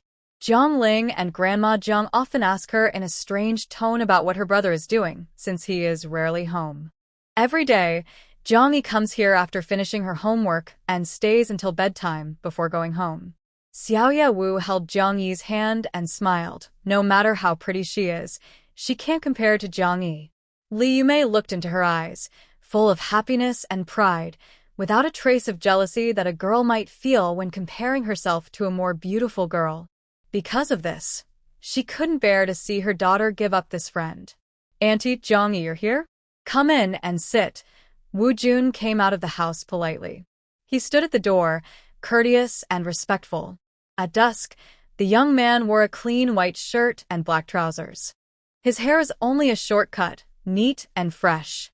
His features were strong, and his smile sincere. He looked like a good young man, especially after Jiang Yi explained him to her.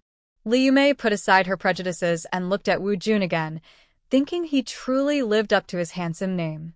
Unfortunately, his family background was too complicated, not a good match. Jiang Yi was about to turn 18, and in 2 years she would reach the legal marriage age. Although her daughter was going to college and wouldn't marry at 20, she was still a young lady. She now sees young men her age and immediately thinks about how they would get along with her daughter. She has no other thoughts, just an instinctive comparison. Then Wu Jun was compared and found lacking. Jiang Yi took 2 enamel rice bowls from the car and pushed her mother into the house. If there's anything to say, they do it inside, and everyone in the big alley is watching. The Wu family's house isn't big, only about 10 square meters, but unlike Zhang's side room, which is a small annex, Wu's house is the main room. It's less crowded because fewer people live there, so it feels spacious and bright. Inside, a pull-back curtain divides the room into 2 parts. One side has a single bed.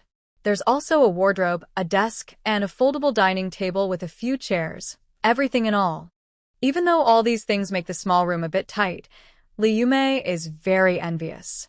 Her dream was always for their family of 3 to have a house this big. As for now, Li Yume touches her campus bag, which she bought yesterday at the market to carry money.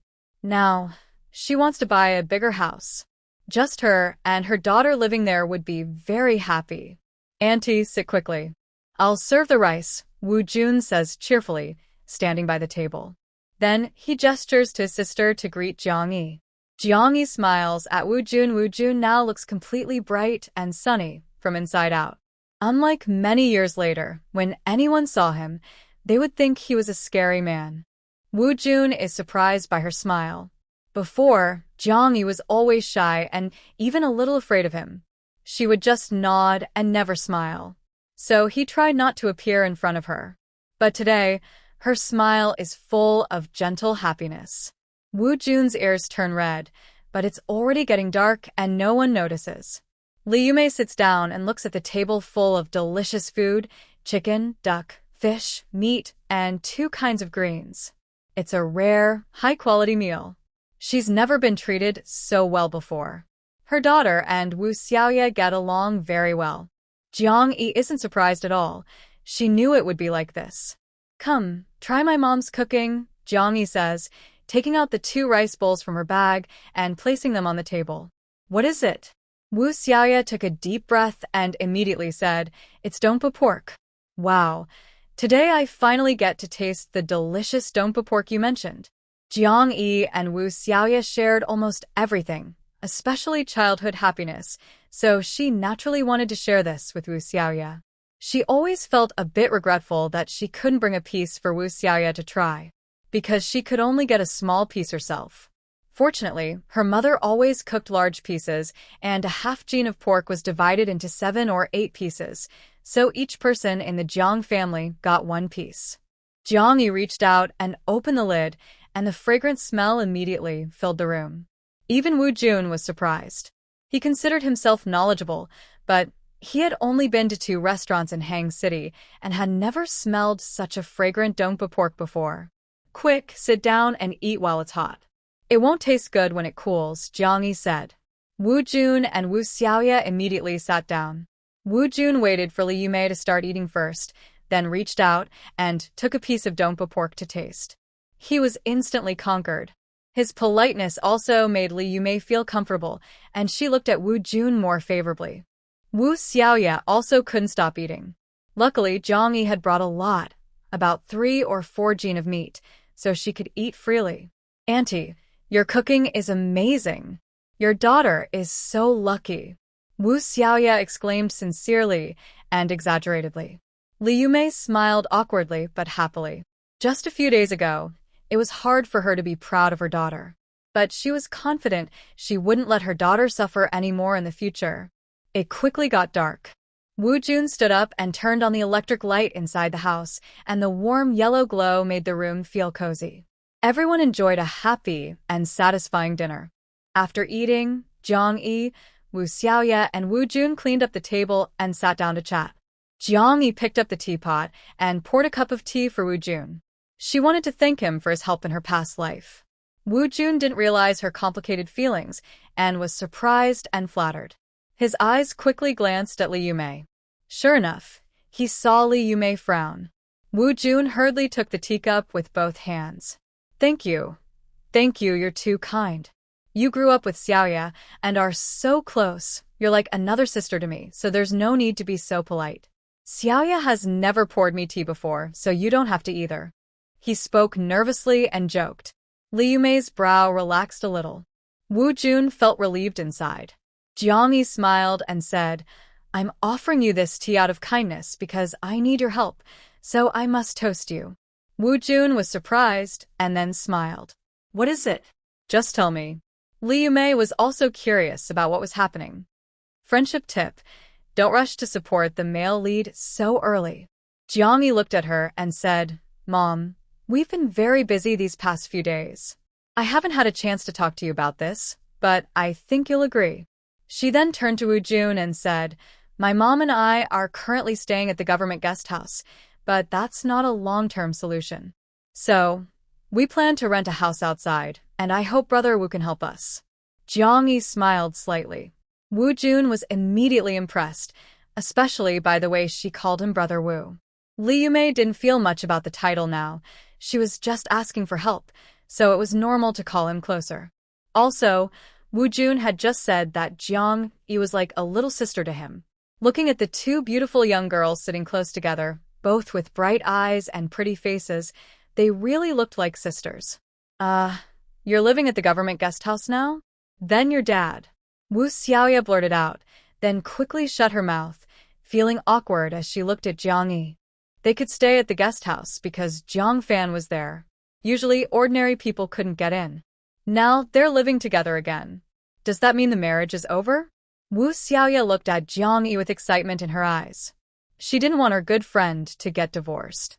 Divorce isn't a good thing. People might gossip behind their backs, and it could be hard to find a partner in the future. Jiang Yi was focused on college entrance exams and wasn't paying attention to dating. Wu Xiaoya, however, was different. She would graduate next year and should start looking for a partner. Once she's married and has a family, her brother can be free, find someone, and live his own life. About finding a house, what kind of place do you want? Woo Jun changed the awkward topic. He guessed that divorce was probably inevitable. In the past 2 days, he had caught a glimpse of Jiang Fan from afar. That person's presence was commanding, and his willpower was extraordinary. He looked at Li Yumei again. She was beautiful and kind, but honestly, she didn't seem a match for Jiang Fan. Jiang Fan was definitely coming back to get a divorce. We want a quiet, safe place with a private yard. Jiang Yi said. As for the house itself, it just needs to be clean, leak-proof, and free of conflicts. Woo Jun hesitated. These requirements are quite strict. Currently, housing in Hangzhou is very tight, with a high population density. Houses with private yards are very rare, and for peace and quiet, it's best if they are also private and not in crowded neighborhoods, which are even fewer. Safety is also important, so the house should be in a residential area, not in a remote, sparsely populated suburb. As for the house itself, those conditions are easier to meet. Although the requirements are strict, Woo Jun just happens to know of a place that fits, but there is a suitable place, but the owner wants to sell it, Woo Jun said. Li Yumei's hand rested on her canvas bag, wanting to ask what kind of house it was and how much it cost. 2 days ago, she wouldn't have even dared to think about this. She would have just asked about the rent, and if it was too expensive, she wouldn't agree. Woo Jun didn't wait for them to speak and lowered his voice. It's from a middle school classmate's family. They used to be well off, but 20 years ago, their house was confiscated and turned into a crowded yard. A few years ago, it was returned to their family. But recently, they decided to emigrate, so they want to sell the house. The house is quite big, with 8 rooms including the main room and side rooms, over 100 square meters. The yard is also large, with the front and backyards totaling over 200 square meters. Woo Jun's eyes lit up as he spoke, showing how much he liked the house. Li Yumei also liked it very much. She held her canvas bag tightly, trying to calculate the cost. But she hated that she wasn't good at multiplication, and after a long time, she still couldn't figure it out. Jiang Yi's heart moved. Brother Wu wants to buy it, right? Woo Jun paused and looked steadily at Jiang Yi. She guessed correctly. She was very clever. Wu Xiaoya saw her brother's expression and suddenly exclaimed, then quickly covered her mouth. Brother, where would we get that kind of money? That house sounds very expensive. Several tens of thousands, right? It's terrifying. Woo Jun smiled. He hadn't yet decided whether to buy it. If he did, his savings would be almost gone, and he planned to change careers and start a new business. Buying the house might delay that plan. But in that moment, he decided to buy the house first. Changing careers could wait a couple more years to save more money. The house was priced at 30,000 yuan. Because they were in a hurry to sell, and I was a friend, they told me that if I wanted to buy it, I could pay 28,000 yuan and the deal could be completed by tomorrow. Li Yumei was suddenly a bit disappointed and took her hand away, deciding not to bother calculating the price anymore. Wu Xiaoya was surprised and covered her mouth in amazement, looking at her brother with admiration. Her brother was actually a 10,000 yuan household. Almost 3 of them. That's impressive. Woo Jun reached out and affectionately ruffled Wu Xiaoya's hair. His sister was growing up, and it was no longer convenient for them to share a room, as people might gossip. The worst gossipers were actually their own relatives. That day, he passed by an uncle's house and overheard some aunts and women inside talking about their family. The words were full of gossip and unkind remarks, which he found very unpleasant. He clenched his teeth and left quickly. Such things shouldn't be made a fuss over. Making a scene would only show guilt. But after he left, he called some friends to trouble the 7 families one by one. Still, those words stayed in his mind. His sister was growing up and needed her own room. The big courtyard wasn't a good place, and there was nothing worth staying for. Except for the little girl next door. Woo Jun's eyes lit up. Now was a good time. His sister liked that little girl, and maybe they could become closer neighbors. He said, once I finish the deal with them, I'll rent a few rooms for you guys. There are 8 rooms. My sister and I are just 2 people. I was worried the yard was too big and she might be scared, but now with Jiang Yi here, she's not afraid of mice anymore. Wow, Wu Xiaoya squealed happily and immediately hugged Jiang Yi. That's such a good idea. Xiaoyi, Xiaoyi. We'll share a room. One bed. Go to school together, come home together, eat together, do homework together. Her excitement was genuine and sincere. Li Yumei's eyes turned slightly red. It was so nice to have a daughter's true friend who cared for her so much. Her initial reluctance to share a yard with Wu Jun disappeared instantly. Jiang Yi nodded in agreement with Wu Jun. She was about to go to school with Wu Xiaoya, and they wouldn't be separated for a moment. Wu Jun also felt happy inside. Then he glanced at the clock on the wall, and his face changed. Oh no, you're going to be late for school. High school seniors had evening self-study classes. Wu Xiaoya looked back and saw that there were only 5 minutes left before the class bell rang. But here, it takes at least 10 minutes to run to school, even if they try their hardest. A few people quickly stood up in panic. Li Yumei said, It's okay. I have a car. I can drive you there quickly. I'll take you. I'll go deliver them. I can ride faster, said a young man in his 20s.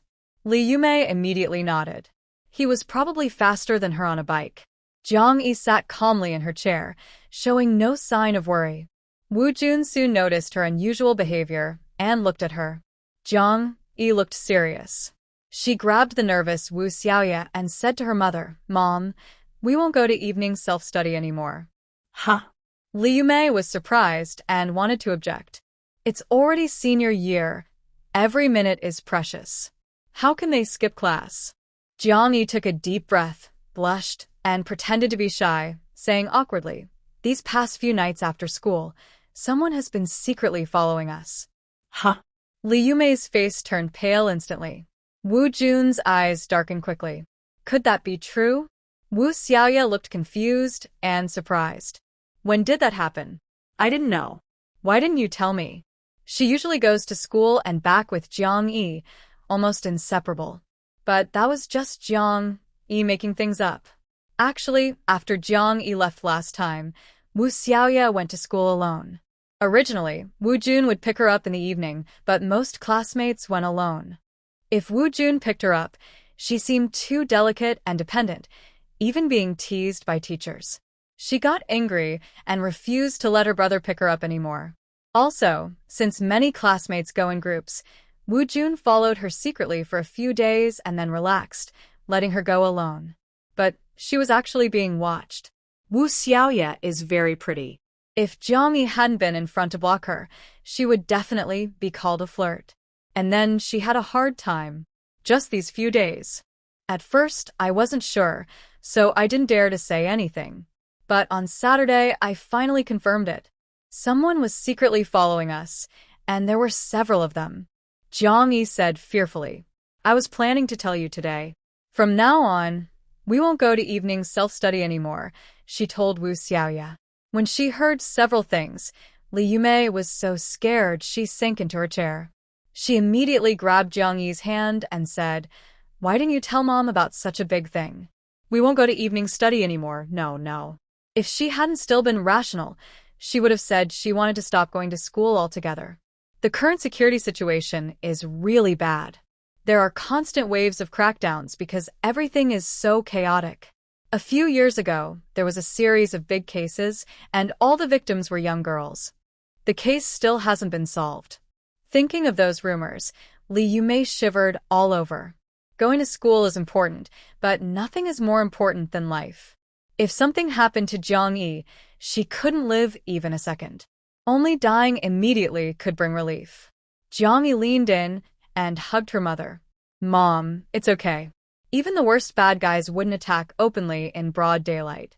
From now on, we won't go to evening study, Jiang Yi said softly, gently patting her mother's back. Mother and daughter hugged each other, comforting one another. Wu Jun and Wu Xiaoya watched with warm eyes. Having a mother is a blessing. No, having a good mother makes a child good. They also have mothers, but they're like none at all. Auntie, don't worry. From now on, I will pick them up and see them off on their way to and from school. I won't let them be alone, Wu Jun said. Okay. Li Yumei responded politely and immediately thanked him. After calming down for a while, Li Yumei finally relaxed and took Jiang Yi to leave. Wu Jun and Wu Xiaoye stood up to see them off. Jiang Ling arrived at Sun Chong's house.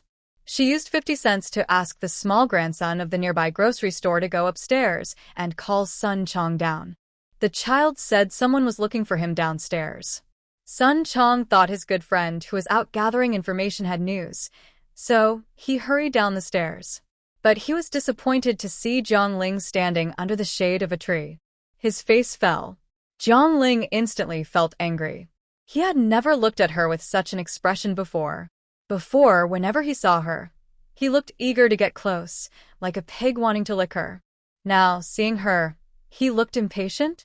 Before she could get angry, Sun Chong suddenly showed a look of surprise and strode toward her. Jiang Ling's temper cooled, and she smiled proudly. That's more like it. Did he just mistake her for someone else because he was nearsighted? Only when she saw her did she feel surprised. She was very cold to other women. Sun Chong quickly ran up to her and asked, "Where is Jiang Yi? Do you know where she is now?" Jiang Ling's pride froze on her face as she looked at Sun Chong in disbelief. "I'm asking you, are you stupid?" Sun Chong said with disgust. Seeing her foolish look. She's not even half as charming as that young girl. Only someone blind would fall for her. Jiang Ling finally realized he was looking down on her because of Jiang Yi. She suddenly lost her temper and reached out to scratch Sun Chong's face. "You scoundrel. Who do you think I am?" You said you wanted to marry me, right? Now you're eyeing that brat Jiang Yi. What are you trying to do?" Jiang Ling shouted loudly. She originally didn't want to reveal her relationship with Sun Chong, even though many people already knew. But keeping it secret and openly showing it are two different things. Before, she thought Sun Chong was not worth her time, but now she didn't want to lose this young master from the factory owner's family. This was a house over 100 square meters. Who is Sun Chong? He is someone who has hurt women in many ways. When she glared at him, he immediately understood what she wanted to do. Jiang Ling's hand was still in midair when Sun Chong grabbed it and twisted it. Jiang Ling's face twisted in pain, and she cried out, but Sun Chong covered her mouth with his hand. He had been loudly claiming that he and Jiang Ling were together, wanting everyone to know. Now he regretted it and didn't want anyone to find out. But it didn't matter if they knew. After all, he's a man. What's there to be afraid of? At most, people would say he was just playing around with his aunt and niece, but that also showed how powerful he was, right? Sun Chong covered Jiang Ling's mouth with one hand and grabbed her arm with the other, pulling her behind a tree. He pressed her against the tree and rubbed against her roughly. Tears immediately welled up in Jiang Ling's eyes. In the past, Sun Chong only looked at her with his eyes, maybe touched her hand once or twice. But now, he was interested in Jiang Yi, wasn't he? But since he was acting like this with her, he had to take responsibility. Ugh. Jiang Ling desperately shook her head, tears and mucus covering Sun Chong's hand. Sun Chong released her with disdain. Jiang Ling was quite thin, with little flesh on her body, and when she rubbed against him, it felt like rubbing against a tree trunk. Boring. He immediately felt disappointed, pushed her away, and asked, "Where's Jiang Yi?" "She's not at the Jiang family's house." Where could she be staying? He had already found out most of Jiang Yi's situation. It was very easy to learn about her. That troublesome Jiang family. They had just kicked her out these days. Otherwise, he might have already negotiated good terms with her. He knew that with his conditions, it wouldn't be hard to marry a girl like Jiang Yi, especially when Jiang Yi and Li Yumei were having such a hard time.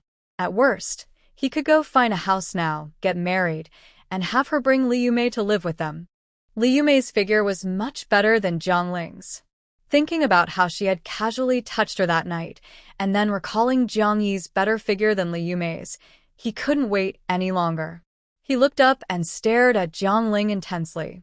Sun Chong's gaze was very intimidating, fierce like a vicious dog.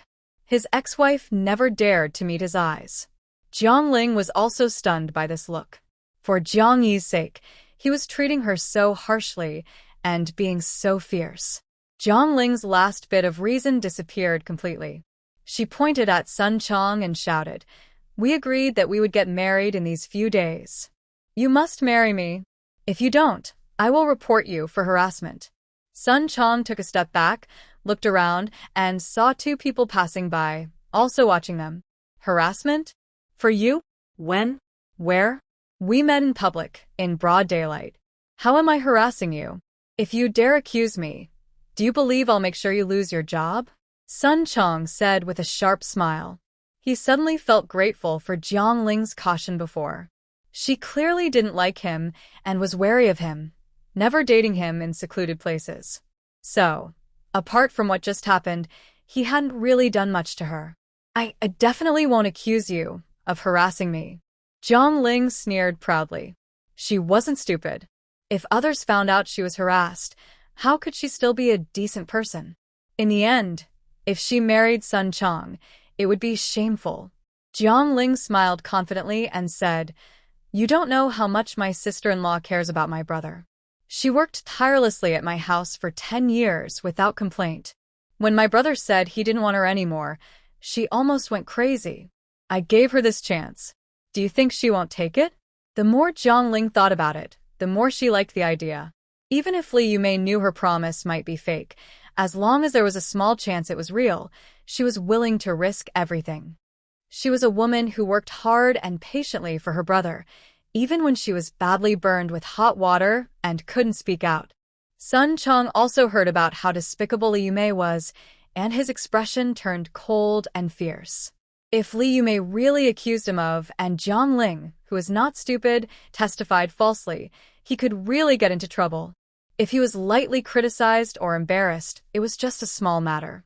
But if it got serious, he might end up in jail, maybe even eating sunflower seeds in there. Sun Chong looked at Jiang Ling with a cruel gaze. He had been beating women all the time, but now he was finally being hit back. He realized she was a vicious person. He had been blind before. He knew he wasn't a good person, but he hated women who were just as bad as him. He didn't like women like her. Just looking at her now made him feel sick. "Your parents are retired workers from a clothing factory, and your sister-in-law is too. And you believe me, just one word from me, and your whole family could be fired immediately." Sun Chong sat on a few bricks by the roadside, took out a pack of cigarettes, lit one leisurely, and took a deep puff, blowing out clouds of smoke. Jiang Ling immediately looked displeased. Sun Chong continued, "Reason? It's easy to find. Your parents worked at the factory for many years. Over the years, how many bad debts and stolen items were there? Now, finally, the real culprit has been found. Your parents stole from the factory." He thought about the jobs of Jiang Ling's family he had researched earlier, his eyes brightening as he continued, "Exactly. Your father used to be the head of the security department, and your mother was a warehouse manager. Back then, they conspired and stole from the factory." Jiang Ling's face finally showed fear. "As for witnesses, there are so many retired old folks. I can go talk to them." If they refuse to testify, they are just your parents' accomplices. Do you think the consequences would be?" Sun Chong continued, "At that time, the factory will not only hold them responsible, but also recover the lost items." So many things. How much do you think it will cost? With parents like that who would still want you?" Jiang Ling sat softly on the ground. She knew all this was false accusations. But she also knew that Sun Chong might actually make it happen. It was too frightening. "So, where is Jiang Yi?" Sun Chong took a puff of his cigarette, the smoke drifting over his face, blurring his determined look. "Help me find her, and I'll let you go. Otherwise, your whole family will face trouble." He suddenly realized that sending his brothers to gather information was pointless. His reputation was bad, and dealing with Jiang Yi could be very complicated. It was better to let her family make the move. They wouldn't be prepared. Jiang Ling was truly scared now. Sun Chong's threats were terrifying.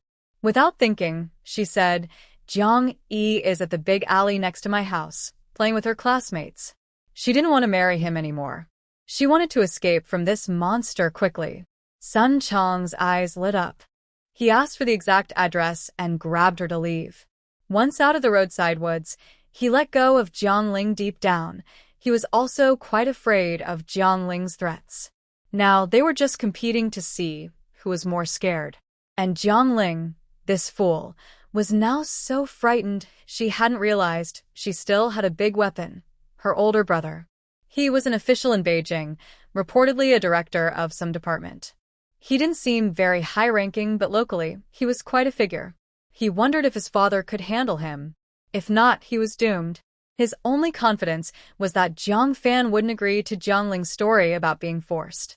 That would be his shame. So, Jiang Ling wouldn't come to bother him, and he didn't dare to provoke her either. He also wouldn't use Jiang Ling to threaten Jiang Yi, considering the future of Lao Taishan. Although Lao Taishan was rumored to be getting a divorce and hadn't been kind to Jiang Yi's mother and daughter before, he might not get any help from him later. But that was good for him. Without it, how could he hope to marry someone like Jiang Yi? Sun Chong's mind was racing as he approached Zhang's alley. Under the street lamp, he tidied his clothes. He had to leave a good impression on Jiang Yi. Jiang Yi and her mother just arrived at the entrance of the Jiang family's messy courtyard when they saw Jiang Ling and Sun Chong walking past one after the other. Li Yumei didn't clearly see Sun Chong behind Jiang Ling. She only saw Jiang Ling. She immediately turned her head, pretending not to see, and told her daughter to leave quickly. Jiang Yi stood still, watching the two figures across from her. Her eyes flickered, and she smiled. She didn't have time now to cause trouble for them, but if they bumped into her, that would be perfect. Jiang Ling saw Jiang Yi relax and breathe a sigh of relief. Luckily, she caught up. If they had left and Sun Chong missed her, would he be angry? She was starting to feel a little afraid of Sun Chong now. Sun Chong also saw Jiang Yi. Under the moonlight, her features were blurry, but her beautiful outline and bright eyes, sparkling like stars in the sky, still caught his attention. Jiang Yi smiled and said, "Aunt brought her partner to meet us? Are you here to see Grandpa and Grandma to discuss marriage? When will you get married? I will definitely come to celebrate." A scoundrel and a troublemaker, such a big event. She had to attend and celebrate. Jiang Ling's face immediately darkened.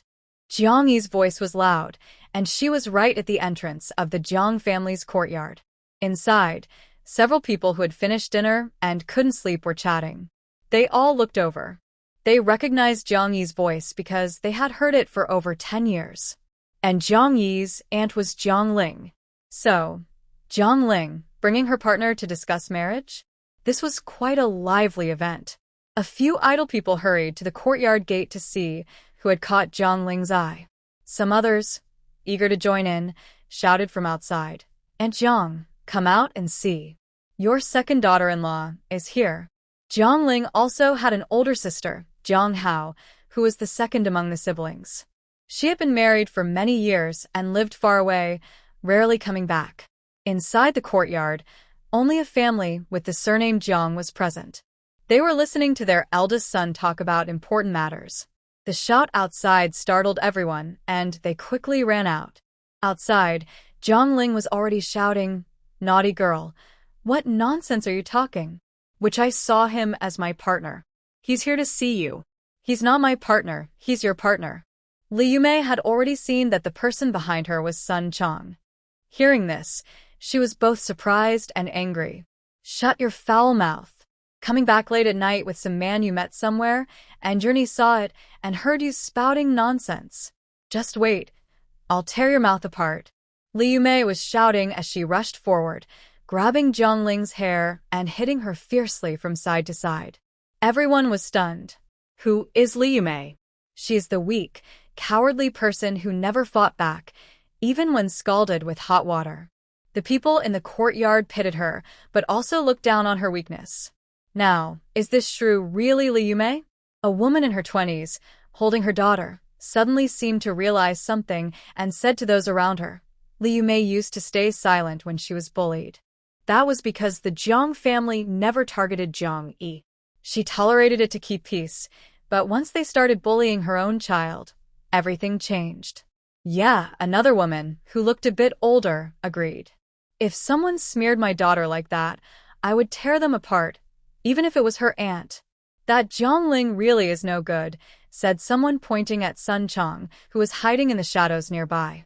Look at who that is. It's Jiang Ling's boyfriend. Oh, it's him. Then Jiang Ling really is full of nonsense. At first, when Jiang Ling was shouting like that, they thought Jiang Yi had mistaken a passerby and misunderstood Jiang Ling, so she was angry. But now it seems Jiang Yi was right. Sun Chong had been sticking to Jiang Ling all day, almost dragging her into a small dark room. Everyone saw it. Now she denies it and even claims he's Jiang Yi's boyfriend? That's too harsh. She deserves a slap. Stop. You wicked troublemaker. Grandma Jiang pushed through the crowd and immediately saw her daughter being beaten by Li Yumei, leaving everyone stunned. She was capable? She was cursing and rushing over, trying to scratch Li Yumei. Jiang Yi quickly ran out to stop her. But Grandma Jiang, who ate well and was healthy, had been in charge of the warehouse in her youth and was quite strong. Now, she was furious, and Jiang Yi found it hard to hold her back. Wu Xiaoya immediately rushed over to help. Grandma Jiang shouted, "Xiaohua, Where are you? come help your mother." Jia's second wife, Xiaohua, buttoned her sleeves, rolled her eyes, and joined the fight. The courtyard suddenly turned chaotic. People around watched eagerly, while the Jiang family looked furious. Sun Chong, hiding in the shadows, glared bitterly at Jiang Ling, calling her a useless troublemaker. He lost a good impression of Jiang Yi in his eyes. Fortunately, she probably hasn't noticed him yet. Sun Chong turned and walked away. Although Jiang Yi was busy now, she kept watching him carefully. When she saw him trying to run, she immediately told Wu Jun, "Stop him." Wu Jun quickly rushed forward and stood in front of Sun Chong. Wu Xiaoya had never fought like this before. She had always been well protected by her brother, and none of her many relatives had ever hurt her. But now, she saw Xiaohua with a bruise on her arm. Jiang Yi suddenly attacked Xiaohua, kicking her knees several times, making her sit on the ground in pain. Xiaohua pushed and bumped into Jiang Laotai, throwing her onto Xiaohua. Mother and daughter started crying loudly. Old Jiang and Jiang Fanjiang quickly rushed over to see what was happening. "Jiang Fan, you have such a good daughter. How dare she hit her grandmother? Shouldn't you discipline her?" Old Jiang was furious. Jiang Yi's disrespectful attitude deeply angered him. As an elder, he hoped his children would be respectful.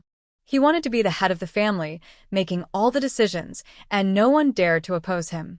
Now, Jiang Yi dared to hit Jiang Laotai? Does that mean she might also hit him?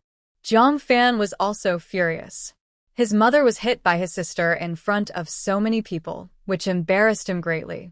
He raised his hand to slap Jiang Yi. Li Yumei saw this, her eyes full of rage. She pushed Jiang Ling, who was stunned from and charged at Jiang Fan. She used great force, hitting Jiang Fan in the chest. Jiang Fan immediately felt a sharp pain, staggered backward, and accidentally fell on Jiang Laotai. Jiang Laotai was hit and let out a loud cry, then stopped moving. The Jiang family members were terrified and rushed to check on her. The fight finally ended. Jiang Yi looked at Jiang Laotai and saw she was breathing heavily and cursing Li Yumei angrily, which made her feel relieved. In her previous life, Jiang Laotai had spent 20 years collecting trash and living under a bridge before she died. She couldn't let her be free now. Jiang Yi turned to Wu Jun and said, "Bring him over." Wu Jun immediately reached out to push Sun Chong. Sun Chong brushed his hand away, fixed his clothes, and walked over on his own. Someone suddenly turned on the porch light, casting a warm glow that illuminated the surroundings and revealed Sun Chong clearly. Jiang Yi looked at Sun Chong and smiled slightly. "Brother-in-law, don't be afraid. Our Jiang family's traditions are not like that. We usually only talk, we don't fight. It was just that your aunt was too angry earlier. She brought you here to meet the family, and you still won't admit who you are? Are you here to discuss marriage?" Everyone around fell silent and looked at Sun Chong. No. Sun Chong quickly waved his hands, eager to explain. "I'm not your brother-in-law, and I'm not her boyfriend. I was just passing by." Jiang Yi's face darkened. "Where does your family live? Where are you going? How could you be passing through this dead-end street?" Actually, this isn't a dead-end street. Jiang Yi was tricking him. Sure enough, Sun Chong fell for it. He had never been here before and hesitated, unable to explain where he was going or why he was here. The people around looked confused. They thought he was just here to take Jiang Ling home. As for meeting the family or discussing marriage, they didn't believe it.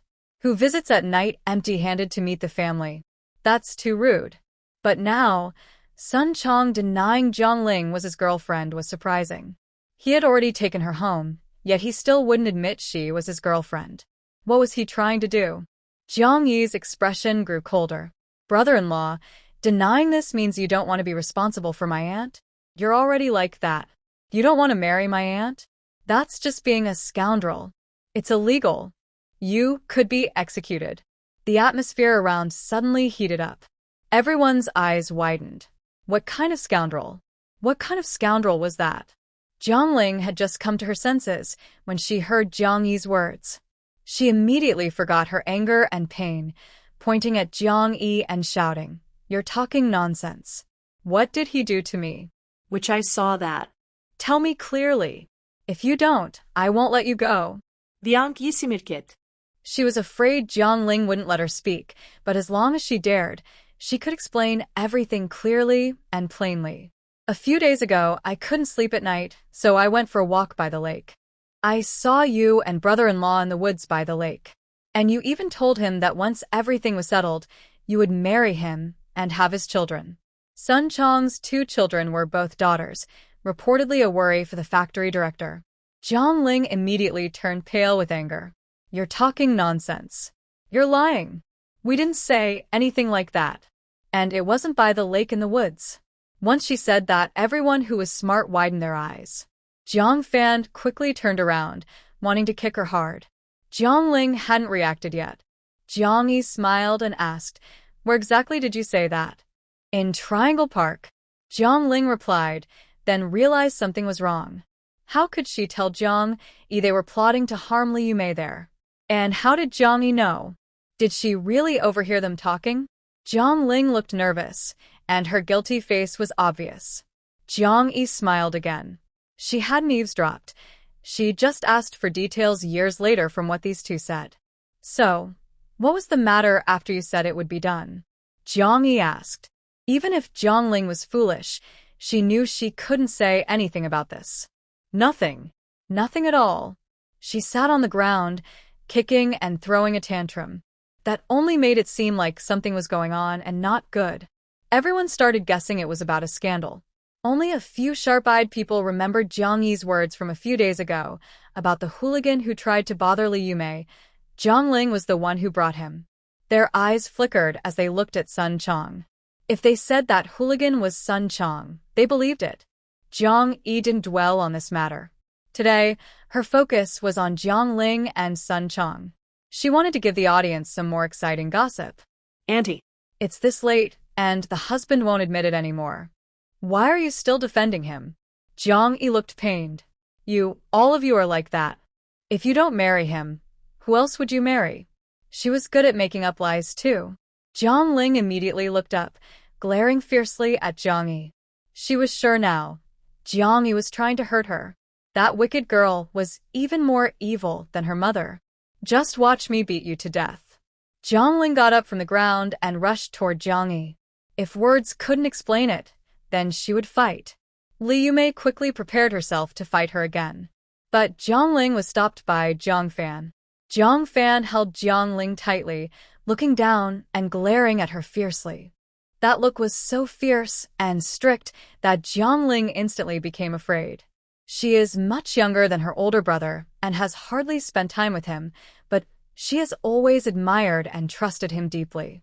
Seeing her honest expression, Jiang Fan turned to Jiang Yi, frowned and scolded, "As a girl, how can you falsely accuse your aunt and ruin her reputation without proof?"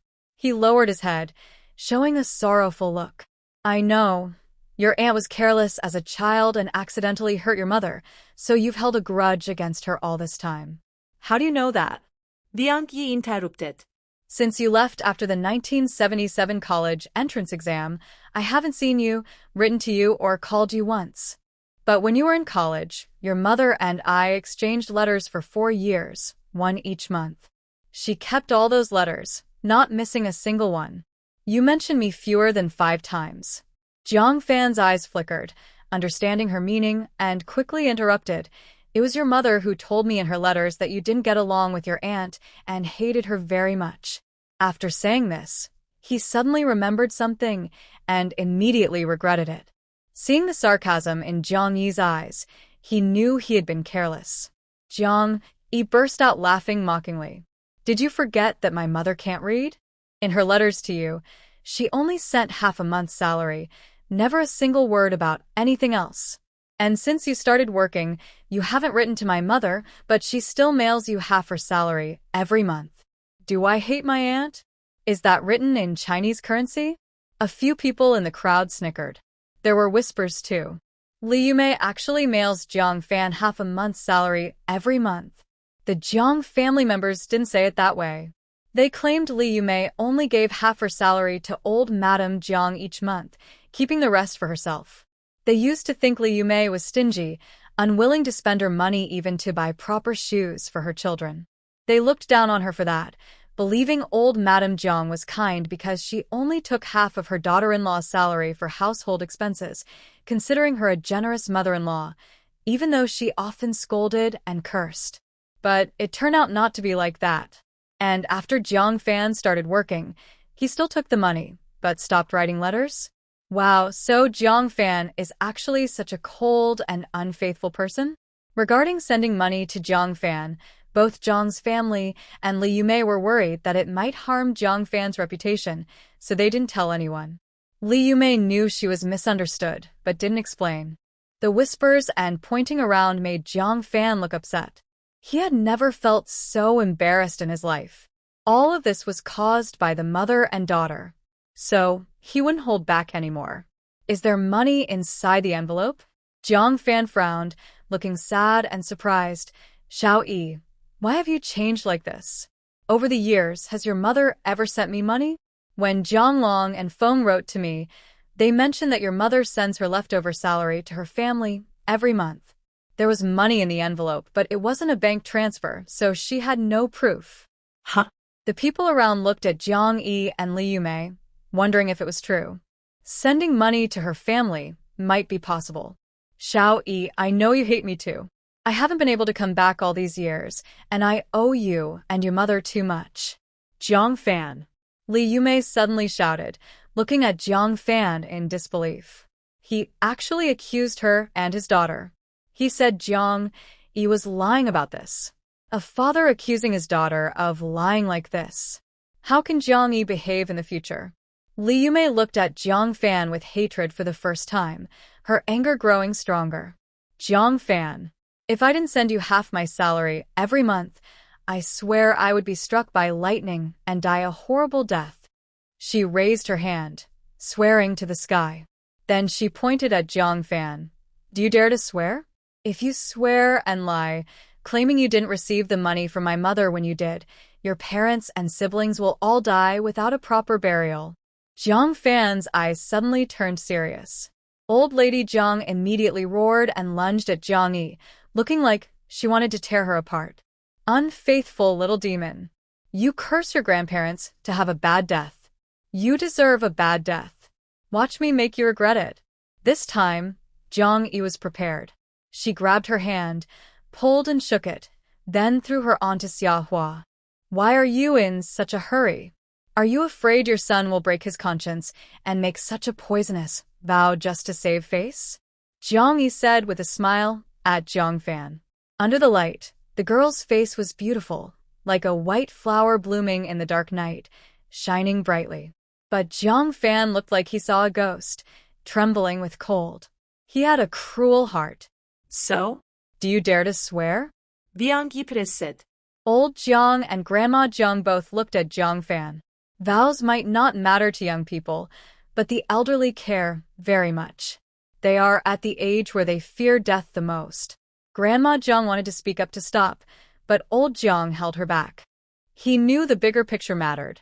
Everyone around was watching Jiang Fan closely. From Grandma Jiang's reaction, they already guessed the truth. If Li Yumei really sent all the money back home or kept it herself without giving any to Jiang Fan, Grandma Jiang wouldn't be so anxious now. She would have already sworn and made a vow without fear. They've lived in the same yard for decades. Who doesn't know each other well? Jiang Fan was caught in a tough spot and couldn't back down now. He had just clearly said that Li Yumei didn't give him any money. If he didn't dare to swear now, his reputation would be ruined. The neighbors wouldn't want to see each other again. This was a small matter. But if this news got out, it might reach some important people and cause trouble for him. It was better to go all the way and let everyone believe in his integrity. I swear I never took half of Li Yumei's salary. If I did, let my parents and brothers have bad luck, Jiang Fan said with a righteous look. Although he spoke softly at the end, he still said it.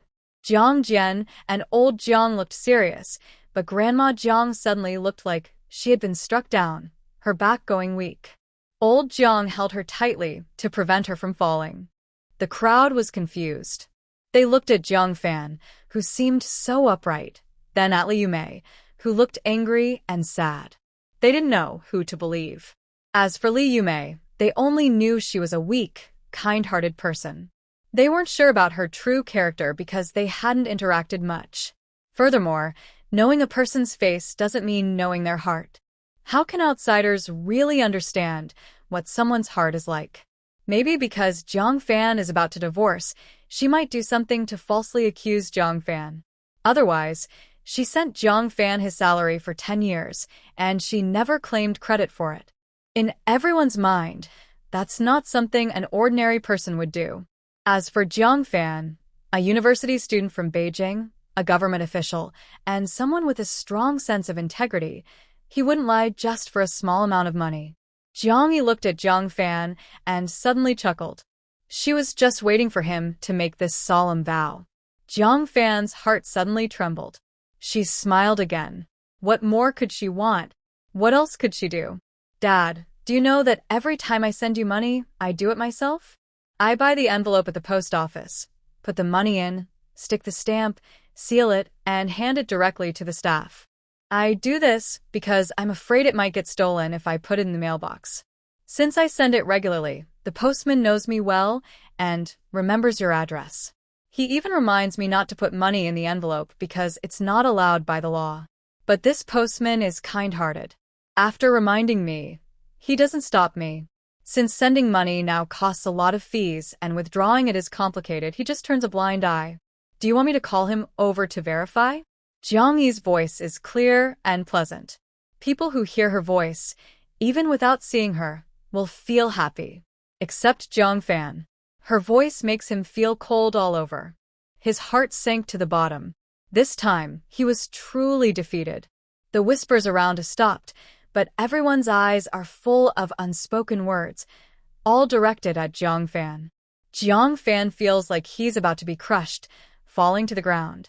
Grandma Jiang suddenly reacts quickly and rushes forward. But this time, she's rushing at Li Yumei. The two immediately start fighting. Jiang Yi, worried about hurting her mother, doesn't pull them apart right away. You. Who are you, my mother or yours? Are you cheating on your husband outside? Coming here to falsely accuse my son. My son earns several hundred a month, 1,000 a year. How much did you earn in 10 years? Half of that? Does he care about that little money of yours? You're so shallow-minded, thinking 1,000 or 1,800 yuan is a big deal. Don't you see if my son even looks at you? Not following the proper family duties led to my divorce, and now she's asking my son for compensation. 1,000 yuan isn't enough. She also wants our Jiang family's house. That house belongs to our Jiang family, the Jiang surname. How can a woman who abandoned her family claim our house? Grandma Jiang was very good at causing trouble and changing the subject quickly. She immediately shifted the focus elsewhere. The scene became lively, with everyone watching closely. Li Yumei's divorce involved money and a house? If she wanted money, that was fine. After all, she had given Jiang Fan a lot before, so it was fair to ask for it back. After that sudden turn of events, combined with Jiang Fan's speechless state, everyone believed Jiang Yi's words. Jiang Fan took the money, but didn't admit anything. Now, the main issue was about the house. Li Yumei actually wanted the Jiang family's house. Jiang Yi finally separated herself from Grandma Jiang and her mother, stepping in front of Grandma Jiang and asking, "My surname is Jiang. If Jiang Longfeng and Xiahua can have their household registered in this house, why can't my mother and I? You and your mother are both leaving. Get out of here and go back to your rural hometown." A woman who abandoned her family and a money-grubbing person. Why should they stay in our Jiang family? Grandma Jiang scolded. She looked down on Li Yumei's rural background and also looked down on Li Yumei's daughter, never considering her a granddaughter or her son's daughter. She thought Jiang Yi didn't deserve it. Jiang Yi sneered and looked at Jiang Fan, saying, "Then I won't leave." Grandma Jiang's scolding suddenly stopped. Jiang Fan's face darkened even more. He had already lost face today and couldn't recover from it. But it didn't matter much. Soon, the house would be demolished and these people would scatter. If necessary, he would arrange for his parents to move into other relocation apartments. He wouldn't have to see these neighbors anymore. As for what might be said about him, that was just slander. He could lose face, but the marriage had to end. Jiang Yi looked at Jiang Fan, smirking provocatively, and said aloud, "Did you hear that? No, I'm leaving." She knew exactly what Jiang Fan was most afraid of. Grandma Jiang crossed her arms and scolded loudly. She was too scared to rush forward now. She pointed at Li Yumei and yelled, "Shameless little. You were forced but still dare to hold on to my son." Jiang Yi's eyes flashed with anger. She turned around and kicked Jiang Ling hard in the stomach, causing her to scream and fall down. "Please take care of your own daughter. She's in the park and making noises with a man, with 7 or 8 people watching, and you still have the nerve to criticize others." Grandma Jiang suddenly felt so angry she almost couldn't breathe. People around also looked at Jiang Ling and Sun Chong with surprise and curiosity. Is it really that exciting? In the park? Making noises? Jiang Ling let out a loud, animal-like cry. She got up and tried to fight Jiang Yi. She was innocent. She didn't do anything wrong. Jiang Yi kicked her away again. She wanted to hit her a few more times but was stopped by Li Yumei, who grabbed her and quickly got on a tricycle, riding away like the wind. Li Yumei's face was red. She couldn't believe her daughter was involved in such things. And she saw everything. Jiang Ling, she's ruining her daughter. Back at the hotel, they moved everything into the room. After washing up and lying on the bed, Li Yumei was still a bit stunned. She forgot about Jiang Fan's accusations and Grandma Jiang's fight. She only thought about her daughter's words, making noises. Should she talk to her daughter about this properly? Li Yumei clenched her teeth and decided to give Jiang Yi a little lesson. Her daughter was grown up now, and not knowing anything would only cause trouble. Jiang Yi felt embarrassed and spoke first. "Actually, I didn't see anything. I was just talking nonsense earlier," falsely accusing Jiang Ling. That was true. She really didn't see anything. In her past life, Jiang Ling and Sun Chong didn't have time to do anything before Jiang Fan called them away. Liu Mei Didn't see it but still knew about the making noises? Jiang Yi's face also turned a little red. She had never married in her past life and never been with a man, so she really hadn't experienced anything. But she had seen pigs walk. All kinds of pigs walking. Li Yumei quickly hid her embarrassment about what she was about to say. She had learned from books and pictures. School really teaches everything. Then you can't say it out loud. Li Yumei sternly told her daughter, "In the future, if you say things like slip out easily or humming and hawing, you must not say them. Do you understand? Girls are not allowed to say such things. Even if you know, you have to pretend you don't, or people will gossip about you." Jiang Yi also felt very awkward. At that moment, she was just worried about teasing Jiang Ling and didn't think much about it. She thought she had been pretty conservative, but she knew the current situation. It's 1987 now, and she wasn't an old lady with no taboos, but a young girl in her prime. Still, it was better to skip this topic. She turned her head and saw the canvas bag her mother had placed on the bed. Her eyes lit up as she grabbed it. "Mom, let's count the money. Let's see how much we earned these past 2 days." She shook the canvas bag and spilled the money onto the bed. "Okay." Sure. Sure. Li Yumei quickly forgot her embarrassment, forgetting everything else, her eyes only on the money. Most of the bills on the bed were 1 yuan and 2 yuan notes, with a few 10 yuan bills, and some coins of 1 and 2 jiao. Li Yumei carefully picked out the larger bills, but Jiang Yi reached out and picked up a 1 jiao note, eyes wide with surprise. This was a 1 jiao note from the third series of renminbi, from November 1987. The fourth series of renminbi only issued 2 denominations at that time, 5 jiao and 50 yuan. The others would be issued in 1988. The bills in circulation now were all from the third series, which remained in use until 2000. What surprised her wasn't just that.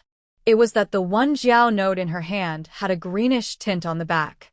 This made her think of something green-backed 1 jiao. She held the note up to the light, and tiny watermarked stars appeared. Wow! We're rich, Jiang Yi couldn't help but exclaim. In more than 20 years, this green-backed 1 jiao note with the watermark could be worth tens of thousands of yuan. Even a 1 jiao note without the watermark but with just the green back could be worth thousands. It's so valuable because rarity makes things precious. Jiang Yi's eyes sparkled. Turning 1 jiao into tens of thousands of yuan is a profit of hundreds of thousands of times. Nothing is more profitable than collecting these. 20 years ago, the 1-cent coin was no longer used for transactions, only collected. Now, those coins are very rare in circulation. She can't expect to get much from them. However, collecting them carefully and gathering a few stacks is still possible. She doesn't expect to get rich from this. She just can't resist when she finds them. A stack of 100 coins is now worth only 10 yuan, but in the future, it could be worth millions. It's like finding free money. Doesn't that sound good? Li Yumei can't understand why she keeps smiling foolishly at a 1-cent coin. She doesn't have time to ask about her daughter's strange thoughts because she's busy counting money. Finally, she sorts the stacks of 1 and 2 yuan coins. After selling meat 3 times, they earned 530 yuan. 3 sales in a day and a half, 530 yuan. Li Yumei suddenly feels like crying. Jiang Yi also feels emotional inside. Her mother never ran small businesses in her past life. After returning to her parents' home, she started farming. A few months later, she got married to help her save enough money for school. Before 1988, university was free, with no tuition and even subsidies. But starting in 1989, students had to pay tuition, 200 yuan a year, plus miscellaneous fees and living expenses, totaling about 600 yuan annually. Not all schools started charging fees at once, but it was clear that higher education was becoming more common. In 1988, Jiang Yi took the college entrance exam for Li Xiaoyu and missed the last year of free education. By 1989, tuition fees had begun. Li Yumei was worried her family might cause trouble and interfere with Jiang Yi's college entrance exam. If that happened, Jiang Yi would have to retake the exam next year, and the costs might be higher. She had no money herself, so she had to marry a man who could pay and was willing to do so. Her family introduced her to such a man. Thinking of that person, Jiang Yi's anger flared up again. Li Yumei sensed her daughter's mood and was startled. "Rui, what's wrong?" "Oh, nothing." Jiang Yi quickly calmed down and smiled at her mother. "I was just thinking about some people, and it made me upset." Li Yumei thought she was talking about Jiang Fan and felt a little sad. If her daughter hadn't been so cautious before and had openly sent money at the post office, they would have been in real trouble today. But there's no point in getting angry over that. Li Yumei packed the money and told her daughter to go to bed. "Sleep quickly. Tomorrow we have to get up early to buy meat at 3 markets, then go see a house. There are many things to do." Thinking about the money in her bag, nothing could upset her mood. Jiang Yi smiled, realizing her mother was quite materialistic. But that's okay. If she wanted a good man or for Jiang Fan to change his mind, she couldn't do that. But she could always have money, however much she wanted in the future. The next morning, the two of them got up early before dawn and went to the market to buy things. They visited 3 markets and bought a total of 200 jin of pork belly, enough to make 4 pots. There was still a few dozen jin of pork belly left at the market. Li Yumei looked at it longingly. If only she could sell dompa pork for breakfast too. Jiang Yi smiled. Mom, stop it. Even if we could sell it in the morning, we shouldn't. We've bought up all the pork belly at the market, and the townspeople can't buy any. They'd be upset. Dompa pork is a famous local dish. Whether people are rich or not, many families make it once in a while. And in the future, we might not be able to buy so much pork again, Jiang Yi warned her in advance. Many small restaurants in town haven't coordinated with the pork sellers yet. Once they realize, we'll have to compete for the meat. The pork sellers, to avoid offending anyone, would agree to sell only a few jin to each buyer. Li Yumei was immediately anxious. Losing even 1 jin meant losing 4 yuan. She felt heartbroken. It's okay. We can go to nearby rural markets or even the slaughterhouse, Jiang Yi said. Li Yumei nodded, taking it step by step. Jiang Yi decided not to dwell on it or bring it up again. She didn't plan to sell dompa pork forever. She looked at the 2 pots in the corner of the wall and wondered if selling 4 pots a day was enough to make her the richest person. Selling dompa pork was just a way to handle the urgent situation and train her mother. She had bigger plans for making money in the future. The pork sales would last until next spring. She glanced at the clock on the wall. The 2 of them closed the door and went to find Wu Jun. As they opened the door, they saw Jiang Fan come out from the opposite door. He looked a bit pale under his eyes, as if he hadn't slept well all night. Jiang Yi similed. He was a thoughtful person who cared about appearances. Losing such a big face yesterday was enough to keep him awake all night. When will you go back to get the household registration? Jiang Fan opened the door directly and looked at Jiang Yi and Li Yumei's faces. There was no longer any pretense, only coldness and unfamiliarity, showing a sense of superiority and disdain. Li Yumei was stunned. She had never seen this side of Jiang Fan before. They had shared a bed for 8 years, and Jiang Fan had always been polite, gentle, and caring. Now she realized it was all a act. Her uncle was right all along. This kid, his heart isn't sincere. Li Yumei suddenly understood. Jiang Fan married her just to use her. He had no real feelings for her from the start to the end. No wonder he could be so ruthless. Bah! Li Yumei was furious. She rushed forward and slapped Jiang Fan. The slap sounded crisp and loud, shocking all 3 of them. Jiang Fan looked at Li Yumei in surprise, then immediately became furious. Li Yumei turned around quickly, grabbing Jiang Yi and running fast. She was angry earlier, but her feelings for Jiang Fan weren't fake. She only slapped him in a moment of impulse. If they really started fighting, she was afraid Jiang Yi would get hurt. She knew she couldn't beat Jiang Fan alone. Jiang Yi would definitely help her. If her daughter was seen hitting her father, it wouldn't look good. Would the school criticize her daughter? Would she have trouble passing the college entrance exam? Li Yumei felt regretful. It's okay, Jiang Yi comforted her with a smile. How dare he tell others about this? Has he lost his shame?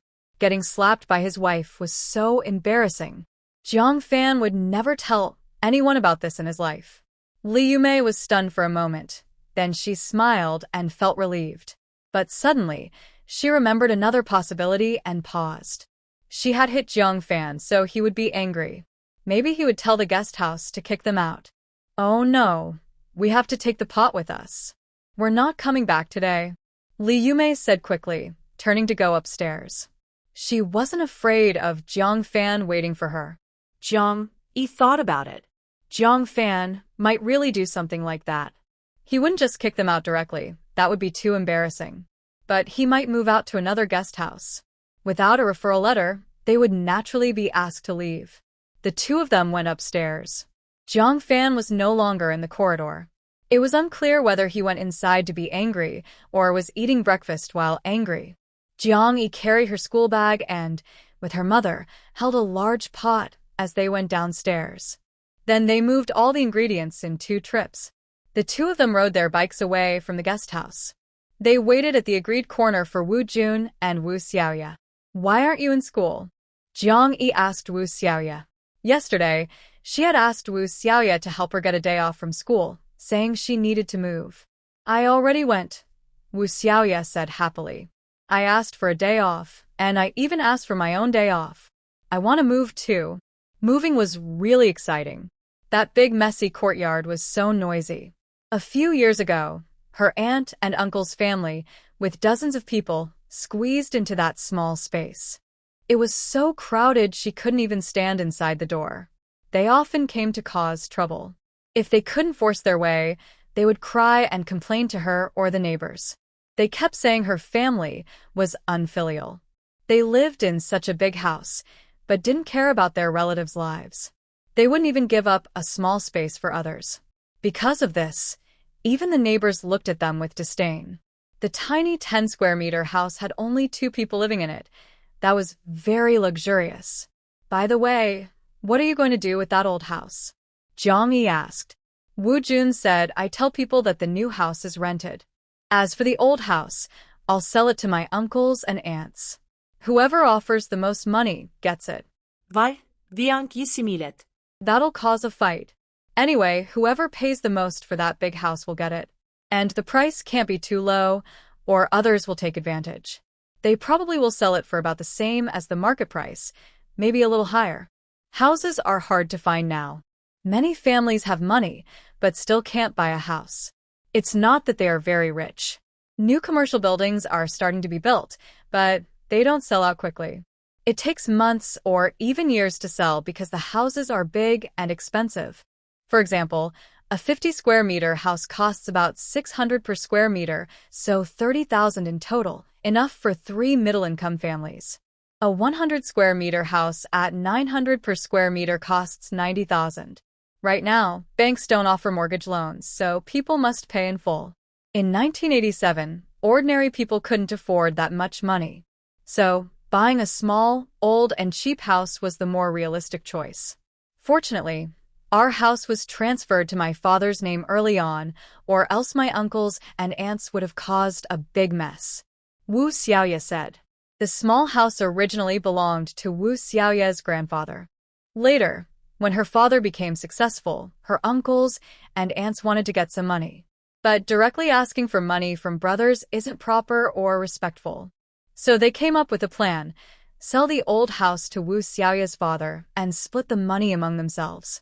As for the elderly, Wu Xiaoye's family has a big place and few people, so they naturally take care of them. Back then, Wu Xiaoye's father was rich and generous. He didn't argue over a little money with his brothers and sisters. He happily bought the house from his father. Wu Jun sighed with relief. This was the only thing he was thankful to his father for, as it gave their siblings a proper place to live.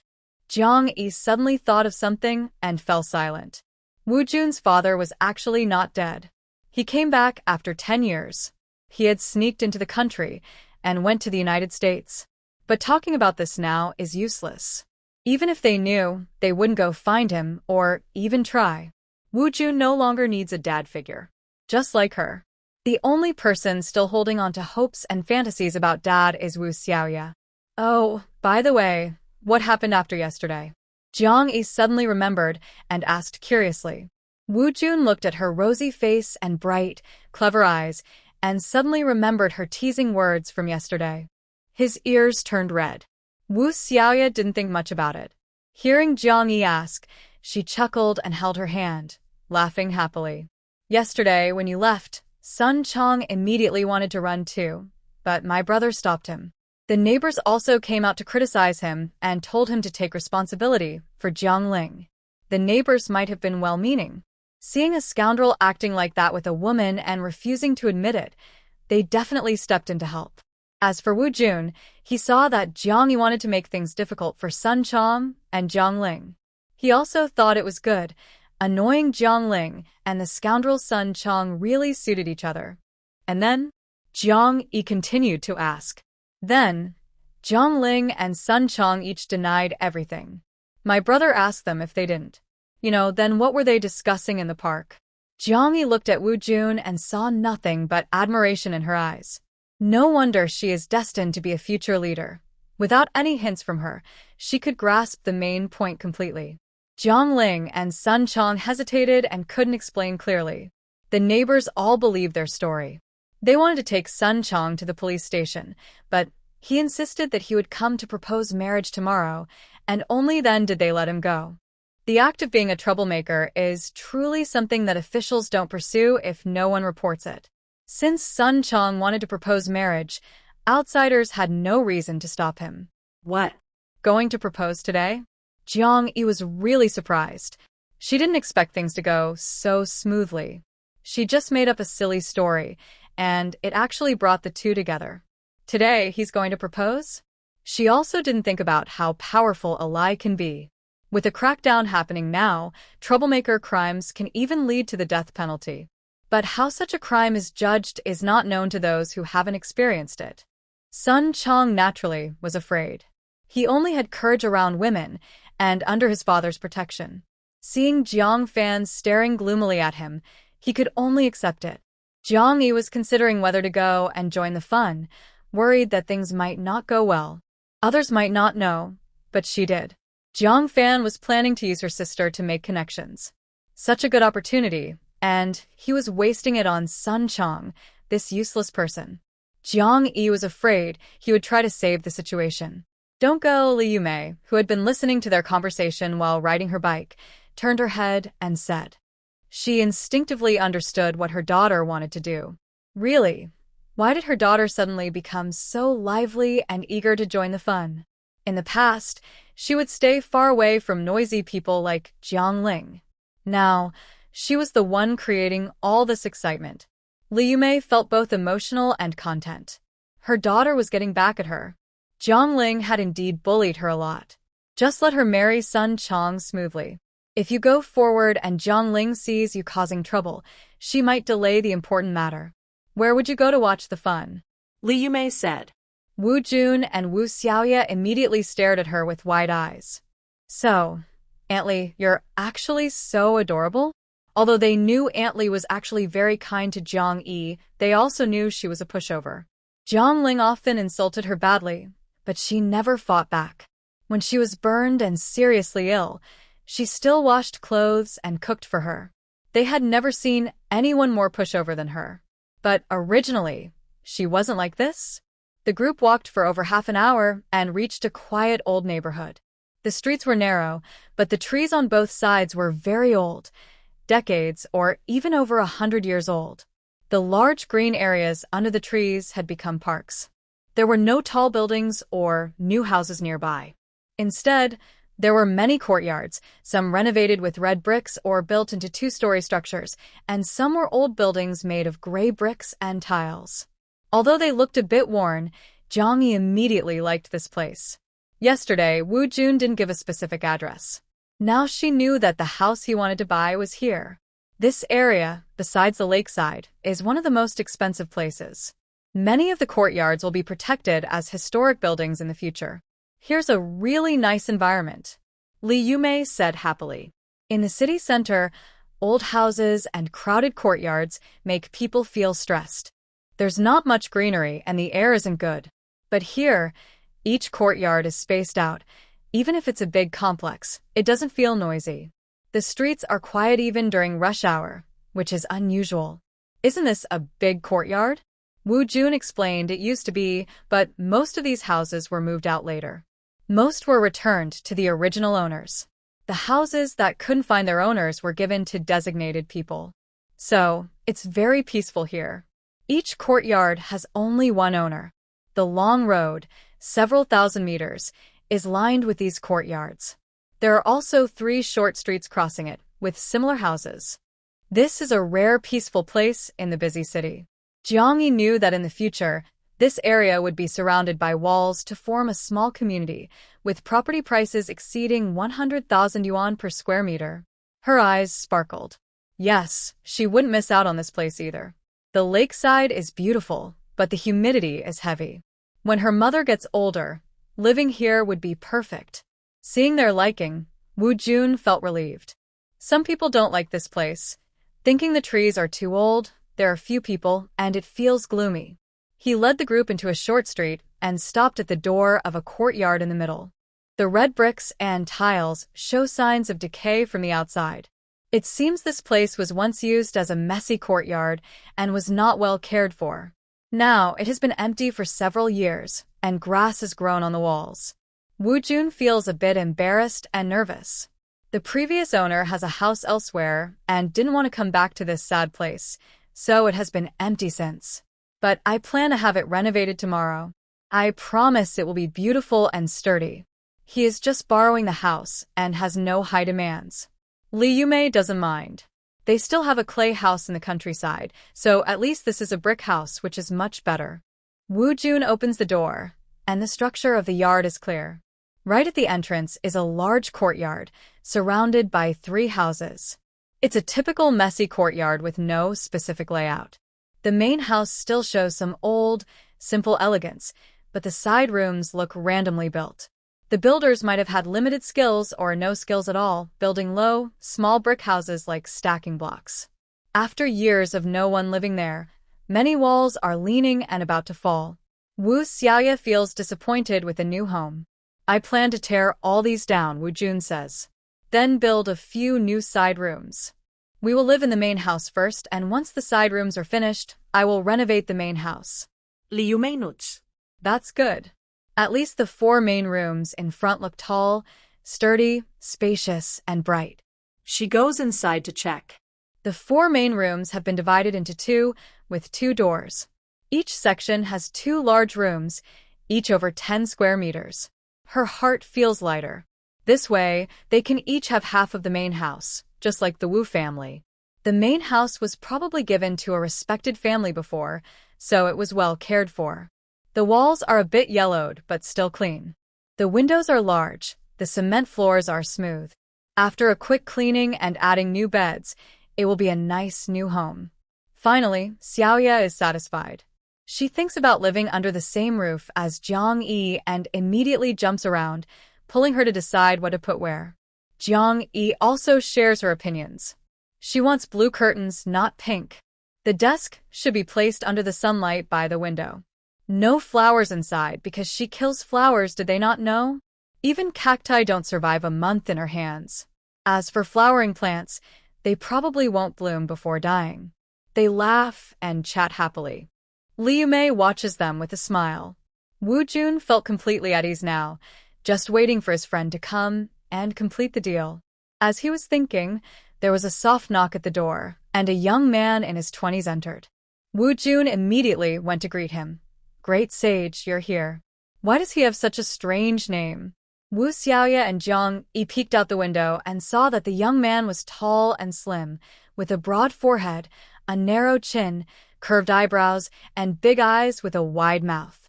At first glance, he seemed a bit sharp-featured, but without the hint, it was not obvious. With the hint, he looked a little like a mischievous monkey. However, the young man's calm demeanor made him seem very steady, completely lacking any mischievous or unruly air. Maybe that's why he was called Great Sage instead of something more playful. When Great Sage saw Wu Jun, he happily nodded at him. You're early. Then he turned his gaze to Li Yumei and looked at Wu Jun with a questioning expression. He and Wu Jun are classmates and good friends.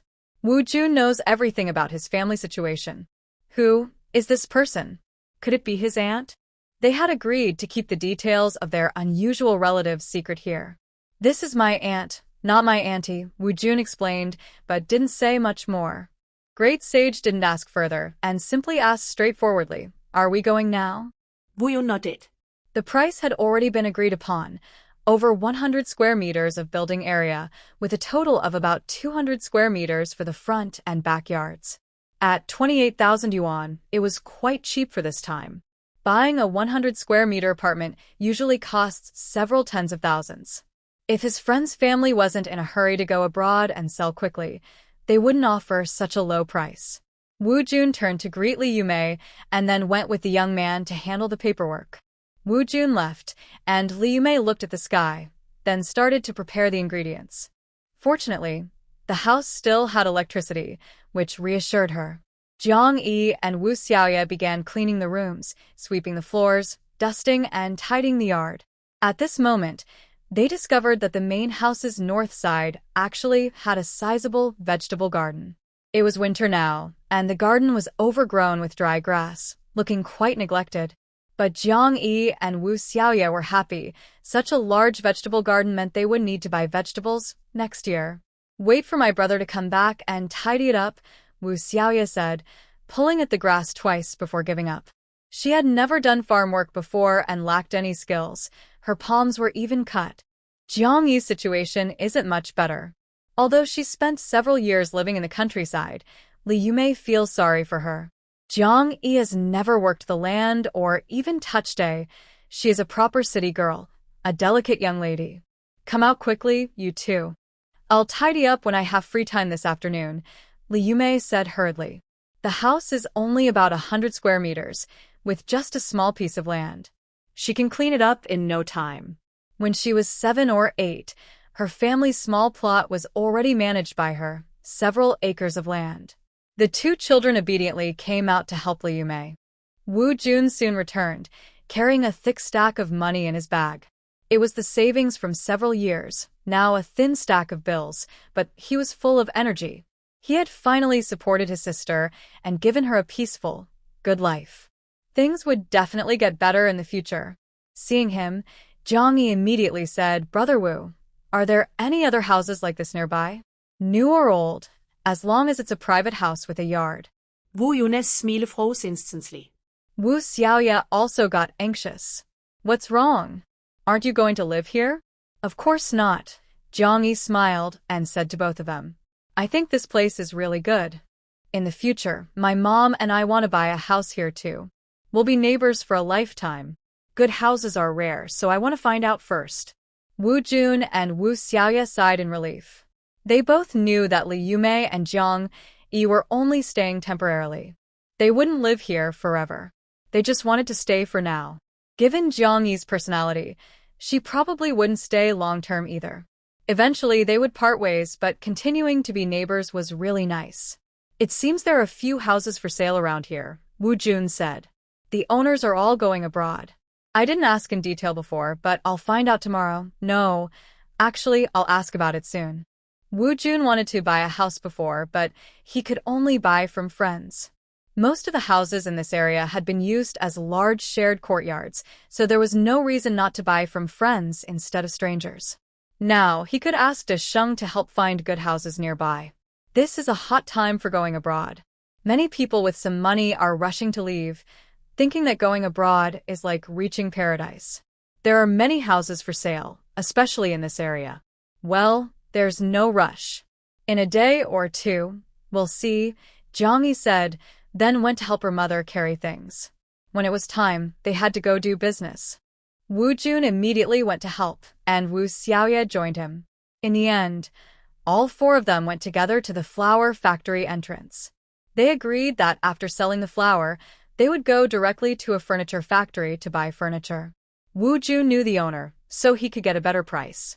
The Hangzhou flour factory was small, producing only flour and noodles. It had fewer workers than the shoe factory, which was the largest in the province, but still employed several hundred people. Li Yumei had figured out the routine now. When workers finished their shift and were about to leave, she would lift the lid of the pot. The strong aroma was irresistible to most people. Business was as good as expected. Although there were only a few hundred people, they sold all their 2 pots of 100 jin of meat. Because they heard she wouldn't be coming tomorrow, everyone who planned to buy 1 spoonful bought 2 or 3 instead. Wu Xiaoya was amazed. Although she wasn't good at studying, she could do addition, subtraction, multiplication, and division perfectly. She roughly knew how much money they could make selling all afternoon. Jiang Yi was about to become rich. Just a moment ago, she was thinking that if Jiang Yi didn't have enough money to buy a house, she would persuade her brother to lend her some. Now she realized she had overthought it. Wu Xiaoya excitedly hugged Jiang Yi's arm. Her good friend was finally out of trouble. Jiang Yi quickly handed her 2 yuan and a big rice bowl. Hurry and go line up, or we won't have anything to eat later. Oh, okay. Wu Xiaoya immediately responded and rushed to join the line. Wu Jun was also amazed by the busy business, but he remembered how delicious it was yesterday and understood everything instantly. That kind of delicious food was strange if it didn't sell well. He understood the business better than Wu Xiaoya. He even guessed how much Jiang Yi and the others spent to make it. Selling twice a day, they could earn a lot. In one day, they made 800 yuan. With that, He could ask about the best houses when he inquired about buying a home. They sold out in half an hour and packed up. People around them asked if they would come again tomorrow. Some people still didn't get what they wanted. But this time, Li Yume refused to agree no matter how much others begged. She just smiled and told everyone that they would come again in the afternoon. They would also go to the beer factory entrance to sell tomorrow, and after 10 days, they would come back again. Jiang Yi watched nearby with a smile. With a mother like that, even without her help, her wealthy lifestyle wouldn't be far away. After leaving the flour factory, we didn't go far before reaching a small industrial area. All the businesses there are private companies selling all kinds of things. The only thing they have in common is that they are all small, with each workshop about the size of a large courtyard. But their business is definitely good. At this time, almost anything could make money if you dared to do it. Of course, making money is one thing, but not losing it is another skill. There are many business scammers around now. Wu Jun took his people into the yard of a furniture factory. The yard was quite big, surrounded by workshops. Finished furniture was displayed in the yard for people to choose from. As for the furniture styles, they were all the most popular modern high-low combination cabinets. To Jiang Yi, they looked very old-fashioned. But she didn't say anything, nor did she show the boss her drawings for custom orders. That would be foolish. Right now, there's no copyright law. If she showed her drawings and they sold well, the boss would just make more copies. Confidentiality agreements? That's a joke. Even if the boss didn't copy, other furniture makers would do the same. It's not high-tech stuff. Anyone can see how it's made. However, her new furniture designs weren't useless. She had already thought of their purpose, but she couldn't use them now. Wu Jun went inside to find the boss, while the others stayed outside to look at the furniture. Jiang Yi, look at this cabinet. It's so beautiful. Wu Xiaoya pointed at a wardrobe with a full-length mirror in the middle, flanked by landscape paintings made of glass. She stood in front of the mirror, looking left and right. It was the first time she saw such a big mirror. Li Yume also found it very interesting. Before, to see her full body, she had to look at a tilted piece of glass on the wall. Looking up wasn't as comfortable as seeing herself directly. Wu Jun came over with a man in his 30s, who looked very sharp and clever. Wu Xiaoya immediately said, Brother, I want this wardrobe. Wu Jun glanced at the wardrobe. He didn't care much about details. If his sister liked it, that was enough. How much is it? He asked the man beside him. This is a set of combined cabinets. The man pointed to a shorter cabinet next to the wardrobe and a double-door cabinet nearby. I usually sell this set for 800. Always 800. But Wu, you're different. If you want it, I'll sell it to you for 500. Li Yume also thought it was too expensive. A tall wardrobe costs 800? That's almost a year's salary for a worker who doesn't eat or drink. Even though she now earns 800 a day, saving money is not easy, and she still feels that 800 is a huge amount. However, Wu Jun knew that the boss was telling the truth. He was very familiar with prices, and such a wardrobe set would cost around 800. 500 was a big favor to him. Okay, I'll take this set, Wu Jun said, looking at Jiang Yi. Does she want it too? Jiang Yi immediately shook her head. We don't need such a big wardrobe. Li Yume's nose felt a little sore. She had been so busy earning money these days that she forgot to buy clothes and shoes for her daughter. Wu Jun also remembered the rumor he had heard before. When they were kicked out of the Jiang family, they only took one piece of clothing. Bye, Li Yume quickly said. We'll go shopping later and fill both wardrobes. Jiang Yi looked embarrassed. She clearly didn't like the wardrobe, but she was polite and made an excuse. Unfortunately, her mother misunderstood. I prefer that one. Jiang Yi pointed to a single wardrobe nearby. This one is enough for us too. With a desk and 2 beds, that's all we need. Li Yume wanted to insist, but Jiang Yi added, and we're moving soon. The new house might not fit that big wardrobe set. If you like it, we can think about it later. That made sense. Li Yume touched her canvas bag. Buying a house was more important. In the past, she had no expectations. A house was just a vague idea. She knew she would buy one, but it wasn't urgent. Old courtyards didn't excite her. But today, seeing Wu's house, her heart warmed up. She also wanted to buy a big house with a big yard. She needed to save money carefully. Without the money, she wouldn't have the house, and her heart wouldn't feel at ease.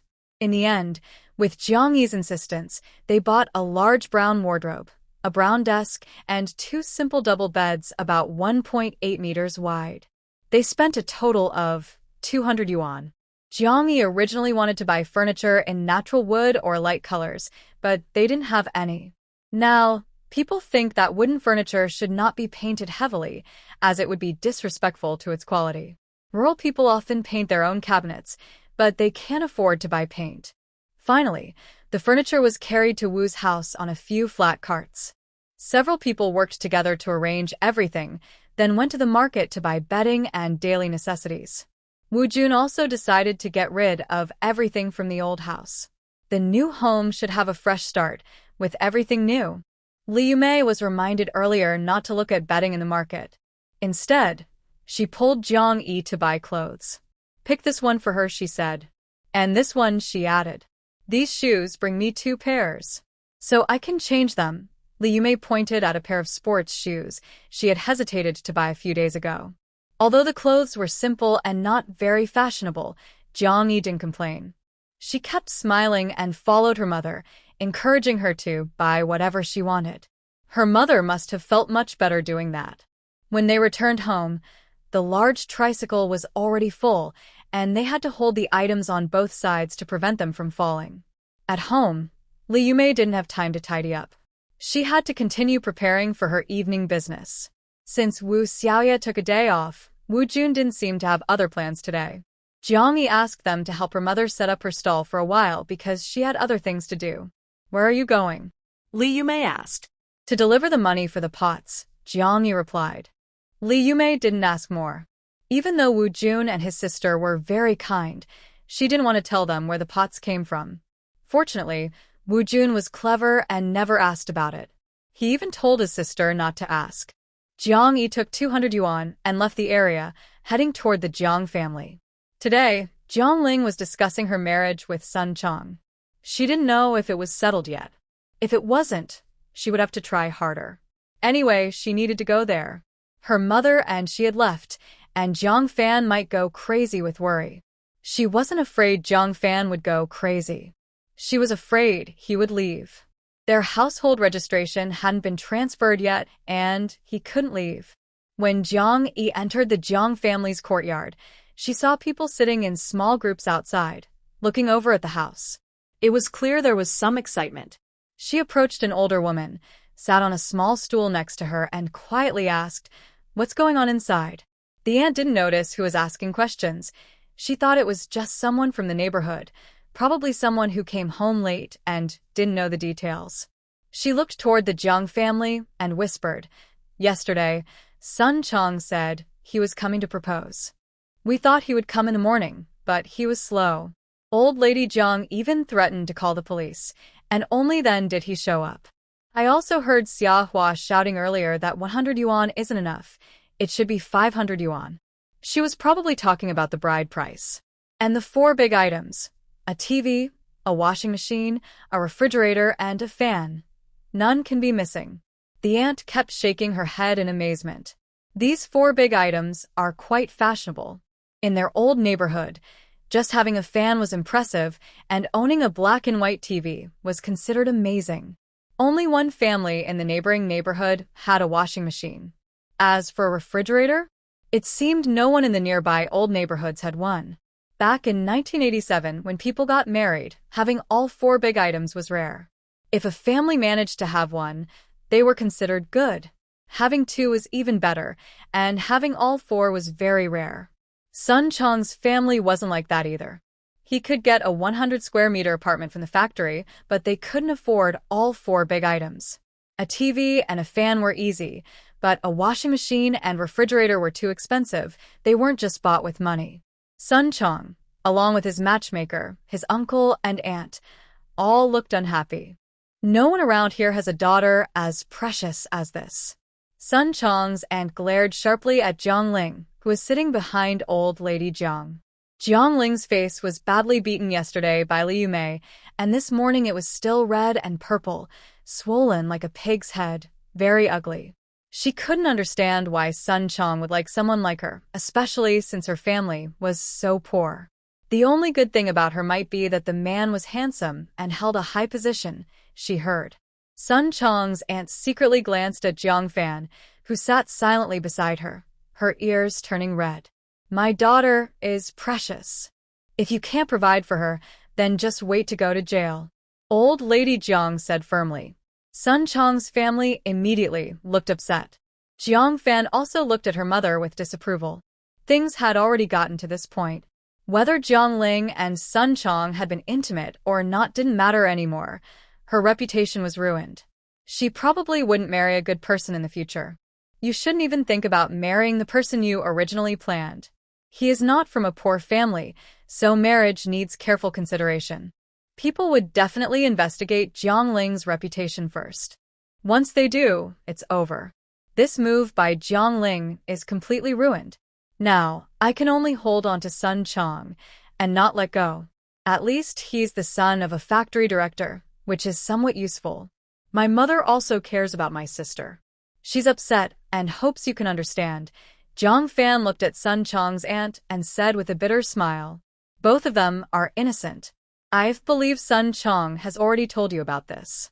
Sun Chong's aunt nodded immediately. Yes, that's right. It's that Jiang Yi who lied and caused trouble. She paused, realizing that the person she was talking about was the daughter of the man in front of her, and suddenly felt a bit awkward. Jiang Fan humbly admitted, it's my fault for not teaching my daughter properly, which caused trouble for my sister and damaged her reputation. Luckily, they were planning to get married, so we decided to forget about yesterday's incident and happily proceed with the wedding. Everyone would be happy. Listening to this, Sun Chong's uncle and aunt looked much more relaxed. Only Sun Chong looked unhappy. He really doesn't want to marry Jiang Ling anymore. What he wants is Jiang Yi. Even though Jiang Yi caused him so much trouble, he wasn't angry. All he could think about was Jiang Yi's lively face last night, her clever and quick-witted manner. Compared to her, Jiang Ling seemed stupid and clumsy. Sun Chong clenched his teeth and loudly declared, I don't agree. I want to marry Jiang Yi. Everyone inside and outside the house was shocked. Even Jiang Yi, who was watching the show, was surprised. I have nothing to do with Jiang Ling. Since you all know that, it's better this way. I have no relation to her. I want to marry Jiang Yi. Sun Chong looked at Jiang Fan with a meaningful expression and said, I hope my father-in-law will agree. Otherwise, I will go out and tell everyone what Jiang Ling said to me that day. He didn't believe Jiang Ling could tell him to do something without a reason. It was beneficial to him. He also realized that the incident was a double-edged sword. If Jiang Fan dared to falsely accuse him of misconduct to divorce his wife, he wouldn't be afraid. After all, he only touched her a little and didn't do anything serious. As for Jiang Fan, if this matter got out, he might try to use it to get a divorce by accusing Jiang Yi of misconduct. Who knows if he could still keep his official position? At this moment, everyone was more afraid than anyone else. Jiang Fan stared into his eyes, which were as dark as an abyss. The Jiang family's presence faded, and their gazes became a bit shy. Sun Chong's uncle and aunt were surprised. Was there something else going on? Jiang Fan kept staring into Sun Chong's eyes, and Sun Chong looked back confidently. After a while, Jiang Fan looked away and said, All right about this. Jiang Yi, who was standing outside the window, suddenly got angry. What nonsense! There's a loud as someone kicked open the door of the Jiang house, causing it to crash into the things behind it, shattering the glass everywhere.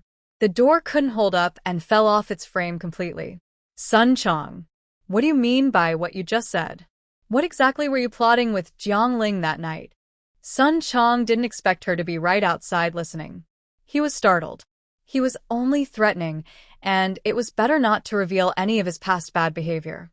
He hesitated, unsure how to respond. Nonsense. Jiang Fan had already stood up and shouted sternly at Jiang Yi, Look at yourself. Are you even behaving properly? And you dare to kick the door when you come to Grandpa and Grandma's house? And about yesterday's matter, I haven't even confronted you yet, and you're accusing your aunt. Shut up. Jiang Yi suddenly turned around and looked at Jiang Fan. What? Are you feeling guilty? Dare you let him say what he and your sister were plotting?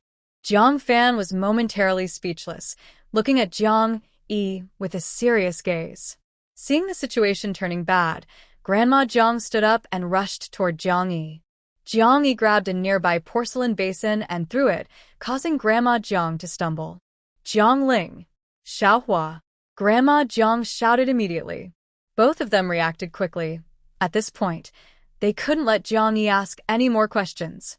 Jiang Yi stepped out of the house, grabbed a kitchen knife outside, and rushed back, pointing it at everyone. Jiang Ling and Xiaohua were so scared they stopped in their tracks. Jiang Yi's expression told them she was serious. If they moved again, she might really hurt someone. They stopped, and Jiang Yi didn't advance further. She turned the knife and pointed it at Sun Chong. Tell me, what exactly were you plotting that day? Sun Chong was afraid of making things worse, and Jiang Fan was even more afraid. But Jiang Yi was not afraid at all. You were planning when and where to ruin my mother's reputation, so Jiang Fan would have an excuse to come back and divorce her. Jiang Yi shouted. Jiang Fan's eyes immediately sparked with anger. Jiang Yi, don't lie. You're so unfilial. You're slandering your own father. Call the police. Call the police. Jiang Yi pointed at Jiang Fan with a kitchen knife. Say I slander you? If you're not happy, call the police. Let the police ask Jiang Ling and Sun Chong what they were really planning. With Jiang Ling's timid nature, a stern look from the police would probably make her confess everything about her ancestors. Jiang Fan knew this too, and his confidence quickly faded. Jiang Yi sneered and pointed the knife at Sun Chong again. Am I right or not? Sun Chong opened his mouth to speak, but Jiang Yi said, Stop arguing. You were secretly planning behind the fake mountain in Triangle Park, and someone overheard you. That person is my classmate. He was sitting on top of the fake mountain and heard everything. He told me. So, they really were planning behind the fake mountain in Triangle Park. It was dark then. They looked around the fake mountain and felt safe because no one was there. But who would have thought someone was on top of the mountain? It was all overheard, and the evidence is clear. Jiang Yi's sharp gaze and commanding presence made him feel breathless. Sun Chong hesitated and then nodded in agreement. This shocked everyone watching. The people in the big courtyard had already gathered at Jiang's door, standing behind Jiang Yi, staring in surprise at Jiang Fan and the Jiang family. It turns out Jiang Yi was telling the truth that day. Li Yumei was really framed. The mastermind was Jiang Fan. All for the sake of divorce. Hee. Jiang Yi looked at Jiang Fan and sneered. Jiang Yi, I know you and your mother have suffered a lot over the years. You hate me, but you. Jiang Yi suddenly swung the knife, smashing it into a cabinet nearby, interrupting Jiang Fan's sob story. Someone like you doesn't deserve to be my father. What are you talking about? Did you agree to Sun Chong's proposal? Are you going to marry me off to Sun Chong? Everyone in the courtyard knows what kind of person Sun Chong is. Jiang Yi turned sharply and looked at the neighbors behind her, her face full of grievance, her voice trembling. Uncles and aunts, would you marry your daughter to Sun Chong? Everyone shook their heads immediately. Sun Chong's family is well off, but they also need to be lucky to enjoy it. Isn't a daughter also a person? She's been raised with hard work day after day. Marrying Sun Chong, how long would she live? And even if Sun's family offers a lot of bride price, what does that matter? Families that don't value their daughters won't marry them to the Sun family because others around would look down on them. Otherwise, Sun Chong would have remarried long ago. As for Jiang Ling, she was careless and fell for Sun Chong herself, breaking her vows and becoming a scandal. Jiang Yi's tears suddenly flowed as she said, But look, my dad is about to marry me to Sun Chong, and he agreed just because he said so. Yeah, that's so unfair. I can't believe it. How could this happen? We thought he was. Everyone was very direct, shooting all kinds of looks at Jiang Fan. If he weren't an official, their words would be even harsher. They were even more sure of Jiang Yi's words. Jiang Fan was feeling guilty, holding a secret that Sun Chong knew, which made him agree so easily. Jiang Fan's face turned dark and red, unable to stay calm anymore.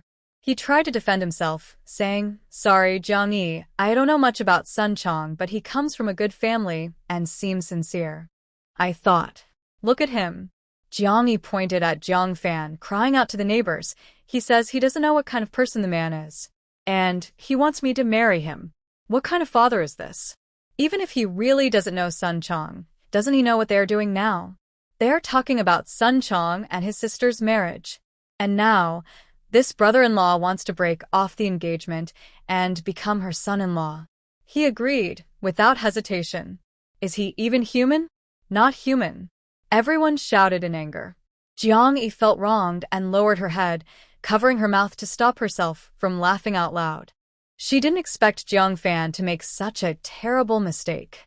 If she's walking into a dead end, don't blame her. Jiang Yi clearly expressed her point, and the neighbors' emotions were stirred.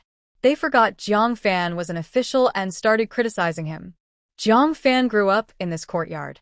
People hadn't seen him for 20 years, and when they did again, they were a bit intimidated by his presence. Now Jiang Yi had exposed his true nature, and everyone saw that he was not the person they thought he was. After everyone cursed Jiang Fan to his face, Jiang Yi finally suppressed her laughter, looked up with tears in her eyes, and said to Jiang Fan, "Someone like you doesn't deserve to be my father. You are waiting at the guest house. In about 3 days, my mother and I will send over our household registration documents. Then you can get a divorce." After Jiang Yi finished speaking, she turned around, pushed through the crowd, and quickly ran out of the courtyard. Actually, she came today just to tell Jiang Fan the exact time, so he wouldn't wait anxiously and cause trouble or run away. Unexpectedly, she received such an unexpected gain. Now, she wondered how he could still have the face to use his father's status to pressure her. In her past life, Jiang Yi's path to revenge was not smooth. At first, she didn't even know that her mother's was orchestrated by Jiang Fan. After her mother died, she went to Beijing, begging her father to avenge her mother. But Jiang Fan naturally used all sorts of tricks to avoid responsibility. He kept claiming he was investigating, that there were clues, and they were close to catching the culprit. In the end, he said he needed her help. At that time, she was just a high school graduate with a record of cheating on exams. In the eyes of others, her only advantage was her good looks. Her only role was to follow Jiang Fan's arrangements, to marry an older man. But this man was extremely rude, even openly so, talking to her in a manner and bragging about how powerful and wealthy he was. He even openly discussed how she, as his wife, should contact those people and how to accept money and gifts without being caught. Was this the key person her father claimed could help him and her to avenge her mother? From that moment, she realized Jiang Fan had problems. She immediately quietly left, escaped his control, and secretly investigated what happened back then. Only then did she learn the truth. It turned out her mother's misfortune was all Jiang Fan's plan. Years later, she returned to Jiang Fan's side, pretending to be polite while secretly gathering evidence. During that time, Jiang Fan, relying on his father's status, often bullied her. Now, with today's events, he can no longer pretend to be a good father. If he dares to act proud, she will confront him directly about that year. She will ask his colleagues to judge him and see what kind of father he really is. Jiang Yi hummed a song as she strolled by the creek and lake, then turned around and got on a bus heading to the suburbs. Whenever she had free time, she made sure to check on 518's meals. For her future plans to earn money, 518's energy must be fully prepared. She left, but the Jiang family's big courtyard was still lively. However, before anyone could scold her, they were driven out by the crazy old lady Jiang and Jiang Ling. The broken door of the Jiang house was put back up. Even without glass, it blocked the view, showing their attitude. Old lady Jiang turned around and glared fiercely at Sun Chong. 8,000 yuan bride price, plus a TV and a fan. Bring them tomorrow. You two should get married the same day. This is settled. If you don't agree, we'll go to the police station now. Sun Chong straightened his neck, about to speak. Suddenly, Jiang Fan spoke up. His face was no longer polite or humble.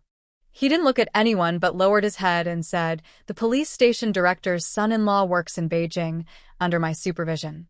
Do you believe it? If you go in, you might never come out." Sun Chong shivered. His older uncle immediately said, "Tomorrow, early in the morning, we'll come. The TV, fan, and 1,000 yuan, nothing will be missing." The Jiang family members silently agreed. Sun Chong's older uncle quickly pulled him out. His aunt, walking last, shot a fierce look at Jiang Fan before leaving. Even his wife was so scared. She's really no good. And Sun Chong isn't good either. From now on, she decided her man should stay far away from his sister's family. The three hurriedly left the big courtyard with their heads down. After everyone left, Ling suddenly burst into tears. Yesterday, her second sister-in-law quietly told her that her brother was coming back and had another matter, her marriage. Her brother had introduced her to a good match. She had told her family she'd go to Beijing in a few days, but then all this happened. It hurt her even more than Jiang Yi stealing Sun Chong from her. She felt sad, annoyed, and wanted to blood. "Stop crying," Jiang Fan sternly ordered Ling. His voice was dark and frightening. Everyone in the house trembled, and Ling immediately held back her tears. "You did all this good stuff." Jiang Fan lowered his voice in anger. Ling felt wronged. How was this her doing? Wasn't it him who made her do it? Look at the person you found. A useless one. Jiang Fan was furious about this. His eyelids were so shallow, only women. He admitted defeat at a little trick. What else could he be but useless? "I'm leaving. The rest is up to you," Jiang Fan said, then forced himself to leave the Jiang family compound. He needed to go back and think carefully about how to turn this into a misunderstanding. The next morning, the Sun family really brought in a fan and a TV decorated with big red flowers. Take it. This is your dowry. "Live a good life in the future," old lady Jiang said coldly. At first, she liked this late-born daughter very much. But all her affection couldn't stop her from losing face. Now she dares not go out. Whenever she steps outside, people in the courtyard mock her behind her back. She had never been humiliated like this in her life. The worst part was, Ling not only embarrassed her but also caused her brother to lose face. If Jiang Fan is affected by this, she will beat her to death. Old Lady Jiang was angrier the more she thought about it. She glared fiercely at Ling. This was a karmic debt from her past life. Ling didn't see the glare. She was staring at the money in her hand, in disbelief. "Mom, "You only give me 200? why?" "I'm getting married and you're not giving me anything? And that 1,000 yuan should be mine. Sun Chong gave it to me." Ling was spoiled since she was a child. When had she ever suffered such an insult? She immediately refused to accept it. Old Lady Jiang's temper flared instantly. She lunged forward and grabbed her fiercely. "Stop. Stop it." Old Head Jiang shouted. Jiang and Xia Hua rushed over to pull them apart. Sun Chong was standing nearby. Could they stop embarrassing themselves? Sun Chong's face was full of mockery.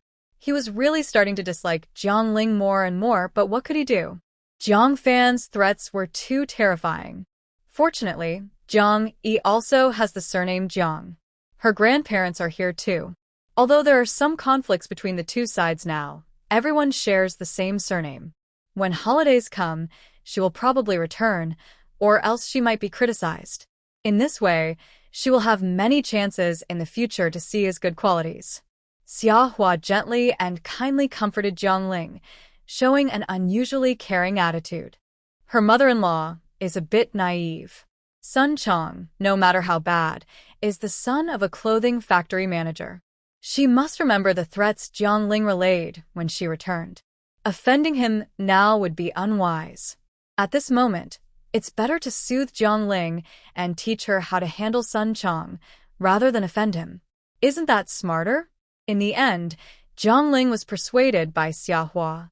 She took 200 yuan and went out with Sun Chong to buy clothes and get their marriage certificate. Jiang Yi specifically inquired about the news, took leave, and waited nearby at the Civil Affairs Bureau. She watched them go in and come out. Sun Chong looked disgusted. Zhang Ling looked resigned. Only then did she feel at ease and leave. The scoundrel and the unkind woman finally became a couple, so they wouldn't harm others anymore. Perfect. All the chaos outside, Jiang Yi didn't bring home, or tell Li Yume. They now live in a place far from the Jiang family compound, in opposite directions, one east, one west. The distance is quite far, and their social circles are different. Li Yume doesn't hear about the Jiang family's troubles. When selling things at factory gates, she occasionally meets some acquaintances, former colleagues, relatives, or friends of friends. But Li Yume has no time to talk to them, and they can't get close enough to chat.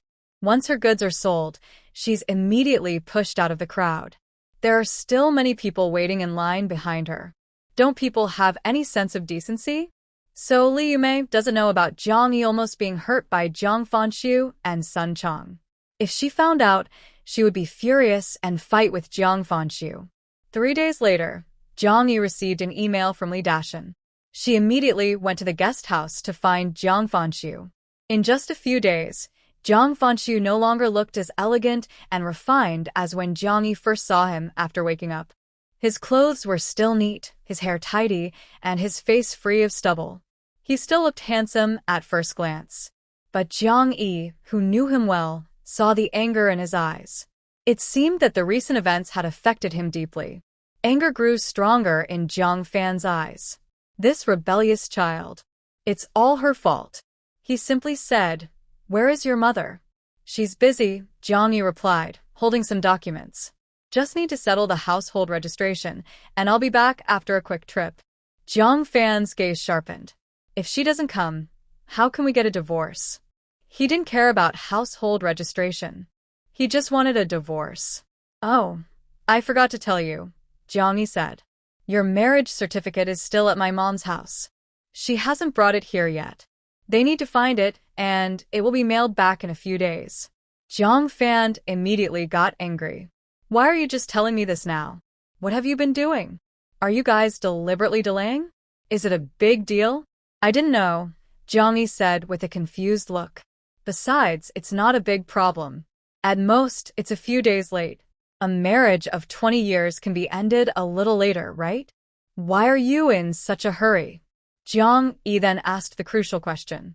Jiang Fan's eyes flickered with anger. "I'm about to go back to Beijing. I have work. I don't have time to waste. I want your mom to come here and we'll go to get a new marriage certificate and then divorce." "My mom is busy," Jiang Yi refused. "Or you can go back to work first. When I find the marriage certificate, I'll call you, and you can come back." "No, it has to be now. We must divorce today, or your household registration will never be settled." Jiang Yi put away the documents and looked at him with a smile. "Then I guess the household registration won't be settled, and the marriage won't be divorced either."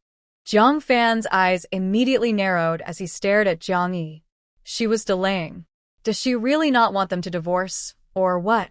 No, she definitely wouldn't find out about Baiya's situation. The two faced off at the door. Finally, Jiang Fan gave in. "Fine. Let's go settle the household registration first." He stepped past Jiang Yi and went downstairs, closing the door behind him. Jiang Yi watched his back and smiled. She was just going to delay. Delay until their son Jiang Hao couldn't hide it anymore. Calculating the time, Baiya should be 3 months pregnant now. In her previous life, Jiang Fan returned, successfully divorced and remarried Baiya. When the baby was born, they claimed Baiya had gone into early labor. Jiang Hao was a premature baby born at 7 months. This time, she wanted to delay him until 6 months of pregnancy. When the huge premature baby weighing 8 pounds 8 ounces was born, how would they explain it? By then, that child would be irrefutable proof of Jiang Fan's affair during marriage.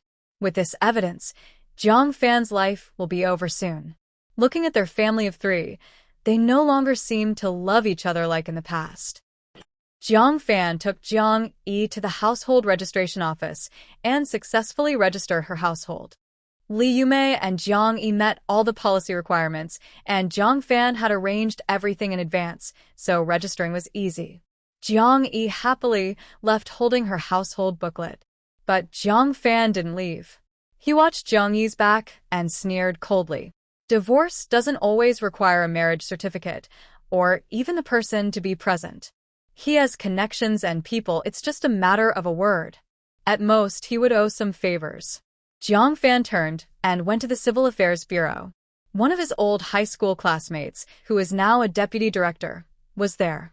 Jiang Fan went to the Civil Affairs Bureau and easily found his old classmate, a woman. When he saw her, he smiled politely and introduced himself. But her face suddenly darkened when she heard old classmate, and her enthusiasm from earlier disappeared. She had just heard about Jiang Fan from their classmates the day before. She didn't believe it at first. Jiang Fan was once a top student, very handsome, and a popular figure. Later, he was among the first to get into a university in Beijing and stayed working in government offices there. Many classmates admired and envied him. But just 2 days ago, everything changed. Now, when they talk about Jiang Fan, they look down on him. They can't understand why he would seek out homeless people to harass his wife, just to get a divorce, without fault. And he took care of his wife for 10 years without acknowledgement. He is truly a beast. They used to admire him so much, but now they despise him. What do you want? The female classmate asked coldly, businesslike. Jiang Fan's heart sank. He realized today's plan probably wouldn't work. It's all because of Jiang Yi. Here's the thing. My wife and I agreed to divorce today, but she had an emergency and couldn't come. So I came alone to handle the paperwork. I'll deliver it to her later, he insisted. The female classmate looked at him with a raised eyebrow, instantly understanding his intentions. No. According to the law, both spouses must be present at the same time, and both must agree in person. One person disagreed, saying, "This marriage can't be dissolved." The female classmate rolled her eyes at him. "You want to get divorced alone?" Dream on. She was firm and sarcastic, making Jiang Fan feel embarrassed and uncomfortable. "Please leave if you're done here. This is a government office, and I still have work to do," she told him firmly. Jiang Fan had no face to stay any longer, so he turned and left. The woman hesitated, but then followed him out. Outside the office, they reached the service hall. The woman stood in the hall and told her colleagues, "Recently, the leaders will come for inspection. We need to strengthen our work discipline, especially regarding divorce cases. If both parties are not present or if the woman does not agree, the divorce cannot be granted." Jiang Fan's back stiffened. Then, he quickly walked away. The woman snorted and turned back. Jiang Fan angrily returned to the guest house. Just then, he received a message from the front desk. Someone from his office called, needing to give him an important task and asking him to return quickly. He had heard about this project before. It was a road he had worked hard to build over the past 6 months. If he completed it, his achievements would increase. Now he had to go back immediately. If he didn't, others would take the opportunity. Jiang Fan had no choice but to pack his things and leave right away. Before leaving, he went home to register his household registration again and left his phone number at the front desk. If Jiang Yi came looking for him, she should contact him. It was only then that he remembered they hadn't been staying at the guest house these past few days and wondered where they had gone. Now his household registration was also out of date. What if they changed their minds and decided not to divorce? He felt like he had been caught in a trap. Fortunately, he suddenly remembered that Jiang Yi was still in school, at the same school and grade as Jiang Longfeng. They couldn't run far from the school. This reassured him, and he left with peace of mind. Not long after Jiang Yi left, she came back looking for him because she suddenly remembered she still hadn't asked him for the remaining 550 yuan. The amount was so small she didn't care much, and they didn't need that little money now. But it still annoyed Jiang Fan, which was a good thing. She found that Jiang Fan had already left. This made her happier than getting the money. She thought he would argue with her for a while before leaving, but he left so quickly. Jiang Yi went home and showed her mother the household registration. Li Yumei finally remembered that she still needed to go with Jiang Fan to handle the divorce procedures. She wiped her hands, checked the time, and thought there was still time. Where is he? Should I go find him or wait for him outside the Civil Affairs Bureau? Her attitude was firm and quick, which made Jiang Yi feel reassured. The divorce needs to wait a bit longer. He has something to do and has gone back to Beijing. He might come back in about a month. Oh. Li Yumei didn't ask anything more. Whether he comes or not, she no longer cares about Jiang Fan's affairs. She lowered her head and continued preparing the ingredients. Earning money was still the most important thing. A month later, Jiang Yi finally found her mother's marriage certificate, told Jiang Fan to come back and handle the paperwork, and also informed him to bring 550 yuan. She didn't dare to delay any longer. If she did, Jiang Fan might, just to protect himself, make a harsh decision, like ending the pregnancy with Baya. That would be a huge loss. Without Jiang Hao, she couldn't control Jiang Fan or Baya, and that would actually benefit them. Li Yumei held the marriage certificate, repeatedly confirmed with the staff that she was acting voluntarily, and then finalized the divorce. After the divorce went through smoothly, she looked happier than Jiang Fan. This surprised and made Jiang Fan feel awkward. In the end, he looked deeply at Jiang Yi and Li Yumei, then turned around and walked away quickly. Li Yumei didn't have time to watch him. She pulled her daughter to walk faster. If she didn't finish preparing the ingredients, she would miss the noon meal. Being late was bad. She always worked on time and never arrived late. Jiang Yi's life finally stabilized. She went to school every day, came home, and helped her mother sell food. After February, the final exams ended, and 3 days later, the grades were released. Jiang Yi stayed at home, afraid to face questions from teachers and classmates. She spent 2 months recovering most of the high school knowledge she had left behind in her previous life. Her Chinese scores caught up to her past self, even slightly improved. Her English was perfect and had improved a lot. But she still needed more time to improve in math and science. Jiang Yi estimated her scores. She probably wouldn't be in the top 10 in her grade, maybe around the top 50. Wu Xiaoye went to get her results. She didn't expect such a result. In the past 2 months, Jiang Yi studied more seriously than ever. She even thought she might get first place. I didn't expect that. It seems she appears to be indifferent on the outside, but her parents' divorce still affected her deep inside. Jiang Yi stopped her at the corner, took her report card, and said, "I ranked 10th in the class and 45th in the grade, just as I expected. Don't tell my mom, just say I ranked 4th in the grade." Jiang Yi said, Okay. Wu Xiaoye replied with concern. Jiang Yi looked up and smiled. It's okay. There's still half a year left. I will catch up. She was confident in herself. In her past life, she had no chance with Tsinghua University, but in this life, she was determined to make that dream come true. Let's go home for dinner, then we can go see the house together, Jiang Yi said to her. In 2 months, Li Yumei worked hard every day and saved over 50,000 yuan. They found a house nearby, and the owner, who was living out of town, finally returned and invited them to see it. At dinner today, Li Yumei was especially excited. In just 2 months, she saved 50,000 yuan. This was something she never dared to dream of before. But after leaving the Jiang family, she quickly made it happen. Oh, why didn't Jiang Fan ask her for a divorce earlier? Li Yumei hurriedly finished her meal, feeling distracted. Looking at the clock on the wall, it was already 1:30 p.m. They had agreed to meet the owner at 2.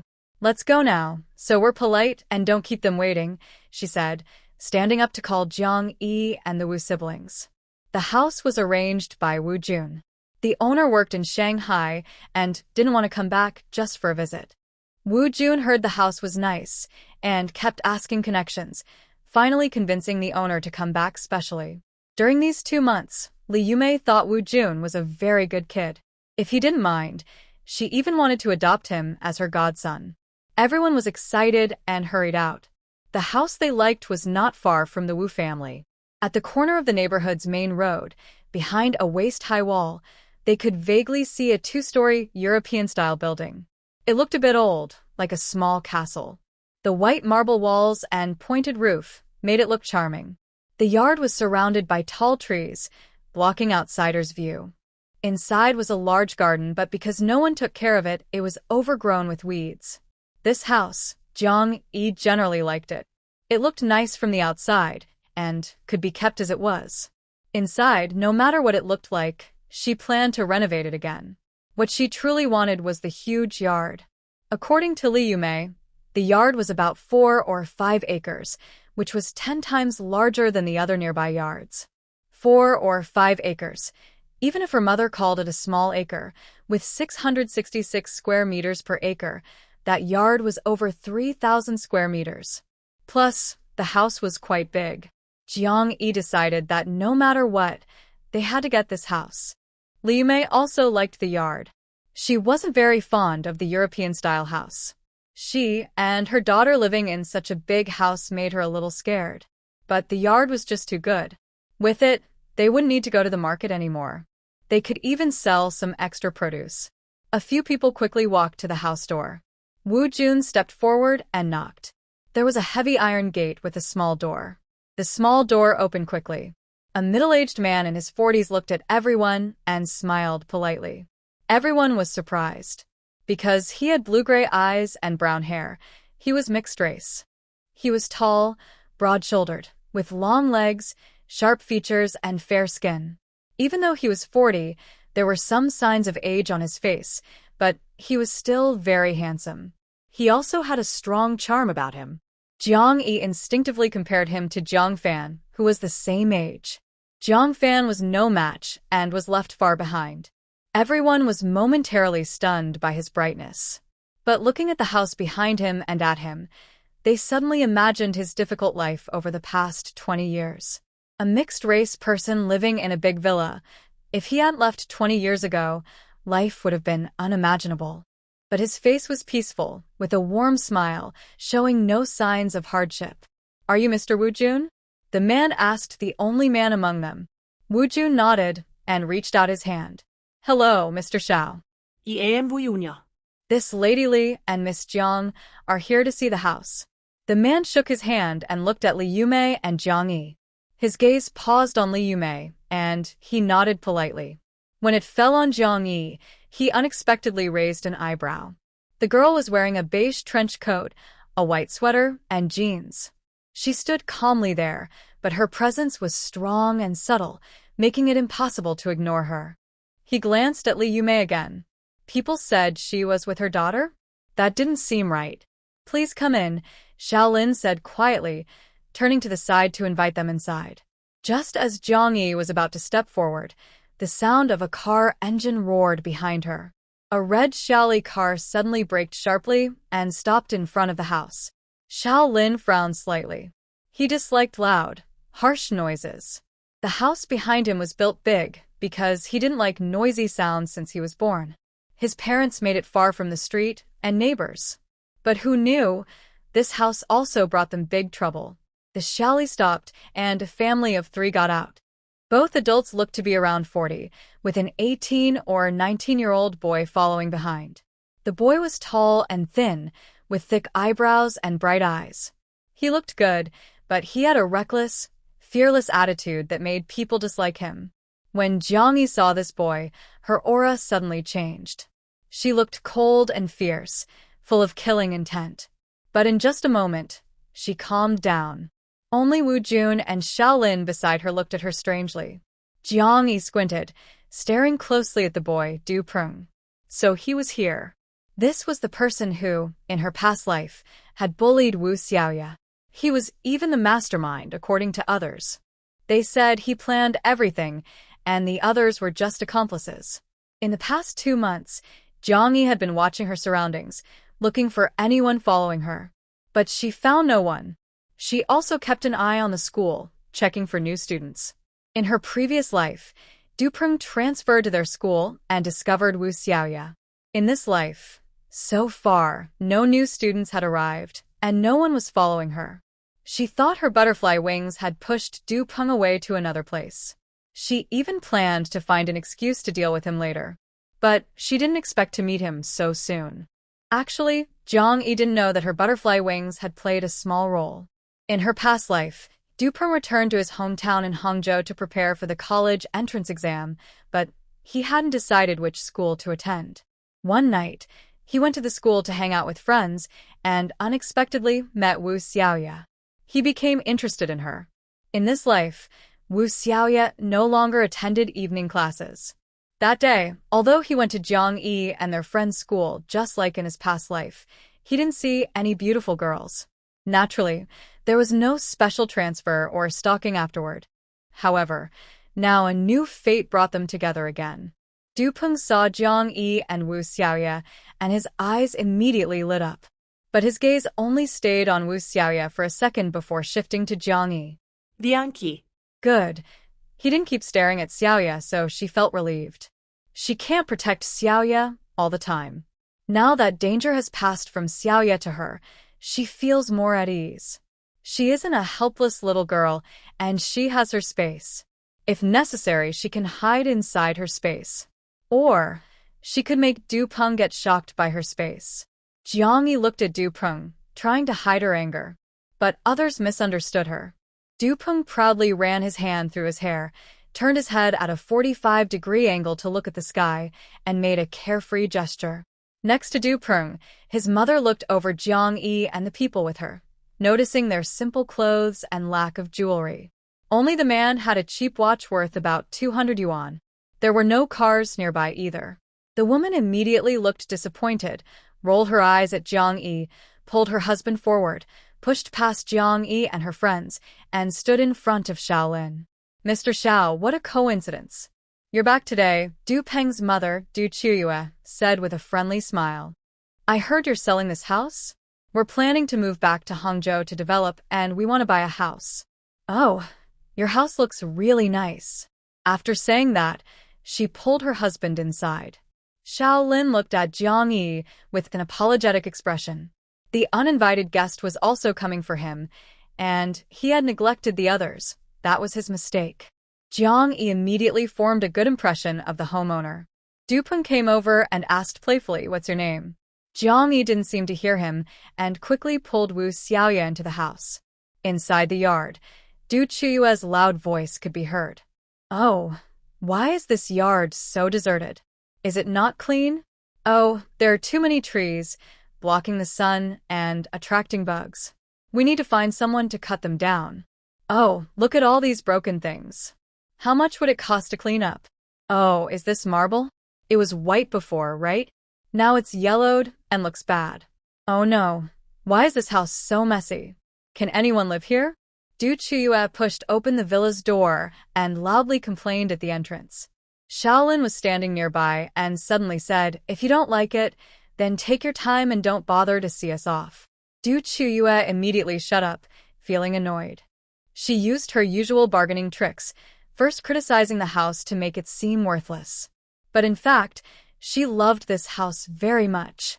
It's a European-style villa, so grand and stylish. And the big yard. She could build several houses inside in the future. Her son and grandchildren would have places to stay. She didn't want to live here herself, but selling it would bring money. Not only would she recover her costs, but she could also make a good profit. A relative of hers works in real estate and has become quite successful. She was jealous and also wanted to try her luck. She couldn't afford property in Shanghai, so she planned to go back to her hometown and give it a shot. Jiang Yi also arrived at the villa's door and looked inside at the furnishings. The inside was indeed quite messy, but not as bad as she had imagined. She thought the house might have been turned into a big shared space, divided into many small rooms by hundreds of people and badly damaged. But that wasn't the case. The main structure of the house was still intact, not divided into separate rooms. However, the previous owner seemed to have had a temper when leaving. The house was full of trash, old newspapers, household garbage, broken tables, and chairs everywhere. The marble floor was pitted and uneven, probably smashed by something. The walls were covered in graffiti, and the ceiling lights were all gone, exposing the wires. Jiang Yi could sense that Shaolin, standing nearby, sighed quietly, almost inaudibly. Seeing Jiang Yi's gaze, Shaolin suddenly said, "After I gave this house back to me, it was the first time I came back. It's turned into this." He looked at Jiang Yi with a bitter smile. When he left this house, he was about her age or maybe a year or two older. He had lived here for the past 20 years.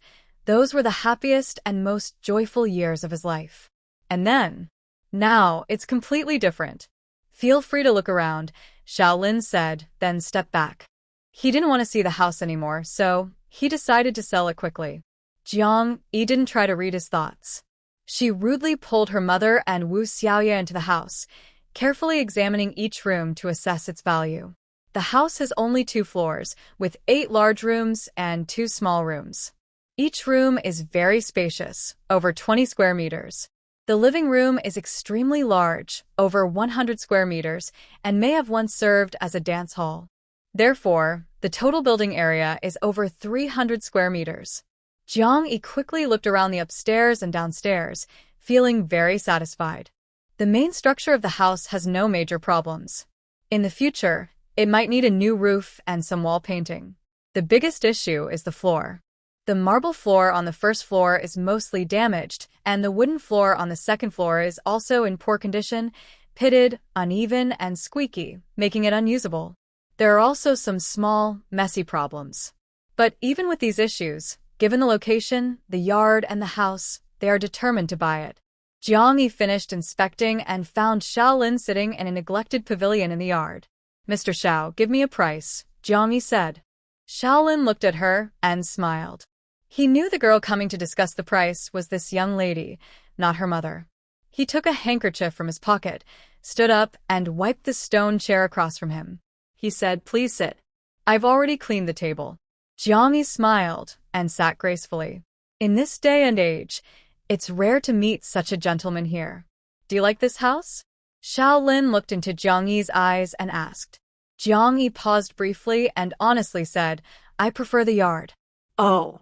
Shaolin was surprised and smiled, but continued to ask, "What are your plans for this house?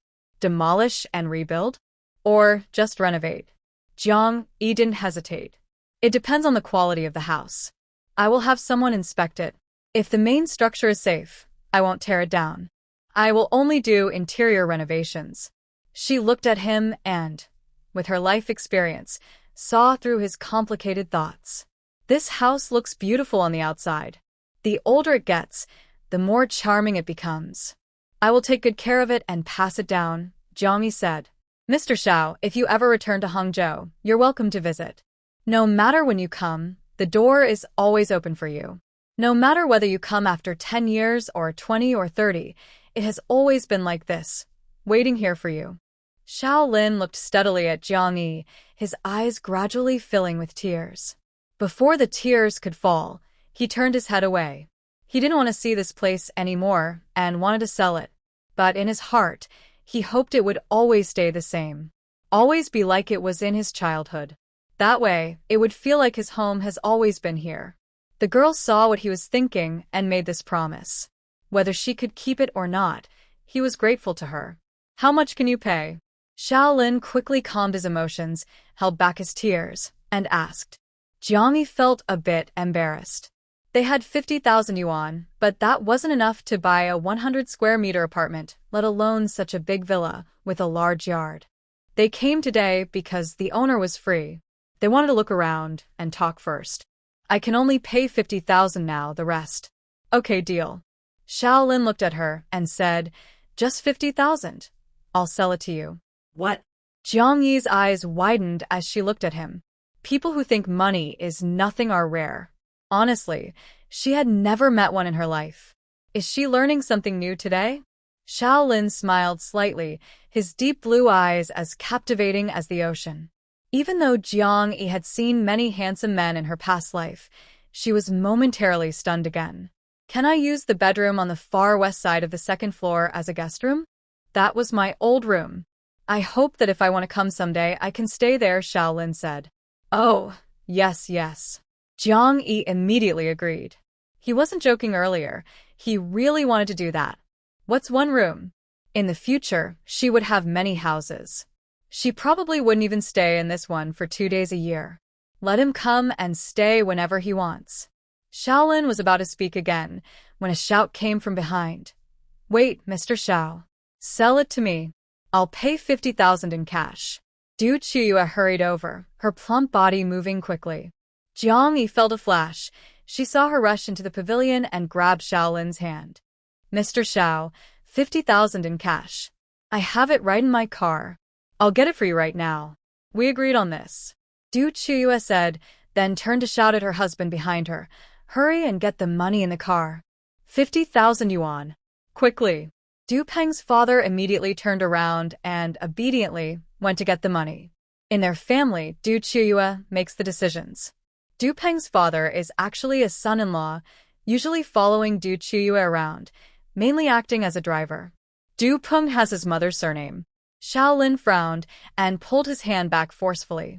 Ms. Du, there is a misunderstanding. The 50,000 yuan is the price I agreed on with this young lady, not with you. Du Chiyue immediately turned to glare at Jiang Yi.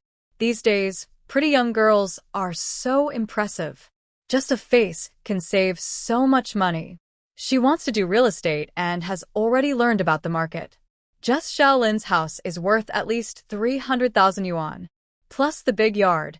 You need at least 400,000 or 500,000 yuan to buy it. 50,000? Du Chiyue glanced at Shaolin and Jiang Yi. Was there some secret deal in what she didn't hear just now? Like, maybe she could marry Shaolin, this old bachelor? Du Chiyue shot another look at Jiang Yi. This little fox is so cheap. Shaolin is so handsome and rich. Jealousy flickered in her eyes. Why doesn't Shaolin like her? Otherwise, she could divorce immediately. Mr. Xiao, I can offer 55,000 yuan. Is that okay? Du Qiu smiled at Xiaolin. She thought Shaolin would agree easily to 50,000 yuan, not understanding the market. Now's the time to fool a fool, right? Shaolin lowered his head, took a handkerchief from another pocket, and vigorously wiped his hands. Du Qiu's face stiffened slightly. Shaolin usually wouldn't behave so rudely, but he just couldn't hold back now. That greasy feeling earlier made him feel sick. If Ms. Du wants to buy, it's not impossible, Shaolin said. Du Chiyue was about to smile when Shaolin suddenly said, 5 million yuan, I'll sell it to you. What? Du Chiyue screamed immediately. 5 million? Why don't you go rob a bank? Because I don't need money, Shaolin replied seriously. Since I don't need money, I can sell it for 50,000 or 5 million. If you can't afford it, that's your problem. His confidence was impressive, like a king. Du Chiyue's eyes sparkled like stars, filled with tears of anger. As the eldest daughter of the Du family, she had never been so humiliated. But she truly couldn't afford 5 million. Shaolin, just wait, I will make sure you can't survive in the Shanghai market. Du Chiyue pointed at Shaolin and shouted angrily. Shaolin wiped his hands, threw away his handkerchief, and looked up at her. Someone who can't even pay 5 million still wants to stay in the business? Haha. His final laugh was full of mockery. Behind them, footsteps approached. Du Peng's father carried a bag and said, the money is here. Are we going to transfer the ownership now? Du Chiyue suddenly turned around and slapped him across the face. Transfer? Don't make me laugh. Go back and drive. The man quickly lowered his head. Jiang Yi sat nearby, noticing the deep hatred hidden in his eyes. She looked away, pretending not to see. Such emotions were predictable. In her past life, it was the same. Wu Jun used this man to deal with Du Peng and protect Du Chiyue. The man quickly composed himself, acting as if nothing had happened, and hurried to catch up with Du Chiyue, getting into the car ahead of her. Du Peng drooped his head, glanced at Jiang Yi again, then silently turned around and followed the others into the car. The car roared away. Li Yumei and Wu's siblings finally noticed what was happening here and came over. They had been in the backyard, debating whether to keep or fill in the swimming pool. Swimming wasn't popular in China now. Li Yumei thought about how she and her daughter dressed to go swimming, and her face burned with embarrassment. But she agreed to keep the pool and use it to raise fish. If they built a pig pen in the corner, they wouldn't need to buy fish or meat anymore. What a wonderful life! Jiang Yi didn't know about her terrible idea, or she might. Let's go. We need to transfer the ownership.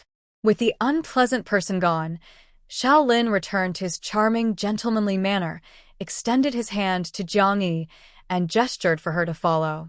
Li Yumei was surprised. Transfer? Had they finished talking? How much was it? Mr. Xiao, I think we should discuss it again to find a fair and reasonable price. Jiang Yi sat quietly in the chair, then smiled at Shaolin. Honestly, Mr. Xiao, I'm not short of money. I just don't have it all now. She stood up and looked at the large yard, thinking for a moment before speaking. 40,000 yuan. I want to buy this house. But I ask Mr. Xiao to give me 1 year to pay in installments. Business should be fair, mutually beneficial, and without debts. Only then can we meet and speak comfortably in the future. She didn't want to owe Shaolin anything. She told him he could come and stay anytime, which was her kindness and good heart, not because she owed him. Shaolin looked at her steadily for a moment, then smiled slightly. Okay, deal. They immediately went to handle the transfer of ownership. Because Li Yumei insisted, the house was registered in Jiang Yi's name. It was late January 1988 now. Coincidentally, Jiang Yi had just turned 18, so it was easier to handle the paperwork. After the transfer, Shaolin left the keys to the villa and his phone number and then left. He didn't even ask for Jiang Yi's contact information or leave his bank account details. Before she could even write an IOU, he got into a taxi and left. He clearly didn't care whether the house was sold for 50,000 or 400,000 yuan, or whether Jiang Yi could pay back the remaining money. That's real wealth, Wu Jun sighed as he watched the car disappear into the distance. He wondered if he could ever be that carefree. What does he do? Jiang Yi finally remembered to ask. Wu Jun had only said before that the owner was a businessman, involved in textiles, spinning and dyeing fabric. She hadn't been curious before. But now, since he was her creditor, she had to pay attention. He replied, according to Dashing, he's in the textile business, making fabric and dyeing cloth. Oh, Jiang Yi nodded. No wonder he was so generous. This was a booming time for China's clothing industry. The era when the clothes of 1 billion people started to move away from dull colors to bright, diverse styles. Making clothes was really profitable, especially in basic textile manufacturing. Jiang Yi believed that with Shaolin's mixed heritage, he probably had access to better foreign trade channels, importing fabrics or machinery, making big money. Jiang Yi rubbed her hands, feeling eager. She also wanted to make a lot of money. After 2 months of selling meat, her urgent problem was solved. Now it was time to think about changing industries. Mom, do you think we... Jiang Yi turned to look at her mother, then paused in surprise. She noticed that Li Yumei looked worried. Mom, what's wrong? Jiang Yi quickly asked. Rui, how are we going to pay back this debt? Do you think I calculated it wrong?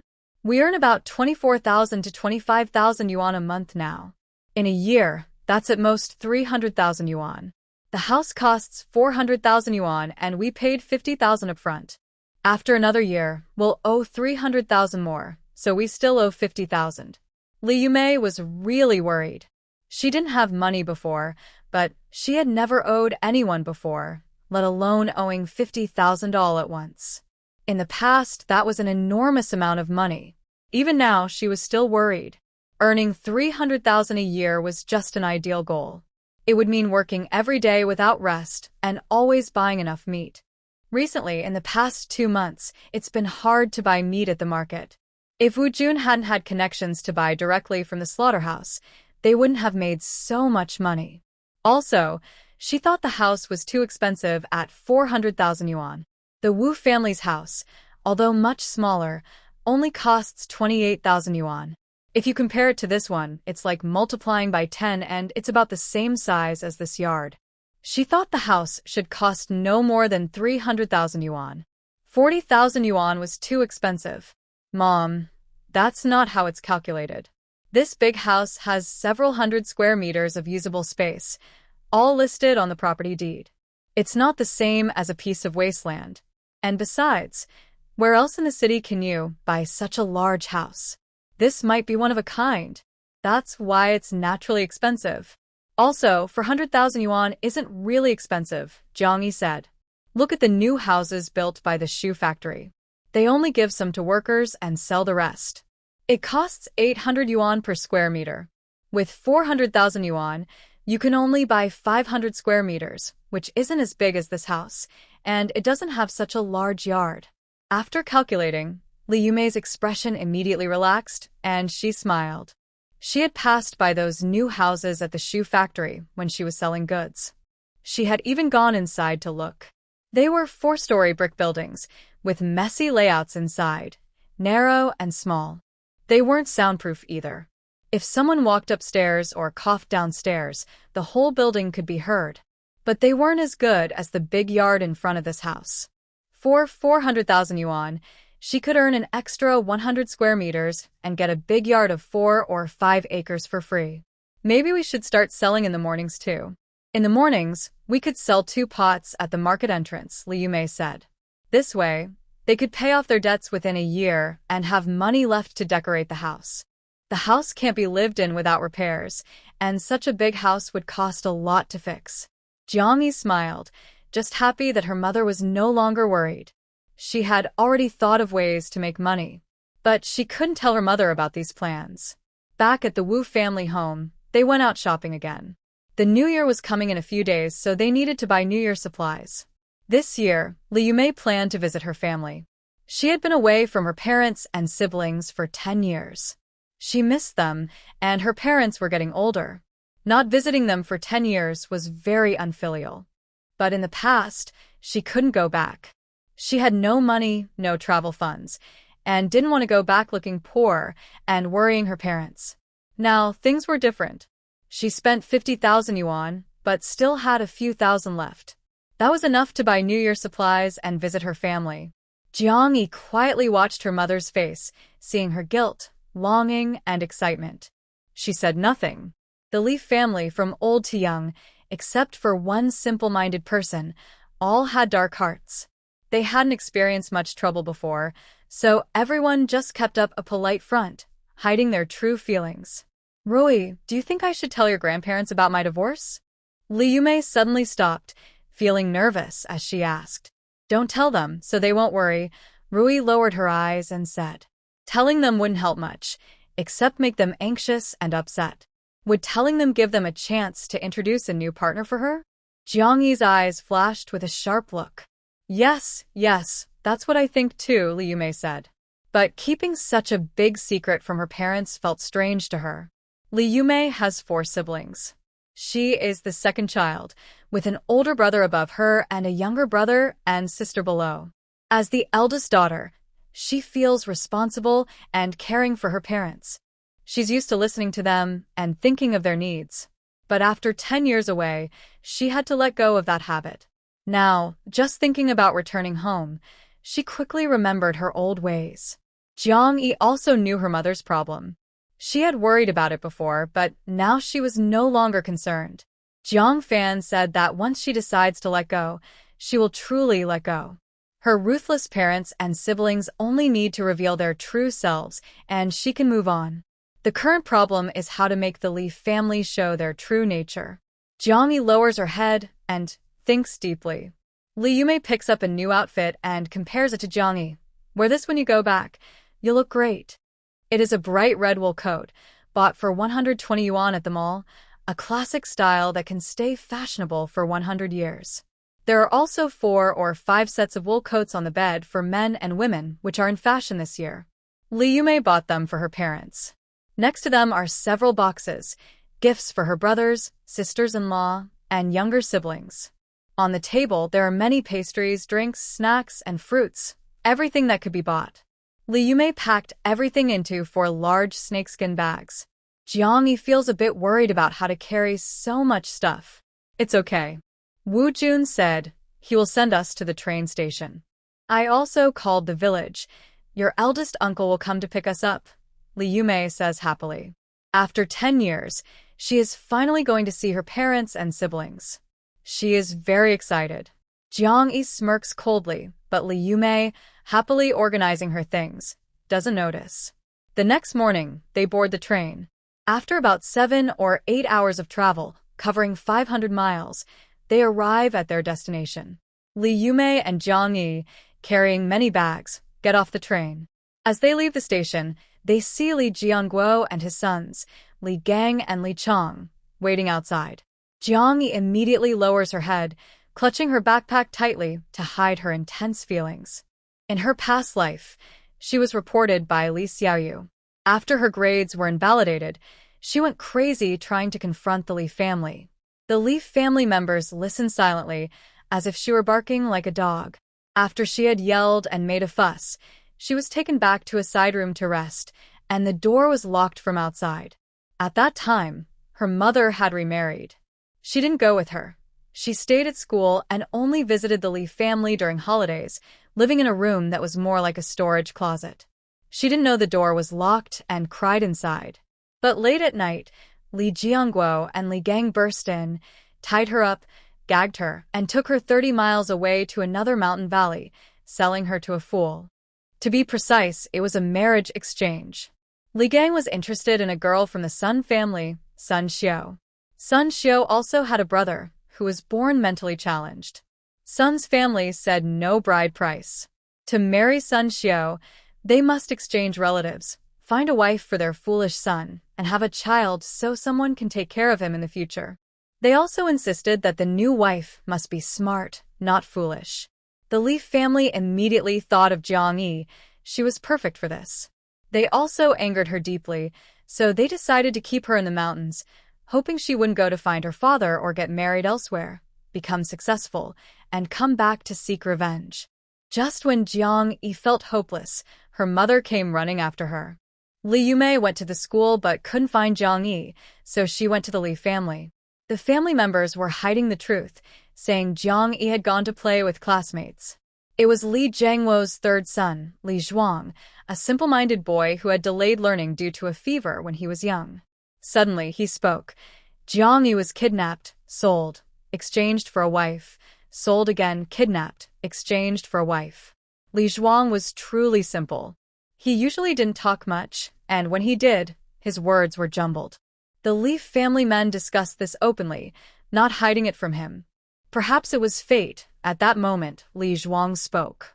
Li Yume was frantic, questioning the Li family, but no one admitted anything or told her where Jiang Yi had been taken.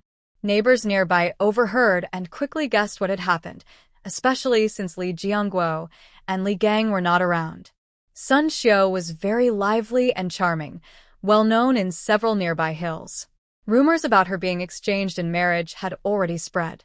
Li Gang was interested in Sun Xiao, and everyone knew her family was from a prominent household. Someone immediately pointed the way to Li Yume.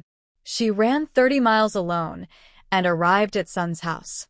Li Jiangguo and Li Gang were having a simple meal, like a small wedding feast. It was a delicate situation. Li Gang couldn't hold a wedding right away, so they decided to make do for now. Li Yume burst in, startling Li Jiangguo and Li Gang. She ignored them and went straight to find Jiang Yi. She found Jiang Yi still in the barn and pulled her to leave. The Sun family naturally objected. Li Jiangguo and Li Gang stood silently at the door, blocking her way. Li Yume immediately started crying and begging, but it was no use. Li Gang really liked Sun Xiao, was willing to do anything for her. Sun Xiao didn't want a dowry. Jiang Yi also had a grudge against them. The Sun family came again to pull Jiang Yi. Li Yume was so angry at the time that she grabbed her from the corner and fought with them fiercely. The yard was in chaos. Suddenly, Li Yume collapsed and died. Jiang Yi was forced to watch all this happen with his own eyes. In an instant, he felt as if the sky was falling. After the death, Li Jiangguo and Li Gang were scared, and the Sun family was also frightened. People nearby who saw the scene called the police. But the police concluded that Li Yume died suddenly. She might have been exhausted from walking 30 miles, or she might have been angry, or she might have had a heart condition. Anyway, she was not beaten to death. The Sun family was no longer in trouble, but they were scolded by the police and dared not mention the marriage exchange again. Li Gang continued to marry Sun Xiao. Jiang Yi took his mother's ashes and left Shangwu village. And then, Jiang Yi forced himself to pull his soul out of the deep abyss of hatred and calmly looked at Li Jiangguo and Li Gang again. Li Yumei was already happily chatting with Li Gang, looking excited and with tears in her eyes. Such deep sibling love. Your bag is heavy, right? Give it to me? Li Chang walked up to Jiang Yi, smiling at his cousin. There was admiration in his eyes. He is 2 years older than Jiang Yi. When Jiang Yi left, he was 9 years old and could remember things. He remembered this little cousin, fair, pretty, and beautiful. But as she grew up, was she really that beautiful? He had never seen such a beautiful girl. Compared to her, Sun Xiao, whom his brother always talked about, was just SSO. Jiang Yi also glanced at Li Chang, silently lowering his eyes and handing him all his bags. The Li family had good genes. Their children all looked nice. Li Chang had thick eyebrows and big eyes, but his skin was rough and dark from working in the fields all year. But what does good looks matter? He was not a good person either. He knew about the marriage exchange. He didn't oppose it openly. When Li Yumei came to question them, he stayed silent and hid inside the house. Li Chang was a bit surprised by Jiang Yi's coldness. But looking at Jiang Yi's clothes and that noble city person aura, he thought Jiang Yi looked down on their poor relatives, and his impression of her immediately worsened. He curled his lips and carried 2 large backpacks to the nearby ox cart. His aunt was quite nice. She brought so many things on her trip home. Come on, let's go. Get in the car. Dad and Mom are waiting at home for you. We'll talk there. Li Jiangguo cheerfully called to Li Yumei and Jiang Yi as they got in the vehicle. Li Yumei pulled Jiang Yi onto the cart and continued chatting happily with Li Jiangguo, asking about everyone at home. Jiang Yi remained silent all the way. She didn't suddenly get angry and shock these people. She just had a strong willpower. Li Gang, as the eldest grandson of the Li family, usually spoke little. He looked calm and had the demeanor of a senior grandson. Jiang Yi looked cold and indifferent, so she didn't bother to talk to him. During the trip, only Li Chang enthusiastically joined the conversation between his father and Li Yumei, occasionally saying a few words to Jiang Yi. Jiang Yi just responded with or ah. Later, Li Chang also stopped talking to her. The ox cart swayed slowly, traveling for several hours. Before dark, they finally reached Shangwu village deep in the mountains. The village was filled with curling smoke from cooking fires. Many families were eating. Some finished early and stood at the village entrance by the small bridge, waiting for Li Yumei to return. Li Yumei was their village's golden phoenix. She married a city person, a college graduate, a government official. Now she had even transferred her household registration to the provincial capital city. Isn't that the real golden phoenix? Shangwu village was small, with only a few dozen households. After dinner, everyone gathered at the village entrance to watch the excitement. Before she got close, Li Yumei jumped down from the ox cart. Mom Shi ran swiftly toward a figure on the bridge. Old Lady Li also hurried over, and the two finally embraced on the bridge. The onlookers, with tearful eyes, were moved to tears themselves. Hee. Jiang Yi let out a muffled laugh, full of sarcasm. Li Gang and Li Chang both turned to glare at her. How could she mock such a thing? Li Jiangguo also looked back carefully at this niece who had been unfriendly all along. She wasn't like this when she was a child. She used to smile at everyone and be very polite. Now that she had become a city person, did she look down on her poor relatives? Jiang Yi didn't care about their gazes. She only looked at old Lady Li on the bridge. Everyone in the Li family knew and agreed about the marriage exchange. Old Mr. Li and old Lady Li, after Li Yumei's death, started to speak more in her favor. They explained to the villagers that Li Yumei was sick, had a heart condition since she was young, and was not killed by her brother. They insisted her brother would never hit her. Later, Sun Xiao had 2 sons, which made old Lady Li very happy. She told everyone that her daughter-in-law was lucky to have given birth to grandsons at such a young age. She hoped that in a few more years, they could all live together as 5 generations. But old Lady Li did not live to see her 5-generation family. 10 years later, she had all the adult men of the Li family imprisoned. Sun Xiao left her 2 children and ran away. Old Mr. Li died within 2 years. She was left to raise her grandsons alone, but she no longer found them cute. She sold them quickly. Later, she was also imprisoned for human trafficking and died of illness inside. Jiang Yi looked up, thinking about how she could torment them again in this life. A smile finally appeared on her face. The ox cart was crossing the bridge. Jiang Yi got off and walked behind, finally calm, watching the other members of the Li family. She saw her eldest aunt Xiao Tian, second uncle Li Jianjun, and second aunt Xiao Fangfang. The two aunts are cousins. Jiang Yi also saw Li Xiaoyu. Li Xiaoyu is Li Jiangwo's daughter and the only granddaughter of the Li family. She is very loved, so she doesn't have to do farm work or get married. She can go to high school and college. Jiang Yi looked at Li Xiaoyu, who also saw her. Li Xiaoyu quickly hid her surprise and jealousy behind her eyes, then smiled broadly and ran over to Jiang Yi. Xiao Yi. You're back. I missed you so much. She threw herself at Jiang Yi, holding her arm and acting spoiled, as if they hadn't been apart for 10 years. Jiang Yi resisted the urge to shock her with a jolt and gave her a faint smile. It's been a long time, dear cousin. Although Li Xiaoyu thought Jiang Yi's tone was strange, maybe city people talk like that? And calling her dear was so cheesy. But that was good. They should love and care for each other, so she could make her requests. Xiao Yi, I heard you're very good at studying. How many points did you get on your final exam this time? Li Xiaoyu asked. Jiang Yi's eyes flickered. What? Now that she had moved her household registration out and didn't need to take the college entrance exam in her hometown, was she still planning to cheat? She suddenly realized that cheating on exams didn't matter, since she didn't need to take the test herself. No matter where she was, she could always come back to help her cheat. As long as she was willing. Jiang Yi frowned. What tricks was the Li family planning to use this time? In her past life, they were dependent on others, and they had excuses to block and slander her. But in this life? Xiao Yi, I heard you always rank in the top few in your grade. Is that true? When Li Yumei called home, she could only talk about Jiang Yi's situation. Jiang Yi was good at studying, and in the future, she was sure to get into a good university. That was her proudest achievement. Jiang Yi nodded confidently. I ranked 4th in my grade this time.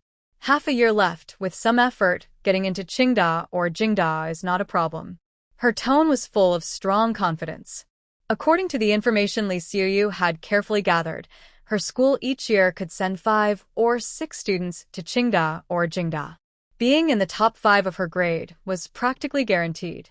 Her eyes suddenly lit up with a sneaky glint. Come on, she wanted to see what tricks she could still play in this life. Xiao Yi, you're amazing. How are you so impressive? I really admire you. Li Xiaoyu shook Jiang Yi's arm, acting very affectionately. This kind of flattery worked on the Li family and men, but for Jiang Yi, it almost made her sick. In her past life, Li Xiaoyu never treated her like this. After she and her mother returned home looking exhausted, Li Xiaoyu observed her that day and became indifferent toward her. When it was time for the exam, the Li family, led by Grandma Li, suggested someone cheat for her. Li Xiaoyu stood behind her family, like an outsider who didn't care. But Jiang Yi had overheard how she advised her family and what threats she used to be most effective. Jiang Yi shook off her hand and said directly, I don't like anyone touching me. Li Xiaoyu's face immediately showed embarrassment. But the embarrassment was only for a moment. She acted as if nothing had happened, continuing to praise Jiang Yi's clothes and beauty. She praised Jiang Yi from head to toe. Look at how close these sisters are. Xiao Tian, who was behind Li Yumei, heard her daughter's voice and turned to look at her, then said to Li Yumei. Li Yumei also smiled and turned around. They've been close since they were little. Indeed, Jiang Yi, who was still living in the village back then, was the first in her family because she had a stylish father from the city. At that time, Li Xiaoyu and she were very close. You're lucky, Xiao Tian suddenly said with a sad tone. Look at how pretty your little Yi is dressed. My Xiaoyu's life isn't as good. She has unkind parents who can't even buy her a new dress in a year. Li Yumei was surprised and suddenly remembered her sister-in-law's temper. She was like that, talking in circles, pretending to be poor to ask for things. If you didn't agree right away, she would start crying, clinging to you, and crying like a widow. She had experienced this many times before, but after 10 years apart, she had forgotten. Auntie, I bought 2 new dresses for Siryu. They're very pretty. If I could carry more, I would buy a few more. Li Yume quickly said. Zhao Tian immediately smiled. You're a caring aunt. You're better than me, her mother. You're also silly. Why did you bring so many things home? They're so heavy. Li Yume was stunned. Could it be that her sister-in-law had changed? Send them by mail. Send them a few days early. They've arrived now. How many things can't be mailed back? Later, your eldest brother can go pick them up. He won't mind the trouble. Zhao Tian said seriously. Li Yume. Jiang Yi couldn't help but laugh out loud, glancing sideways at Li Xiaoyu. Li Xiaoyu had already lowered her head, her face flushed. Mom is so embarrassing. Can she say that outside? Many people in the village saw and heard. Can't she wait until we're inside the house? Just our family? Jiang Yi stood at the gate of the Li family's courtyard, hesitating for a long time before going in. The Li family's house was built halfway up a hill, with a large platform in front. Below the platform was a high cliff. Most houses in Wu village were built like this, with neighbors far apart. The house was a tall, 3-room wooden building, with a side room on each side. One was the kitchen, and the other was her old storage room. She stared at that side room, her eyes dark and heavy. This place was where her nightmare began. Rui, come in quickly to see your grandpa. Li Yume called Jiang Yi from the door of the house. Only a few people, including Grandma Li, came to greet Li Yume at the village entrance. Old man Li considered himself the father and, knowing his status, did not go outside but sat inside, waiting for Li Yume to come in. Jiang Yi stood still. According to the local customs, she had to bow her head when entering the house. Li Yume had to bow, and she had to bow too. Not only did she need to bow to Old Man Li and Grandma Li, but she also had to bow to Li Jiangguo and Li Jianjun. Suddenly, Jiang Yi fainted softly, making a weak sound. Mom, I feel unwell. Li Yume was instantly shocked and screamed, rushing over to catch Jiang Yi before she fell. Rui, what's wrong? Don't scare Mom. Li Yume's voice wavered with tears. Jiang Yi didn't want to scare her, but she also didn't want to bow to those mean people. Mom, I'm fine. I just feel a bit dizzy. Maybe I caught a cold, Jiang Yi said weakly. Li Yume was even more worried. Her third son, Li Zhuang, from her older brother's family, had become slow because he missed his medicine when he had a fever. She quickly reached out to feel Jiang Yi's forehead. It wasn't hot, so she felt relieved. I also feel a bit nauseous, maybe motion sickness. Yes, the train was shaking so much I also felt dizzy. Rest for a while, you'll be fine after resting. Li Yume hurriedly picked Jiang Yi up from the ground and carried her into the house. Li Chong, standing behind the crowd, frowned. When they took the ox cart, how come Jiang Yi didn't seem unwell? Several hours had passed. Was he feeling dizzy from the ride? Zhao Tian and Zhao Fongfong led the way, opening the door and guiding them into Old Man Li and Grandma Li's room, where they placed Jiang Yi on a bed that looked specially cleaned. In her previous life, Li Yume had moved her household registration to the city and had even called ahead to tell them she had too many things to bring, so they went to pick her up. Her treatment now was naturally different. Old Man Li also stopped pretending to be proud and came over to check on Jiang Yi. Jiang Yi was too weak and wanted to sleep. Everyone else had to leave and go to the main hall to talk. Jiang Yi held her mother's hand and smiled, praising her own cleverness. Mom, you go chat with them. I'll rest for a while, and I'll be fine, she said with a warm, sweet smile. Her temperature was normal, and she didn't look sick at all. Li Yume felt relieved. Are you hungry? Would you like to eat something? I can cook you a bowl of noodles first, Li Yume asked tenderly. What food is available on the train? They just ate some eggs and egg pancakes they brought from home. Because it was near the new year, the train was very crowded and the smell was strong. She and Jiang Yi only quickly ate 1 egg each. Is my daughter starving to the point of fainting? Thinking this, her excitement eased, and she also felt very hungry. And inside the house, Li Yumei glanced around. This was their ancestral home of the Li family, with the living room in the middle and bedrooms on both sides. The parents lived on the east side, and her older brother's family on the west. After her second brother got married, he built a house on another hill and didn't live here. The main hall was also a place for the family to eat. From here, she could see that the kitchen was cold and unprepared, with no meals ready. Outside, the sun had already set, and candles had just been lit in the main hall. Had they finished eating? Did they leave food for them? Li Xiaoyu had been quietly and kindly staying nearby. She was clever and understood Li Yumei's meaning. She smiled and said, "We haven't eaten yet. Everyone says Auntie cooks the best food. I remember that when I was little, only Auntie's meals were the most delicious." So she had a good relationship with Jiang Yi. Haha, Jiang Yi chuckled. "So, you all are waiting for my mom to come back from far away and cook for you?"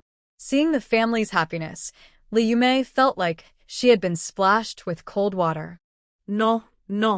Li Xiaoyu quickly waved her hands to explain. "Everyone just thinks Auntie cooks the best and misses her skills. This is the first time I've heard of guests coming in and then cooking first," Jiang Yi said loudly, clearly hearing from the next room. "But Auntie isn't a guest," Li Xiaoyu smiled and coquettishly said to Li Yumei. "Auntie is the oldest daughter of Grandpa and Grandma, the big sister of my dad, the closest family member." She was quite good at talking. Li Yumei's expression softened a bit. But Jiang Yi smiled and said, "Whose daughter isn't a parent's child, or a sibling sister? But after marriage, aren't they all guests? Who would expect a daughter married for 20 or 10 years to come home and start cooking right away?" Things are different now. Gender equality is widely accepted, and daughters are always considered family members, even able to share inheritance. In this small southern mountain village, once a daughter gets married, she becomes a stranger to her family. When she visits her parents, she is treated as a guest. Any married daughter who claims she is not part of her husband's family but still belongs to her own family will face trouble. Her husband's family won't tolerate it, and her own family's sister-in-law might even come knocking on her door. Li Yumei has been married for many years, but she no longer feels like a member of the Li family. After getting married, she didn't live in the same courtyard anymore. She built a new house in the village, but when she left it for the Li family to use. Now, it's said that Li Gang and Li Chong, her brothers-in-law, live there. Look at this child. She hasn't come back in 10 years and isn't close to her grandparents anymore. Aunt Zhao Fongfong pushed open the wooden door and walked in smiling. She looked a little annoyed and said, "Have you forgotten how you used to stay here all the time as a child, refusing to leave, and kept asking your grandma to tell you stories?" Jiang Yi honestly didn't remember. She suspected it might not have happened at all because Zhao Fongfong is a good talker, even better than Zhao Tiantian, and she often tells lies convincingly. She is also very skilled in dealing with people and has better ways than her sister Zhao Tiantian. The villagers speak well of Zhao Fongfong, but whenever they mention Zhao Tiantian, they shake their heads and say, "TSK, TSK." Many of Li Xiaoyu's tricks she learned from her aunt Zhao Fongfong, not from her own mother, who is quite naive. "Really? That's a story?" Jiang Yi politely tried to change the subject with Zhao Fongfong. "Aunt Zhao, don't be mad. That's just how I am. When I'm upset, I get irritable and angry." As Jiang Yi spoke, her temper seemed to flare up. She sat up, grabbed Zhao Fongfong's hand, and looked angry. "Aunt Zhao, help us judge. Don't forget, my mom only comes back once every 10 years from far away. And you, how often do you go back to your own family just a few months at a time? Do you go in and start cooking as soon as you arrive?" Zhao Fongfong's face immediately turned awkward. That's impossible. She was just visiting with gifts. Thinking about the several large packages Li Yumei brought back, she felt that things weren't quite right. But they hadn't bought New Year's goods yet, waiting for Li Yumei to bring something back. It's not that they're craving Li Yumei's cooking, but they simply don't have good food to serve her. They hadn't eaten well in a long time, so everyone was eager to have something special tonight. Among all the things Li Yumei brought back, There must be something to eat, right? Before Li Yumei could react, Jiang Yi seemed to understand some of the situation through Zhao Fangfang's awkwardness. It turns out she didn't intentionally intimidate them. It was because she was poor. She immediately lost her fighting spirit and said plainly, "That big blue bag is full of food. Just take it out and eat." Zhao Fangfang felt even more embarrassed, and the people in the main room didn't feel much better. A feeling of dislike grew in her heart. Jiang Yi used to be quite adorable when she was a child, but now she's so annoying. Li Yumei was awakened and realized what was happening. She also felt a bit awkward. She gave her daughter a sharp look and said, "Some words shouldn't be said so directly. We're family after all. It hurts feelings and causes trouble." Jiang Yi pretended not to understand. Later, she wanted her mother to see how silly her current thoughts were. Li Yumei adjusted Jiang Yi's blanket, then got up and left. The Li family still had some manners. If she didn't open the gift packages, they wouldn't dare to do so either. Li Xiaoyu couldn't sit still anymore. Jiang Yi was cold and distant, so annoying. Plus, she had bought her new clothes outside. "Go out too." "I want to sleep," Jiang Yi said. "Then rest well. I'll come back to see you later," Li Xiaoyu replied, rushing out before Jiang Yi could say anything. Jiang Yi watched her back and smiled. Compared to now, Li Xiaoyu was quite naive. The Li family was hard to deal with, especially Li Xiaoyu. When she was a freshman, she was played by a wealthy young man and lost her innocence and future. After returning home, she stubbornly gave birth to his child. Being a single mother in the late 1980s took incredible courage. Fortunately, she eventually succeeded. Li Xiaoyu had a son, and when the child was 1 year old, she went back to find the man. Of course, he denied everything. Li Xiaoyu then took her child and went to his house. But they refused to acknowledge her. They were a prominent family and wanted a suitable daughter-in-law from a good background. Someone like Li Xiaoyu was too inappropriate. However, because of her grandson, they paid her a generous monthly allowance. Within 2 years, the man went to a dance hall, argued with someone, and was beaten to death. He was the only son in his family. Li Xiaoyu suddenly turned her life around, and his parents took her in and supported her. This family was quite powerful. When Jiang Yi dealt with Li Xiaoyu in the past, it took a lot of effort. But now Li Xiaoyu no longer has the chance to meet the young master. Lively laughter and chatter are coming from the living room. Li Yumei is a kind-hearted person. She wouldn't intentionally embarrass the Li family. Seeing her sincere warmth, the Li family members smile. It turns out that Jiang Yi is just a young child who doesn't understand. It's all because Li Yumei has spoiled her. Zhao Tiantian is straightforward and honest. "Big sister, Jiang Yi is grown up now. You can't spoil her like when she was little. Why does she speak and act so poorly? She'll be laughed at outside." Li Yumei's smile immediately fades. Her happiness was just fine.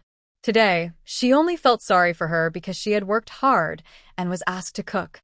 How could she be poor at it? Who would laugh at her? And as for spoiling her, Yu Yi has been with her outside for 10 years. She has never spoiled her for a single day. Thinking of this, her heart aches. Her face looks even more unhappy. The men of the Li family all glare at Zhao Tiantian. Among everyone here, she is the worst at speaking. Other people's children, no matter how bad, are still considered the best in their parents' eyes. Shut your mouth and go cook. Can't you see it's dark outside? Hurry up. Li Jiangguo glares fiercely at Zhao Tiantian. Although Zhao Tiantian doesn't think she's wrong, she knows she can't argue when she sees her husband's look. If she doesn't say anything, she won't. She goes to prepare the meat. Li Yumei surprisingly brought back a whole large piece of ham. It is said to be authentic Jinhua ham. Although Jinhua is not far from here, they have never really tasted authentic Jinhua ham. Non-authentic ham can only be eaten once a year. The Li family is just an ordinary rural family. They've been open for 10 years. They can eat enough, mainly relying on raising pigs, 2 pigs, selling 1, eating 1. Without a refrigerator, they make smoked meats and hams instead. Zhao Tiantian invites Zhao Fangfang to help with cooking. Li Yumei thinks for a moment and sits there without moving. When she used to live in the village, when Jiang Yi was still young, she often went back to her parents' house.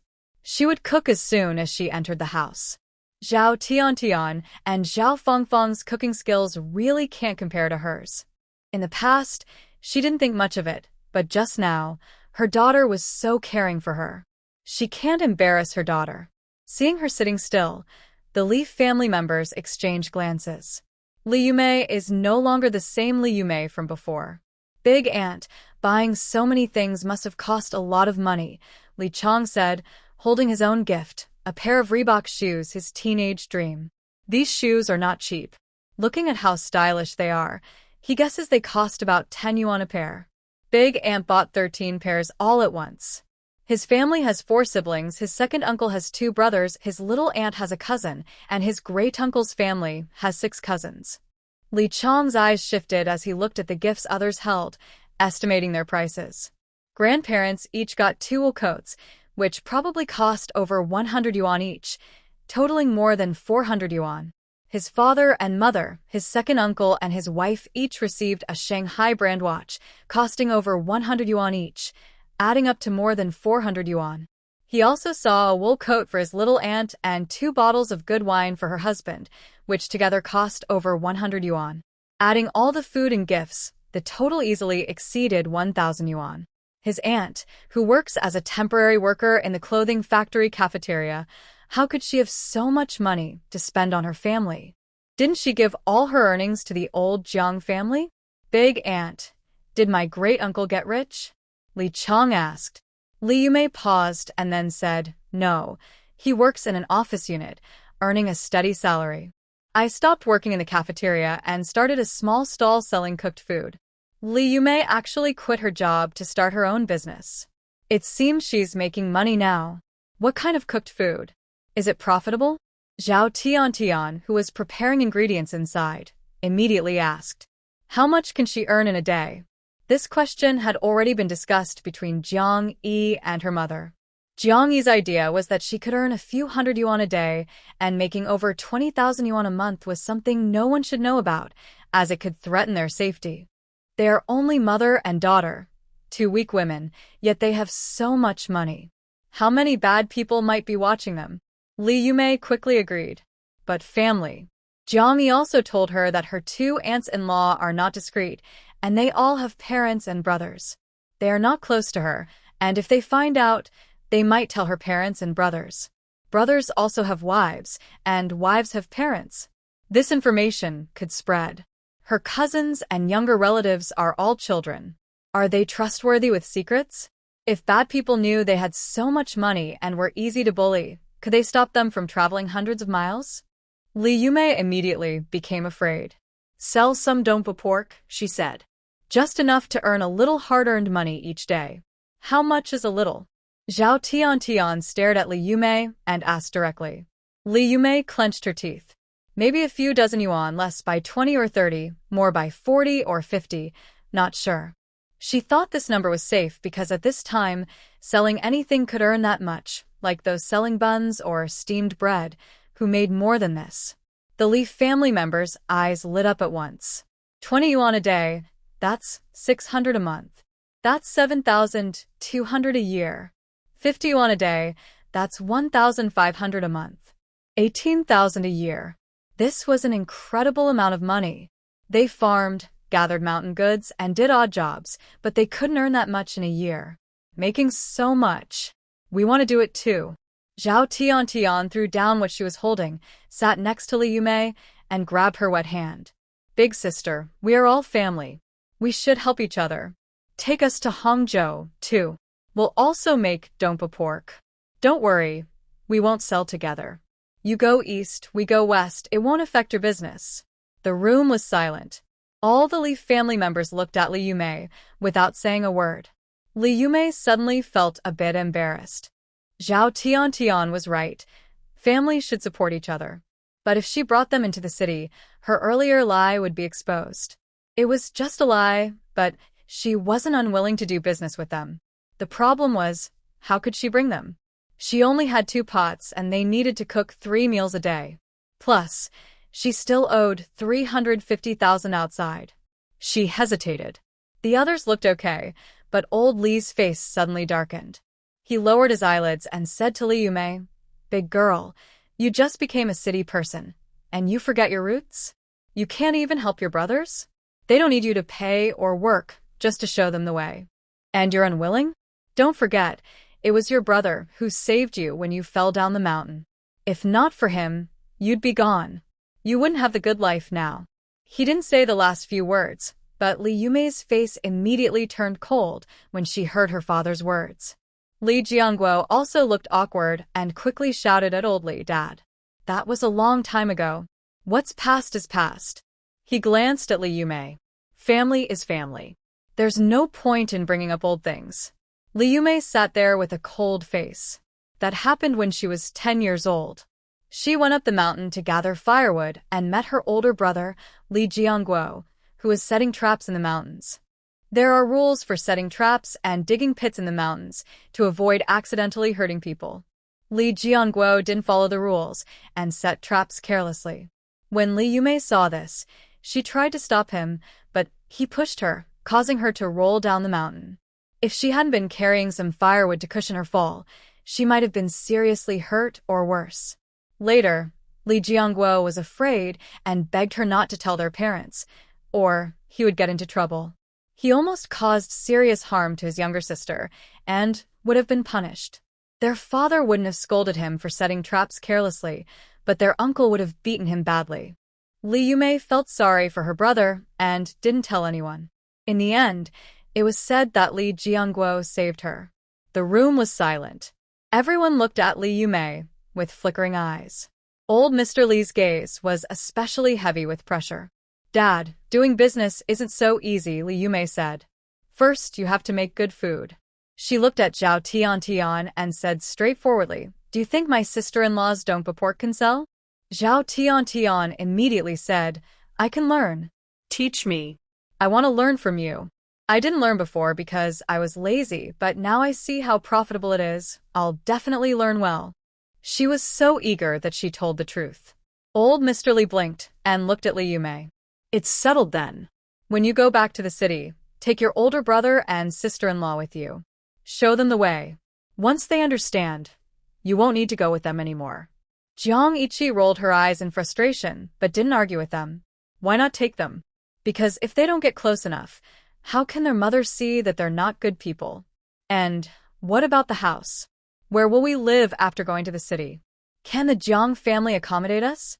Zhao Tiantian, who was practical, immediately thought about food, clothing, and shelter. And food? Should we bring our own grain or pay for meals? Zhao Tiantian felt distressed. Li Yumei had to pay for her food and stay at Zhang's house, so they should pay too. But they didn't have extra money. "Big sister, my brother, and I are both useless. We haven't saved a penny all these years. All our money went to Suyu's education. In that case, if the Jiang family needs money later, you should pay for it first.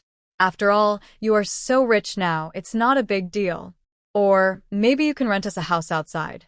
We don't mind, as long as we have a place to live." Zhao Tiantian said. They don't need to worry about travel expenses, business supplies, or even bedding. Li Yumei already has everything ready. If not, it's okay. They will arrange everything for them later. Big sister is the most kind-hearted. Jiang Yi inside the house couldn't help but laugh angrily. Li Yumei, however, couldn't smile. She felt very upset inside. "Dinner is ready." Zhao Fangfang suddenly called from outside the door. The tense atmosphere in the room eased. Everyone moved their muscles like statues coming back to life, and smiled. Li Yumei didn't say anything at the end. She just agreed silently. It doesn't matter if she doesn't admit it now. With Old Man Li and Old Lady Li here, she will eventually recognize them. Li Yumei is respectful and obedient. "Big aunt, try my mom's cooking." "My mom is still good at cooking now," a teenage boy with a deep voice suddenly said. Jiang Yi frowned. She remembered this voice. It was Li Jianjun's eldest son, Li Shuwen. He looks like a polite, sunny boy on the outside, but he's actually very scheming. In his past life, He later sided with Li Xiaoyu and gave her many good ideas, which helped her use her influence to suppress Jiang Yi. He also introduced many big shots to Li Xiaoyu. Listening to Li Shuwen's words, it sounds like his mother is better at cooking than his aunt. If anyone should be brought along, it should be her mother. Really? Then I'll try, Li Yume replied perfunctorily. She no longer had the enthusiasm she had when she first entered the house. Reality had poured cold water on her. Suddenly, she remembered that from childhood, her parents were like this, favoring her brothers, favoring her younger brother. She and her sister always had endless chores. Whenever there was a conflict with her brothers, they were the ones who got scolded. The love between her and her parents was different from the love between her and Jiang Yi. Maybe it wasn't as deep as she had thought. The dinner table was lively. The Leaf family joked and laughed, full of happiness. Zhao Tiantian and Li Jiangguo were about to go to the city to make big money. In just a year, they could become 10,000 yuan households. For a family with only a few hundred yuan in savings, this was a huge blessing. All kind words were directed at Li Yume. However, Li Yume didn't feel happy at all.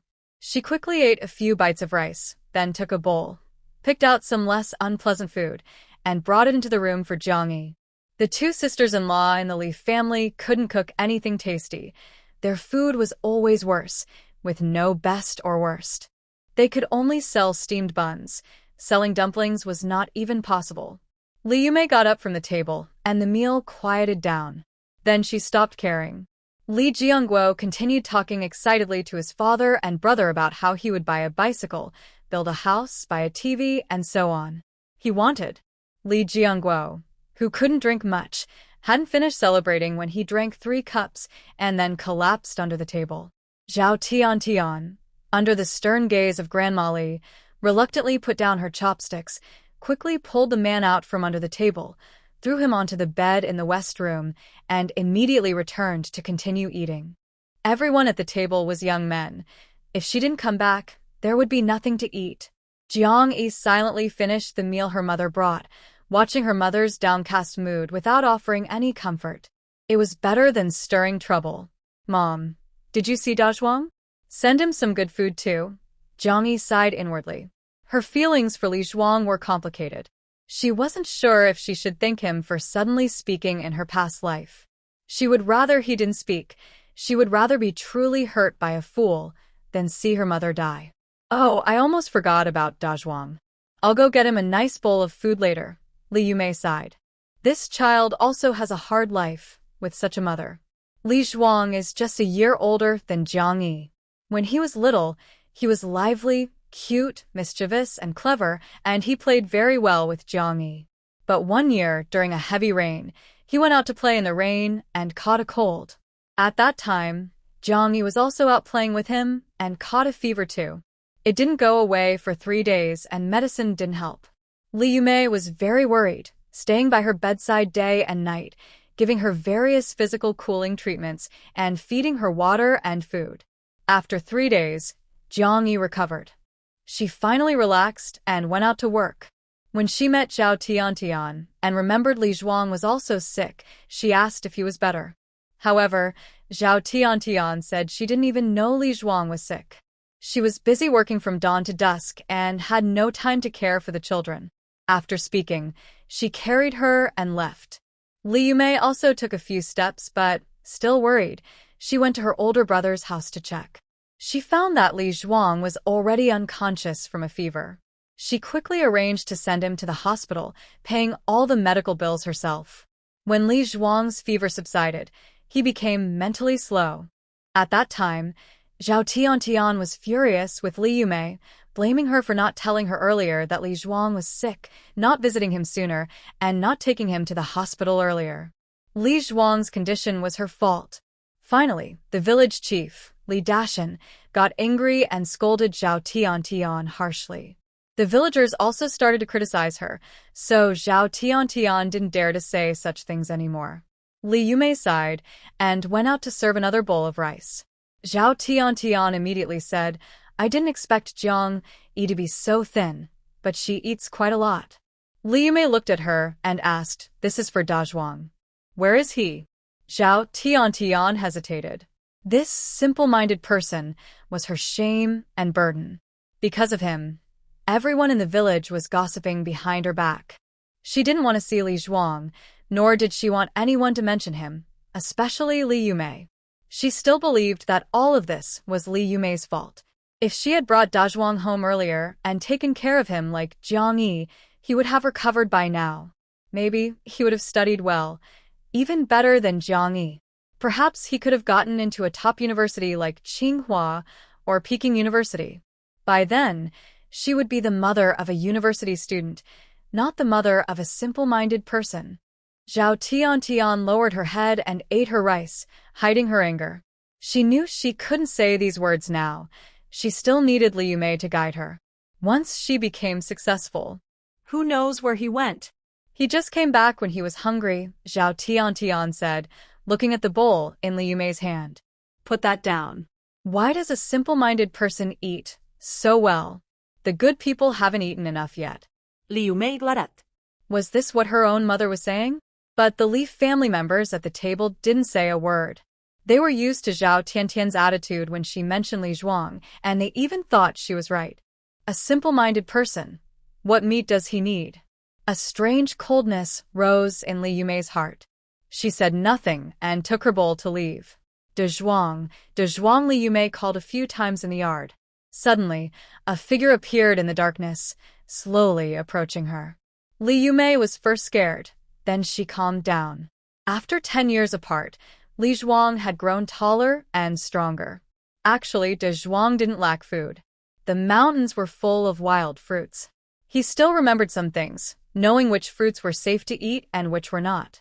He even remembered everyone's faces from the Li family. Big Ant.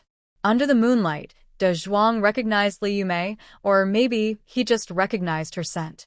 Only 1 or 2 people's scents made him feel happy. Hearing her call him Big Ant almost made Li Yumei cry. She quickly handed him a bowl, choking on her words, "Don't wander around in the future. The mountain is full of snakes, insects, and mice, and some are poisonous. Don't eat wild fruits from the mountain unless you're sure. They can be poisonous. Don't go too far and be careful not to get lost." Dazhuang held the bowl and giggled foolishly. It was late at night. Li Yumei, exhausted from the day, went back to rest.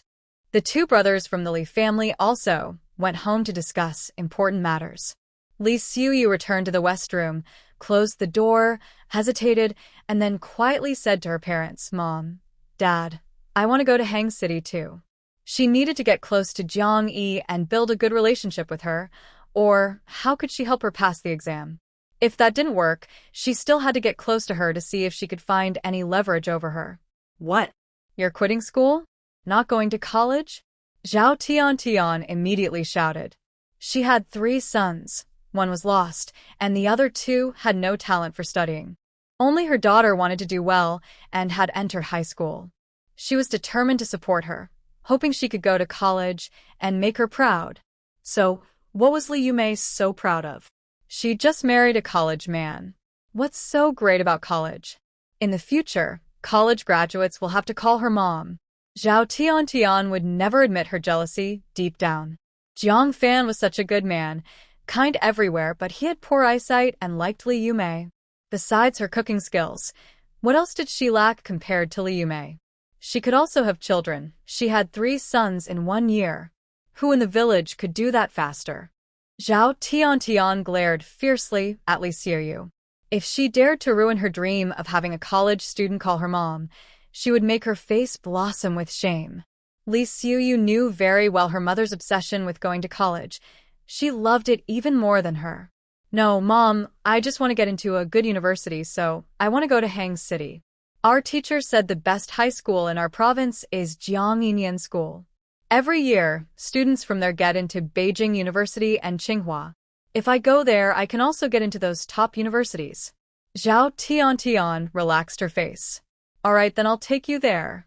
Anyway, the travel expenses, living costs, school fees, all those are taken care of by Li Yumei." Thank you, Mom. "You're so kind." Li Xiuyu suddenly felt very happy and hugged her mother, acting spoiled. Zhao Tian also happily hugged her future college student, full of pride. But Xiao Chong looked at them with a slight smile. His mother is blinded by her obsession and can't see the reality clearly. His sister is only an average student in town high school, struggling to get into a vocational college, and the college entrance exam is in less than half a year. She changes schools and suddenly she can get into Tsinghua or Peking University. He doesn't understand what she's thinking. But none of this is his business. "Mom, I also want to go to Hang City," Li Chong said. "What for?" Li Jiangguo asked. "Too many people are going, isn't that a problem? The Jiang family probably can't fit everyone anymore. I'm not going to cause trouble for you. I just want to see if I can find other work," Li Chong said. "Selling braised pork makes good money. What about selling other things? Maybe I can earn even more. Go, everyone go." Zhao Tian waved her hand. "Whether it's one sheep or two, it doesn't matter. As long as my sister-in-law is here, the Jiang family can't fit everyone, so let her find a place. We'll rent a house ourselves, no matter how many kids we have." She looked at Li Gang. "Elder brother, are you going?" Li Gang hesitated. "If he goes to Hang City, he won't see Sun Xiao anymore." Zhao Tian immediately saw her son's thoughts and felt angry inside. Sun Xiao, this daughter-in-law, is definitely not worth it. She hasn't even married him yet, but she's already captured his heart. Once they marry, can her son still care about her? "Let's go together. Your dad, your brother, and I are leaving. If you don't go, all the farm work at home will fall on you. Can you handle it? Besides, look at Jiang Yi's clothes and style. She's such a pretty girl from the city. There are probably many prettier ones. When the time comes, find a city girl even more beautiful than Jiang Yi, bring her home, and everyone around will envy you." Li Gang's heart moved. Compared to Jiang Yi, she looks even more beautiful. Although he now likes Sun Xiao very much, he has to admit that Sun Xiao and Jiang Yi are really not comparable, whether in appearance, temperament, or clothing. Li Gang replied softly. Li Jianjun returned to his room and immediately went to sleep. Zhao Fangfang angrily hit him twice to wake him up. "Can you still sleep now? The eldest daughter's family is about to go to the city to make money, and only we are left here. Are we supposed to work ourselves to death?" Zhao Fangfang said angrily. "In Wu Village, in the mountains, the land is divided into small plots, with some on the mountain and some at the foot. Working the land means climbing several mountains, which is very tiring. Now that the eldest couple has left, and the two strong workers are gone, is she supposed to work herself to death? Besides, she also wants to go to the city to earn some money. Why should she stay behind while the eldest goes? She wants to go too. Why are you in such a hurry?" Li Jianjun closed his eyes and lay on the bed. "Do you think the Jiang family is easy to deal with? Over the past 10 years, my sister had not a penny, all taken by the Jiang family. That shows how calculating they are. When my sister suddenly brought her brothers back, the Jiang family probably caused some trouble. Once they finish their fuss and find a house to move out, we can go too. It's just a few days." Zhao Fangfang immediately smiled. Her man was thoughtful and planning to go to the city, which was enough. Her gaze shifted and she saw her son lying on the bed, sleeping soundly or sitting and listening to them talk. "Later, we'll also take Shuwen and Shuo with us, and let them go to school in the city." Zhao Fangfang actually had a bit of a fixation on going to university. Li Shuwen's face immediately lit up with a smile. The next morning, the Li family was more enthusiastic than the day before. Li Yume got up, and even the water for washing her face was prepared. This had never happened before. "Big sister, you're up. Come wash up quickly. I've already prepared the basin. Try the water temperature and see if it's okay. If not, I'll add some cold water," said Li Xiuyu cheerfully, standing beside the basin. After speaking, she pointed to a nearly new enamel basin beside her, which was her personal basin, the only one in the Li family. "Shall you use this?" "It's my own basin. I never let others use it," she said playfully, winking at Jiang Yi. Li Yume smiled, thinking that the children in the Li family were really good. However, Jiang Yi did not accept her kindness. She pulled her mother to leave and said, We just need to wet a towel with spring water to wipe our faces. No need for a basin. The whole family uses one basin for washing faces and feet, right? Li Yumei paused, realizing she was right. The villagers didn't care so much about these things. She had grown up like that, but since marrying Jiang Fan, she had become more particular about it. Then you can use Xiaoyu's water, not spring water. It's cooler, Li Yumei advised. In the Li family yard, they had a bamboo pipe bringing mountain spring water into the yard. But now, in winter, the water was cold even if it didn't freeze. No. Jiang Yi looked disgusted. She only has that one basin. Do you mean she uses it for washing her face, feet, and everything else? Li Yumei immediately grabbed Jiang Yi and walked away to fetch spring water. It was obvious that Jiang Yi's words were true. Xiuyu was behind them, her face blushing so much it looked like it was about to bleed, and her eyes flickered with fire. Jiang Yi, don't fall into her hands. After washing her face, Li Yumei went to prepare breakfast. Zhao Tian was making pig feed, so her daughter wouldn't go hungry. After breakfast, Jiang Yi left her mother alone at the Li house to feel the warmth of family love, then went inside carrying a bag of things and headed out. Hey. What are you carrying? Zhao Tian looked up and saw her, shouting like she caught a thief. Where are you taking the family stuff? Everyone inside immediately looked over. Jiang Yi was startled by her loud voice. Li Yumei saw what she was holding and glanced at Zhao Tian before explaining, "This is a gift for my eldest uncle." The packages they brought back included one small one that hadn't been opened yesterday. Li Yumei said it contained clothes and daily necessities for her and Jiang Yi, and the Li family didn't pay much attention. So there were still good things they hadn't taken out. There were 2 packs of cigarettes and 2 bottles of wine, which looked quite fancy. Old Li and Li Jiangguo and Li Jianjun all looked at the cigarettes and wine, their smiles fading. They liked smoking and drinking, but the gifts Li Yumei gave them yesterday didn't include any cigarettes or wine. This was actually Li Yumei's way of showing kindness to her family. Her father had bronchitis, so it was best not to smoke or drink. Her brothers weren't good at drinking either. One would get drunk after 3 cups, the other after 4, and their drinking manners weren't good. Giving them wine was just asking for trouble.